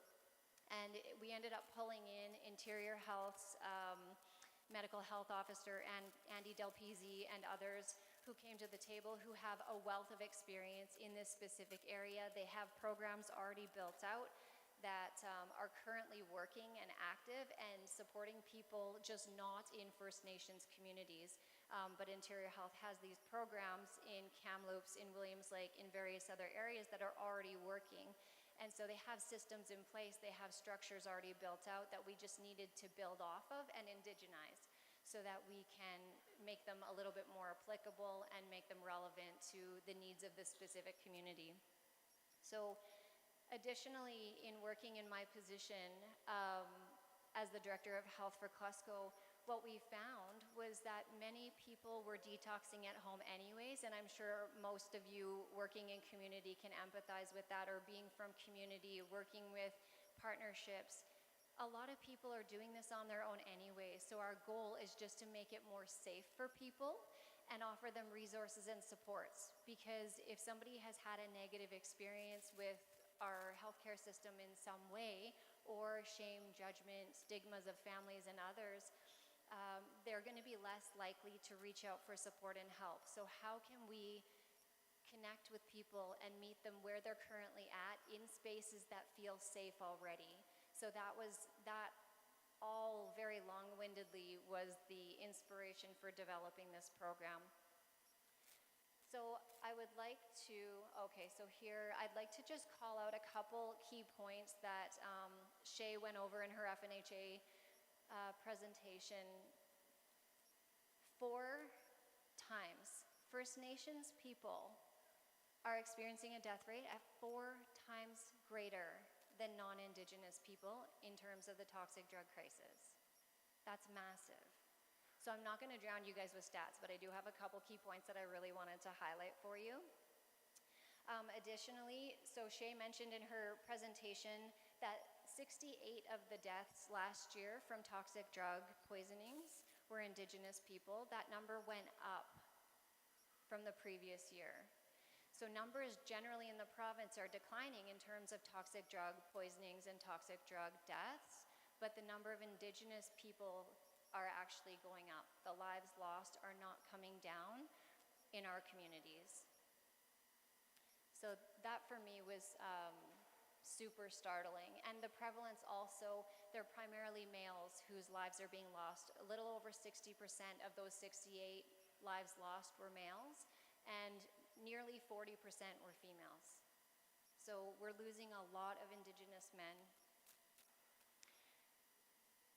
So again, I just wanted to highlight with this one, we don't have to dive into the depths of it. This one just captures the details. The toxic drug crisis that we're currently in, the toxic drug poisonings, actually are coming in at rates higher than the deaths caused by COVID-19 for Indigenous peoples. So more lives are being lost than a pandemic caused for Indigenous communities. That is extremely tragic, and it's infuriating to note that the disproportionate impact is on Indigenous peoples. So the other piece in this particular slide I'd like to highlight is that you can see on the very last line that it compares the life expectancy impacts of toxic drugs. The life expectancy for non-Indigenous people has come down by 1.1 years, and the life expectancy has been shortened for Indigenous people. Significantly more for males is 6 years, and for females nearly 5 because of the toxic drug crisis. It's extremely tragic. Okay, final fact slide, I promise, and then we'll get into the grit of the actual program, because stats are incredibly boring, I know. Okay, so in the interior region of BC, the 2 key points I wanted to highlight here is that 4.5% of the population in our region are Indigenous people. That's a pretty incredible portion of the people. And the other piece that I really wanted to highlight is 21.6% of the toxic drug poisonings were Indigenous people. Nearly a quarter out of the whole region. That, for me, is very impactful. Okay, so I'm I'm not going to go through and read all of the slides verbatim because you guys are all very capable of doing that and it'll bore you to death, and we have limited time as well. So really, there are so many benefits that an in-home detox program provides. The sense of safety, the sense of belonging that increases, having a space that people are comfortable in and not having to access perhaps a healthcare system that there has been historic trauma and damage caused by. So additionally, some of the underlying benefits that may not be at forefront when you think about an in-home detox program is there's actually a reduced risk of complications, and generally this can help improve overall health outcomes for people. A lot of the side effects and byproducts of the toxic drug crisis, of substance use, whether that's alcohol or drugs, is often isolation, and isolation is in itself a crisis. That was spoken to earlier by the psychiatrist about how impactful isolation can be on people. And so often when people are in active substance use, they withdraw from their families and friends and they pull themselves aside. This can create anxiety, depression, and a multitude of other healthcare conditions that all come up from being stuck alone and not having a community of resources. Okay, so some of the key components of the in-home detox program are activity-based. There's the clinical components of the comprehensive assessments, having physicians involved, all of those necessary pieces to keep people as safe as possible from a medical standpoint. And then there's also the cultural and spiritual components that actually connect people back to create a sense of belonging in their communities, in their nations, and perhaps with their indigeneity. I've had conversations with various people in the community who feel reasonably disconnected from their culture, and they live in community. And it's often from being in the throes of substance use and I mean, so many other things. I'm not going to certainly preach at you guys about the historical impacts of culture being fractured. However, so the medical components are absolutely necessary. You have to have assessments, you have to have your doctors and your nurses and all of those people involved, but you also need to have things be very, very personalized. You need your care plan supportive of people and have those be adaptable, because as people grow and heal and develop, they change, and sometimes they seek out culture later once they have disconnected from their addictions and they've moved into a little bit more centered space within themselves and they're starting to heal. They then have the openness and the ability and capacity to start reaching out and reconnecting, which is a beautiful thing. So we want to make sure to support that. The other piece that is very, very important and is often overlooked historically is peer support. So it's really important for us to have people with lived experience supporting people currently going through detox from active addictions, because they recognize things in a different way. When you know what somebody has gone through, you can feel it, you can empathize deep to your core. It makes the world of difference. When you feel like somebody doesn't get it, they don't get you, you don't connect with them. So having somebody who knows, they've been there, they've walked in your shoes, and their shoes are just changed now, makes a world of difference in terms of the ability to support others. So the peer support component is absolutely integral, as well as the mental health supports, which we know is very important. Okay, so a little bit more of the key components of the program. So all of the therapies, all of the activities will all be rooted in trauma-informed care. So it's very, very important to be aware of what somebody's particular trauma is, because it does vary, and we have various triggers, as we all can empathize with. Certain things impact us in ways that aren't meant to necessarily have a negative impact, and they can. So having all of the practitioners and all of the providers be educated with a lens of trauma-informed care is absolutely of utmost importance. The other piece that is really important the other two pieces that I'd like to highlight as really important is really empowering people to take their wellness, their healing, their health care back into their own hands. We know so long Indigenous people have been disempowered, choice has been removed, all of those types of things, and it can be challenging and scary to choose for yourself again and to actively stand in accountability and integrity with your choices. And so really empowering people slowly and gently to take that back, especially coming out of addictions when you have that stigma of shame and judgment and disconnection. Very, very important to help people getting back on their feet is re-empowering them that they are in charge, that they get to choose, and their choices are valid and worthy, and their choices previously have not been shameful and mistakes. They've just been part of life. We've pretty well all walked in those shoes, so we can all empathize with how tricky and how challenging it can be when you're coming out of that on the other side. And the last piece I'd like to highlight here that's really, really important and very challenging is the relapse prevention component.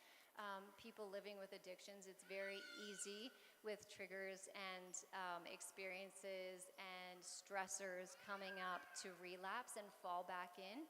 I know Val mentioned it in her presentation earlier, and I can attest myself. I can't even tell you how many days that I've been like, man, I just want to have a glass of wine and take the edge off, or go get trashed and not have to think about or feel this experience, whatever the stressor is at the moment. So having relapse prevention, so that means education for the person going through detox, education for family and support people, education for the staff, education for everyone involved, and having a plan in place, having people set up for success. So often one of the pieces missing in our current and traditional detox programs is that, okay, you're done detox, see ya, you're gone out into the world, and there's not necessarily that post-detox or post-treatment help and support, whether that's like skill building, life skills, supports, connections, the ongoing peer support that can be offered through a program like this, that can make a world of difference in supporting somebody to be able to be more successful, and also withholding judgment. So the relapse piece, also the last piece I'm going to talk about there, is oftentimes people, oh, well, you were sober, you did so good, you made it this far, why would you go back? And those things really don't help. So having people also understand the process of addictions and that it's not linear. When you decide you're ready for healing and you trip and fall, that's normal. That's a normal part of addictions. That's a normal part of recovery. And it doesn't mean you've screwed up your healing. It doesn't mean that you have gone off the rails and everything's bad and wrong. It just simply means you're on the road to recovery. And your healing journey is not linear. It's not a flat line. Okay, so some of the challenges and barriers that we have run into in our program development, or that if you're interested in developing a program similar to this, that you might expect to face. Our number one is pretty much the same as everybody else's, having trained, appropriate staff who are consistent, readily available, and in the roles that you need them to be in. So doctors is always a challenge, of course. Nurses, nurse practitioners, all those types of people can be a challenge. The stigmas around substance use, we're all here. Everybody in this room, I think we can all speak to and say that we understand their stigmas. We probably all, to some degree, have heard them, felt them, said them, all of those types of things. They still exist. They're not gone away. They still exist very prevalently in our healthcare systems as well. There is a lot of stigma and judgment, and it stems from a lack of understanding. So there's a lack of understanding and education around addictions, recovery, and what that process actually looks, sounds, and feels like. So it's still alive and well, unfortunately. The other pieces that can be a challenge is having physical space.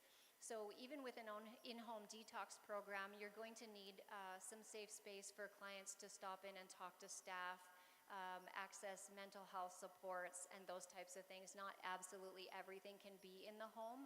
So oftentimes infrastructure, which I know again every community can attest to being a challenge, we don't have enough spaces, we don't have enough safe places, and we don't have enough manpower resources, always some of the things that we come into. Safe housing can also be a challenge if somebody is ready to detox and they'd like to do it in their home, but perhaps there's active addictions continuing on in that home. That's not an appropriate place for them to be detoxing, so that can be a pretty big challenge. And then, of course, complex client needs such as mental health, other disease processes, those types of things that can be a little bit challenging to navigate when you're looking at it just from a detox lens. It's not actually that narrow of a lens. You have to look at the person as a whole, which encompasses all those other aspects. And then naturally funding, I'm not even going to go down that road because we all know not the time and place to harp on that challenge. Okay, so I'm going to just buzz through the next couple slides because I'm running out of time rapidly. There are some success stories available through both Interior Health and Vancouver Coastal. Particularly, I found some really great success stories with their programs.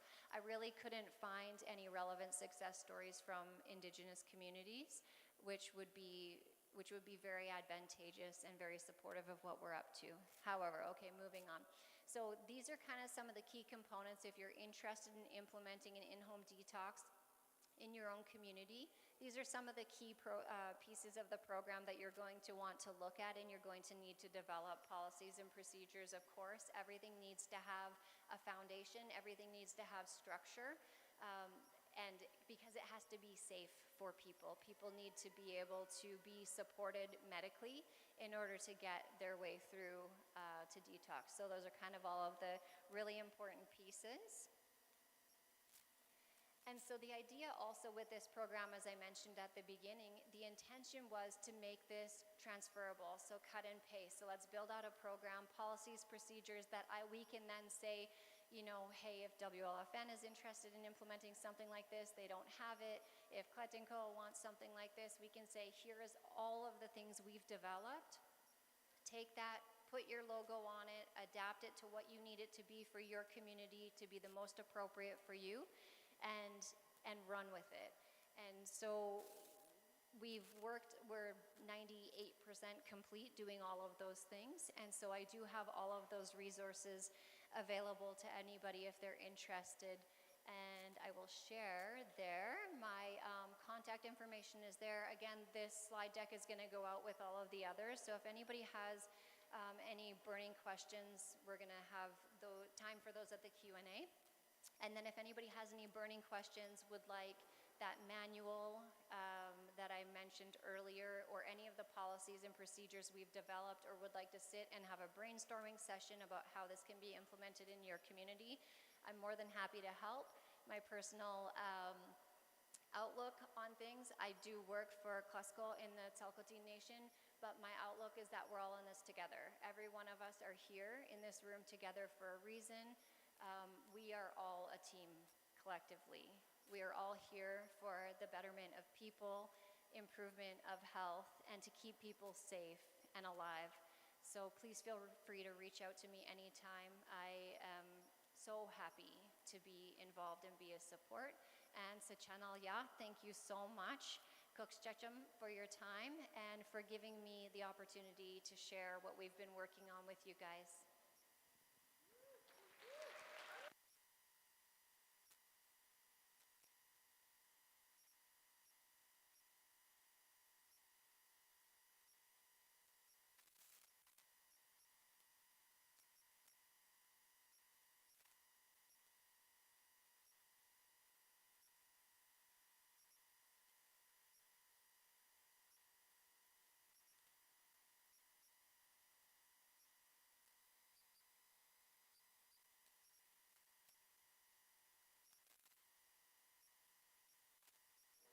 Awesome. All right, we got our chairs coming for our panel here. Donna Lynn's going to stay up here with us for the Q&A. And because the Q&A boxes were taken before Donna Lynn's presentation, if you have direct questions for Donna Lynn, can you just write them on one of the cards and put your hand up and we'll grab that from you? Unfortunately, just because of time, oh, there is one here. Okay, team, there's a question here that we'll need to grab. Just raise your hand there. There we go. All right, if there's any others, apologize that we won't be, oh, and I see another hand over here. The team can keep an eye for hands, just over here. Please keep your hand up, just so Ellen can see and come grab those. We want to make sure we get to all the questions we can today. Unfortunately, again, we aren't able to open the floor for passing the mic around just due to time, capacity, and getting ready for tonight in this. And I see Cookbee Fred has a hand, so Cookbee, you have your card written down. And so all the presenters, if you could come back up here for our panel portion. Is there enough?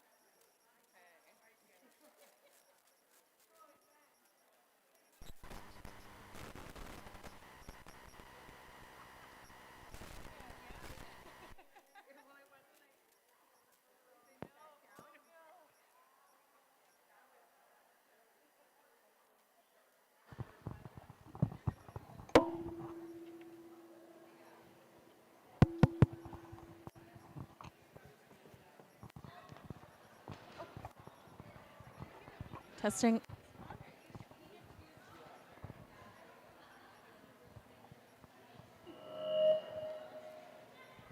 Testing, testing, testing. Awesome. Okay. Do you want to take this off? Yeah, that'd be good. Because I'll stand up here. Yes. Oh, it's not? Oh, darn. I think. Does it move? Oh, it's just super heavy?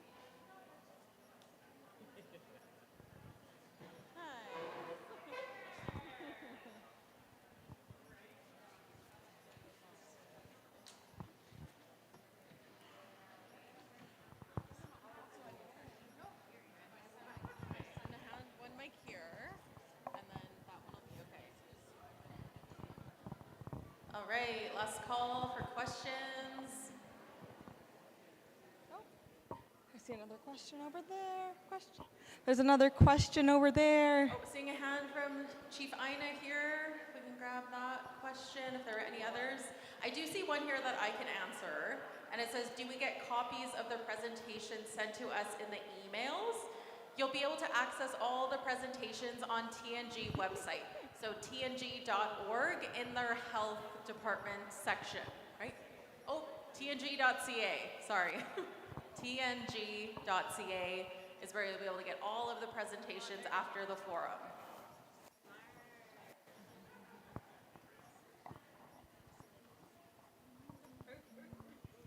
All right, so we'll get started with the questions we do have so far, and then as they come up, I'll read those out. And so to the panel, so these are our speakers that we have for today. So I'm just gonna look to you to kind of like popcorn style, if you feel like it's something that you can respond to, please do. And we have the mics here that we can pass around. The first one that I'm gonna go to, I think is a little bit more geared toward interior health. So I'll be looking to Cora and Mitch to help us with this one. And it says, for day treatment, how do we get this program to be longer? And so seeing it was a 2-hour-a-day program for 6 weeks, looking perhaps if there's an opportunity for it to be longer, or perhaps why it is 2 hours a day, even to start there. So this is just the way that they designed the program, but I've actually been able to offer the program in community, and I really try to gear it towards the audience and the participants. So sometimes I've done a recovery group after the day treatment is completed, just to provide some ongoing support. And a prime example is I did a day treatment, and actually this weekend I was down in Kamloops, and they did my day treatment, found out it wasn't enough, that they needed a bit more, did an inpatient treatment program at a New Tomorrow in Kamloops, and I was so grateful that I got to see her graduate, and she's moving on to second stage housing at Maverick House and being supported there. So yeah, we do have some flexibility with the program, and we do try to make sure that we accommodate the needs of each participant. Cookshem, all my relations. I don't know. Awesome, Shasham Kaura, thank you. This next one here, I'm just gonna read out. It's more of a statement, but Shaylin, perhaps if you want to respond to this, I'll share it first. So the $50,000 grant that was mentioned by Shaylin earlier, this is available through the First Nations Health Authority, should be available as core funding rather than year to year depending on budgets. And so perhaps if you have any background to why it is currently grant funding and what that might look like going forward. Yes, so this question we can definitely bring forward to our finance manager as well as FNHA Central. Unfortunately, I do not have the answer for that today just because we do not manage the funding specifically with our team, but it's something that we can definitely look into because that's one of the areas that we see that is a huge gap in services is just that, that funding that is, I'm forgetting the word, sustainable. There we go. So we can definitely bring that forward. Thank you. Awesome, Shacham. And I'll also just share, I don't know if folks saw, but recently new relationships trust funding applications opened. And so there's tons of streams there for post-secondary students, elder and youth grants, community-based, like nation building, all sorts of things. So new relationships trust is another stream that's open right now that might have opportunity for our communities. That's not directly related to substance use or other, but can be open for sure. So just wanted to share that. This one here, Interior Health and Vancouver Health Funding and Success. Where and when does the funding be approved? Remote First Nations need aftercare programs to be funded sufficiently.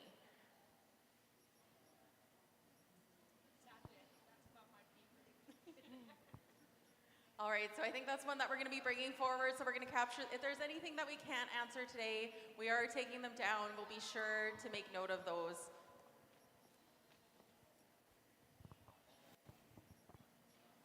All right, so the next question that I'm going to go to here, is there a limit on how many kids are allowed to go to a family treatment? Or suppose youth, I don't know if, yeah?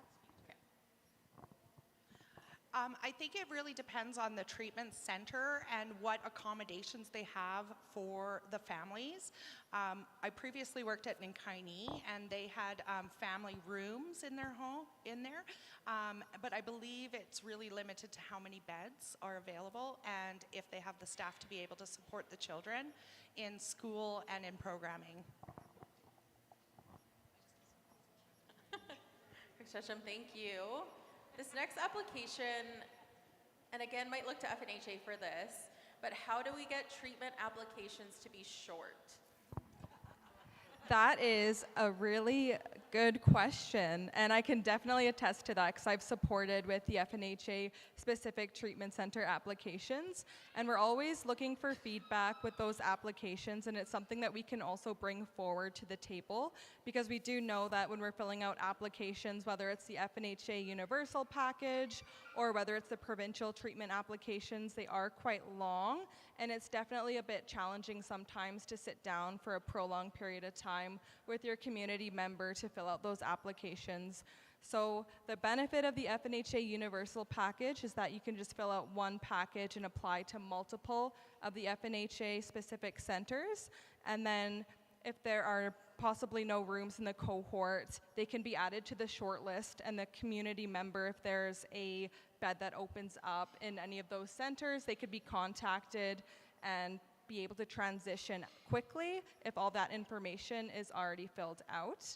But I do agree it can be definitely tricky to fill out because they are long, and it's something that we can bring forward to maybe see if we can get a little bit more support on making that less wordy and crazy. There's some applications that I've seen that have been about 30 pages long, so that was definitely a little bit crazy, but I can also say that that's a very valid question and something that we can also discuss higher up with the universal package. You know what I wonder would be amazing is if we actually had, when you're first applying, right, you finally got someone who's got that willingness and that readiness to walk through that door, if we make that first step just a shorter package. And once you get the acceptance and you're like, yahoo, okay, now I can put my effort and my mind in this because I don't even know if I'm going to get in. And if I'm not going to get in the next 2 weeks, I'm not going, and I might not be here. And I wonder if we just to get people to that stage of like support and feeling like they're being heard and seen, and they want the support and treatment when they want it. And then it gives them that encouragement to be able to fill out all that paperwork once they get the, you're in, we gotcha, you know? No, I think that's a really great suggestion and a great idea. Thank you. I think this is probably why I didn't go to treatment, was because of the paperwork. Because, you know, when you're ready to go, you want to go like right now. And then that paperwork was a huge barrier for myself. It just stopped me. I said, you know what, if I'm going to have to fill out this paperwork, there's no point in me going, because by the time, you know, everything was said and done, it would take weeks when... Hello? So, but as an addict, wanting to get the help right now, and then having that barrier, I think that was probably one of the biggest reasons why I didn't choose to go to treatment, was because of the paperwork. It was just so much. Like some of them were like 30, 40 pages, and like they're big packages. So I think that was a really good question. Like, how can we make those packages smaller? Help the addicts who want to stop, like right now, like how can we get them to that place? Okay, if you're willing to do this work, we're willing to help. And then, you know, even in my line of work, being able to be that support person to get them through those doors.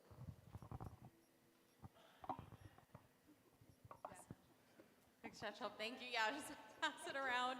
And these next two are kind of related anyways to the conversation we're having now. One is, our treatment centers the solution?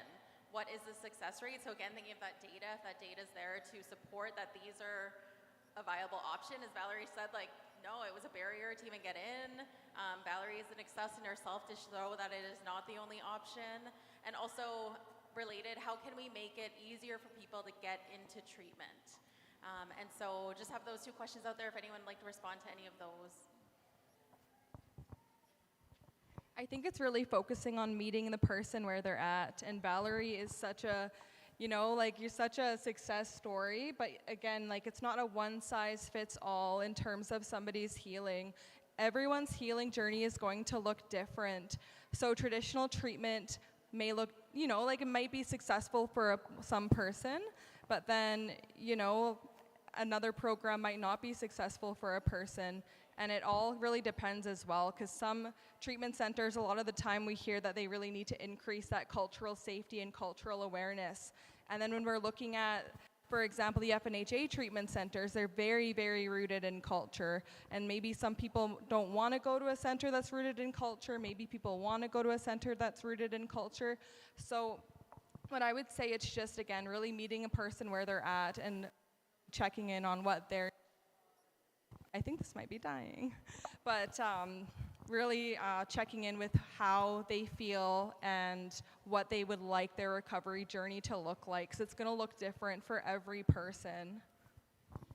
And I think to piggyback on that, the other thing too is we often think that if somebody goes to treatment, that's it, that's all. Their one round at treatment is the solution, and that's that, where they should then be fixed and be better, and that's just, again, not realistic, and that's not how recovery and addictions truly works, because it's not linear. So I would say, like, we know in our community, working with some of the staff that have shared their stories with me, and working with our community members and hearing others' similar experiences, that sometimes it takes multiple rounds through treatment, and sometimes treatment one time is enough, and people don't want to go back, and then they choose a different route for the next time that they are attempting sobriety. So I think we also maybe need to shift our lens on treatment being the end-all, be-all, that one time that people get in. It's not always the solution, and it's not always a one-time go. Awesome, Coach Chachel, thank you. I see more questions coming up for sure. This next one is related to more so the support for families and what can be offered there. So are you aware of programs or funding opportunities for families that are dealing with grief or loss due to opioids? If any of you are familiar with any that are out there, perhaps even models to look to, or current ones within our local health partners like Interior Health, FNHA, others.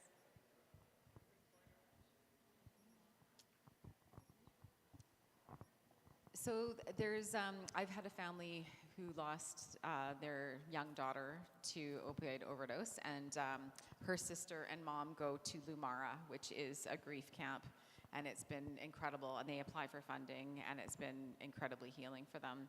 And now the sister is actually like a peer support worker at the camp for grief and loss. Two programs that might be helpful is with Interior Health, we now have some family peer support workers, so family members with lived experience of, migrating the system, trying to get their young people or a family member some support. Also, because my program's based out of Foundry, Foundry also offers a program called Moms Stop the Harm. We offer it once a week, and we usually will feed you soup and we call it also soup and support. So if you wanted some support and you feel like you're just kind of, don't know what the next steps are for your family member, please come down to Foundry and we'll find you somebody to support you through that journey. I just keep on giving it back to you. I don't want to. So at WLFN, we have a group called the Wellness Recovery Group, and that's open to all of the communities.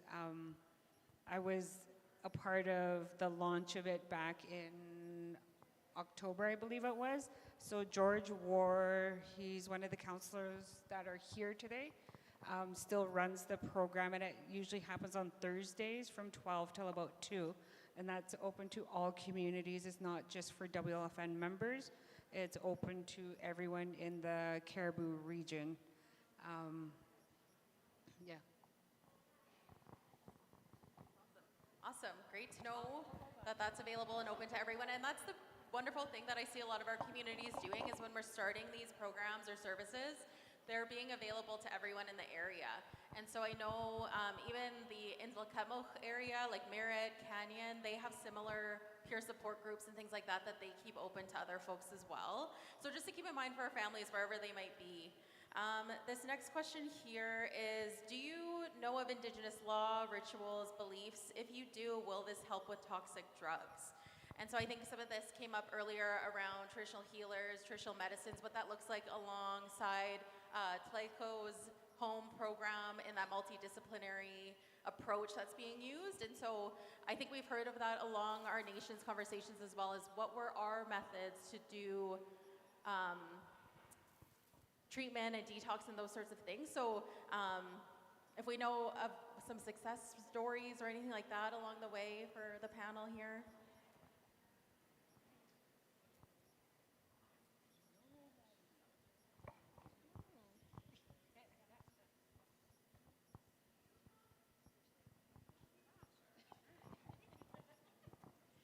So I've definitely supported a number of young people who didn't go to traditional treatment, but went to Winter Lodge and learned the community's ways and became dancers and saw transformation and healing and sobriety through the culture and through those teachings. So I think that there's lots of different ways. There's not one road, towards wellness, and it's not even always sobriety. But I think I've seen them grow and learn and become definitely people that would claim to have a lot more healing in their life as a result of being in the Longhouse.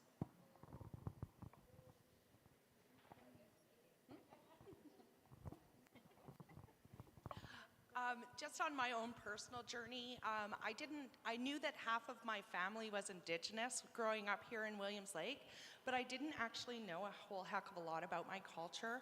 It wasn't until I got sober and started attending some AA and NA meetings in the basement of Kamloops Indian Band, where I really started having others share their traditions, even though they're not mine, but they've been gifted to me to help in different people's healing journeys, like drumming, singing, making ribbon skirts. And luckily, I'm able to be in a position where I can include those into the program that I offer for the young people of our communities. Well, I think like besides myself, my sister celebrates 2 years sober. You know, and her going to, I guess, her spiritual ways, her cultural ways, and the ways that we were raised, because we were both raised in the same home, didn't mean that we took the same teachings. We took different teachings from our parents. And so just with both of us in doing the work that we do today, we both love to help people. We love to be there for others who are struggling, because we know what it feels like to be in those shoes. And I think besides like the paperwork and everything, I think I'm a sucker for punishment, because I wanted to remember what it felt like to get clean from the hard drugs and alcohol, because it hurt. And I don't want to feel that pain in my hands again, or in my feet, or in my joints. You know, depriving myself of nutrition and Southqua, water, and yeah, so I think just being able to get up here and be brave enough to share my story, because like 30 seconds before I got up here, I was like, oh my God, this is really happening. And, you know, I had butterflies in my stomach, and I'm usually not a shy person. If you guys know me, I'm not a shy person. I use my voice, and I use it in a way that is helpful, but kind of like, okay, you guys got this, you know what you're doing, I'll go this way.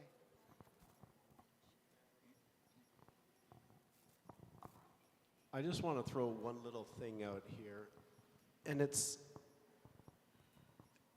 a practice, if you like, that is, it's intercultural, and it's just touch. You know, the act of touching someone physically and taking time to create space and listening. You know, yes, there are the more formal practices of making a skirt or a ribbon shirt, or, you know, much more complicated, but even the small rituals, the small ritual of just contact in the morning and eating food together, that is a ritual practice that you can do every single morning, every single evening. Just touching one another on their hand, on their shoulder, gentle massage. That type of thing is something that is underrated in a way, and that is something that you can start right away. You don't have to have fancy training for it, and everyone can have access to that. And within a family group or within a family system, that is super potent medicine. Yeah, so I just wanted to speak to that piece.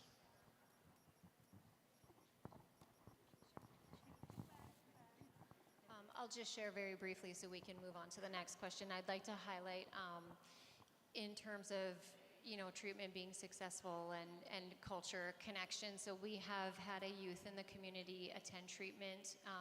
It was an Indigenous focused program by that person's choice.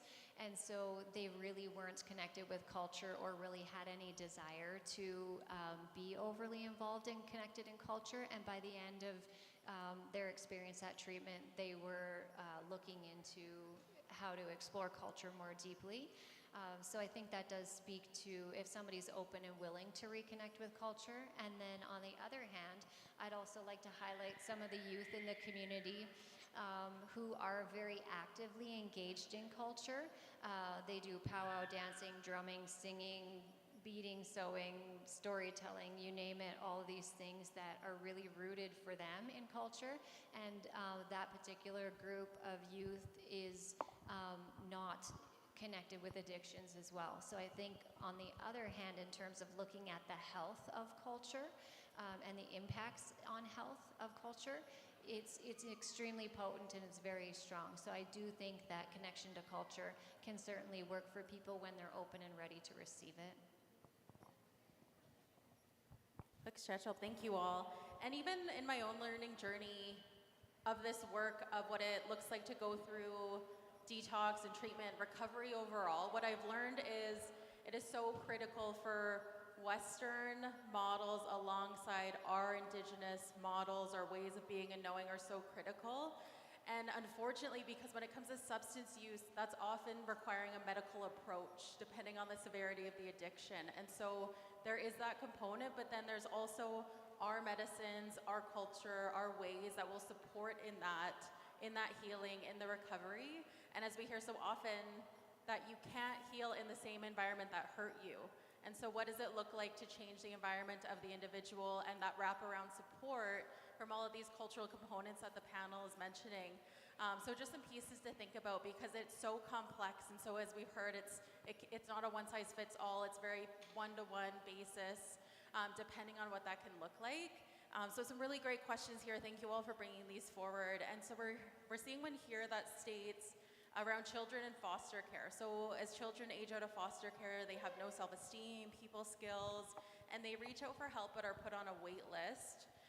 And so just emphasizing that when someone reaches out for help, they need help now, not next week, for detox, and that wait lists are a concern. So just stating here that big concern that of course we've heard in various, and there is a huge need for detox and what that can look like from that medical approach. But I think also interconnected to what that can look like within our communities, seeing the home-based programs, those sorts of things. The next one we also had here, it relates to basically resources and how we know how to navigate the system. So it says, we learned a lot today about services, but do not have a list. Why can't we get a list in our communities? So great question. I hear this all the time about what does it look like to have just the resources readily available, how folks can navigate interior health, FNHA, others.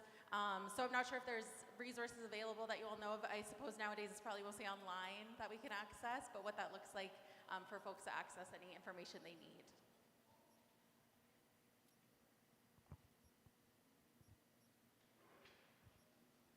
Resources that you all want to share? I might just suggest creating connections with your local providers and your partners regionally and locally. So for example, FNHA, reach out and have a literal person that you call and say, where do I go? What do I do? Who do I connect with? You're my point of contact for questions. You may not have the answers, but you can guide me to where I need to go. And that goes also for, so FNHA, Interior Health, Denise Sakai, any of your local organizations that can support you and guide you in the right direction, because many of them have a connection. If they aren't the answer, they can direct you and guide you to who might have the answer, who can better support you and best support you. So my best suggestion personally is to create those connections. Call Shaylin directly, call Danielle wherever she is. I'm gonna call her out at Interior Health, and call Marnie Brenner, call the people in your local area who can be of support for you. Call your other partner nations, because they might have supports and resources available offhand that you may not be aware of. Awesome, Cook Chesham, thank you. And I think as well, it just speaks to how quickly things evolve within the health system, right? Things change so rapidly. We just saw that the Ministry of Mental Health and Substance Use was absorbed back into Ministry of Health. And so how all of these decisions are made, how all of the services are given, all of those sorts of pieces. And so things just evolve so quickly. So totally, those relationships are so key. As Shaylin shared on the FNHA slides, there's that full team within the interior dedicated to mental health supports and to help you navigate. So those folks, and as well the Interior Health, Indigenous Mental Wellness team, and others. So thank you. And so we have two more questions here. I don't think there's any more coming forward. And so this next one is, can we get help for self-harm too? People need help to deal with their trauma. If there's anyone that can speak to self-harm supports.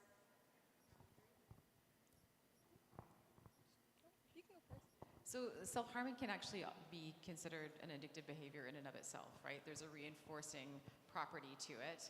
And this is where we need to lean on our mental health supports, right? To look at other coping strategies, some that are short-term, some that are long-term.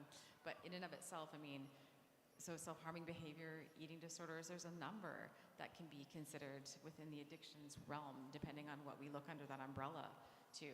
And so making sure that we're working with someone to build healthy coping strategies. I talked a lot about it today. So many of the presenters talked about healthy coping and what we need to do to build resilience and capacity and really deepening relationships so that people have supportive connections to turn to in moments of crisis or stress, so that we're not allowing, that stress to become in the toxic range, that we always have those buffers of support and opportunities for people to learn and grow new skills, right? New connections and new ways of coping.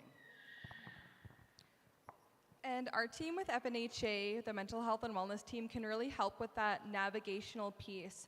So even if you have a question on where do I go to support somebody who is self-harming, or any questions pertaining to navigation and or even getting connected to a clinician, that's through FNHA Health Benefits. We can also support that as well. And in the presentation, I was talking about that simplified clinicians list, and that's going to be really, really helpful once we're able to get that out. We will send it to the nation reps and health directors and make sure that gets out to the nations, just because being able to have a list that shares the specializations that the clinicians have, and that's easy to read, and that's not overbearing and specific to nation, I think that will be really helpful in order to supporting people to connect with those mental health clinicians and mental health supports. Oh, yeah, Valerie? They didn't do a presentation, but I know for youth who are self-harming, Foundry is a really great resource to help with that. They have a doctor on site, they have all of the different resources. They have counselors, nurses, and I only found this out because my daughter was self-harming back in October, and when I found out, she'd been cutting herself for 2 years. And as soon as I found, okay, I need to find the resources right now, because like with my addictions, I needed help right now. And so I ended up, I called Denise Sakai, I called All Nations Healing House, I called Three Corners, I called all of the resources that I knew, because I've, growing up in Williams Lake, I need to know my resources for stuff like this. And then Foundry was the one that was like, we can get her in right now today to see a counselor. And yeah, and she's been doing amazing since. So, but yeah, they didn't do a presentation today, but I highly recommend Foundry.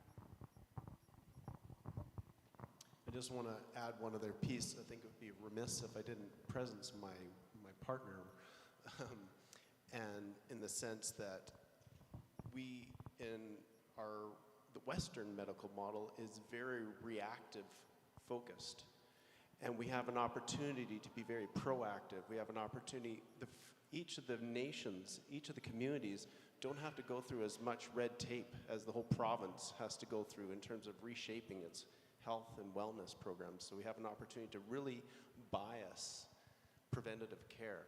So I don't know as much about the Housekeeping Nation, but I know that out in the ilhqot'in, multiple communities now are doing equine assisted programming. So out inside Eldel, there were something like 70 youth that showed up to the Gymkhana at Tatler Lake just last year, just because of the horse program that's being done out there. And so that's like, putting energy into these preventative programs ahead, like that. We're here obviously because of a crisis, but we also need to look at what's the stuff earlier on in the chain. We need to put our attention and our energy and our money into those preventative programs as well, and not take the lead that Western medicine has been doing. We have an opportunity to do something different. So. Which nicely takes us into our last question, which I think just kind of brings together all of the conversations that we had today. And it states hospitals don't work, and I think overall the health system really isn't working for us. How do we get programs that include cultural connection? So as individuals who have been a part of numerous different initiatives, programs, incredible work, what can be a starting point for our communities, our nations, and also, I guess, just having that interwoven throughout the whole health system, if you have any feedback into that overall. Thank you. I think it speaks on that advocacy piece, and I know a lot of us are at, pretty, limited capacity, but we're always open to, being able to connect with our team and bring something forward, and we can also support you with that advocacy piece. When I was talking about our team trying to connect with all of the Indigenous patient navigators in the hospital systems on a monthly basis, that was really to try to make sure that we're able to address the gaps and also try to see how we can support them so they're able to support better in their roles. So like I said, if there's anything that you guys are wanting to address, we can always kind of provide you with the ways on how to address that and support you with that advocacy piece as well.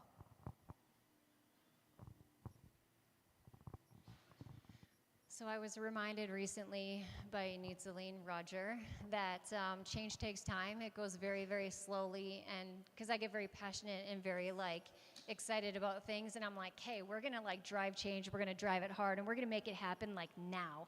And I was all frustrated about something, and I was kind of worked up, and I was like, yeah, rah, rah, rah, going off, and he's like, yeah, but the people here are doing good work, and it takes time. It's taken time to get to where we're at. So it was a beautiful reminder that we can't stop pushing.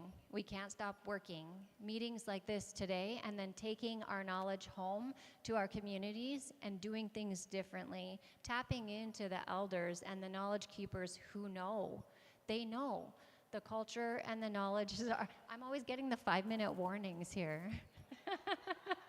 The knowledge is there, the answers are there. We just need to tap back into it, I think, largely, and continue pushing. My analogy is that we're pushing from the bottom up, because we have to drive change, because what's happening in the systems trickling down to us is not working. We are at the bottom. We are limited capacity, we're limited people. And we're in limited positions that have a ceiling, but we can't stop pushing. So we need to continue coming together. We need to continue working together and driving that change from the bottom up and showing that there's different ways to do things. I would also say that it's about what I talked about in terms of decolonizing our approaches. And we have to be brave. We have to really be brave and speak up when we see another way of doing something. And I think it's so easy, because especially if you're younger in your career, or you're starting in a new organization, we can hide behind these masks of professionalism, and we're so scared to do something innovative or cultural, because we're like, oh, is that going to be looking weird? I should be running a cognitive behavioral therapy group. And it's like, no, actually, I'm going to make moccasins with this group of youth, right? That's what we're going to do for 6 weeks. We're going to talk, and we're going to make moccasins. And I think it takes some courage, and it takes some, advocating for the right, with the right leadership to be able to push that agenda forward. And it's about us being brave and leaving our egos behind too, that we're not so fancy and professional that we can't do the things that we know in our heart feel right and authentic to us, about connecting culturally and just humbly with other people. And I think that that's a huge piece. When we hide behind these masks all the time as professionals in mental health, in healthcare, I see it, I work with doctors at BC, so I see a lot of physicians just struggle. But when we can just be human, when we can actually just be real and be us and bring those things that light our hearts on fire about our culture and share those talents and gifts and crafts that we love, when we can actually share that and use that to be able to connect with others, to me, that's where we'll be able to weave culture into what we already do. That's what's going to come natural, feel the most authentic, and you're going to get the best feedback from people, because they're going to see that, oh, that's what makes you so happy, and I want some of that too, because that looks so cool, right? Just when we just be authentic. Just keep it simple and have food. That's really it. Just keep it simple, have food. Let's just sit down if we want to drum, if you want to just talk, or just to be there. You don't have to, have a big fancy office and be like, well, let's go and do this. Just keep it simple and have food. Love it. That's what one of my mentors, my favorite mentors out there, Charlene Bellew, always says, keep it simple, and we have all the answers. And so just thinking of this topic and this conversation here, it makes me think of Cookbee Daryl Bob from the Statliam Nation from Hocklip. And every caucus he is advocating, and he has already started his own movement in his community and his nation to support individuals in their healing, just from the grassroots level of doing what's needed there. And so just thinking about all these conversations that we've had today, hearing that from Valerie, keep it simple. We are self-determining peoples, and we have all the tools to do this. Yes, it requires resources, funding, but we have all the things we need to start. And so today was really about starting that conversation here in this area, in this territory, with all of you beautiful people that have come out today, and hearing from these wonderful folks that are here on stage and filling us with a ton of inspiration and knowledge to take away as well. So if we can give them one big last thank you for today.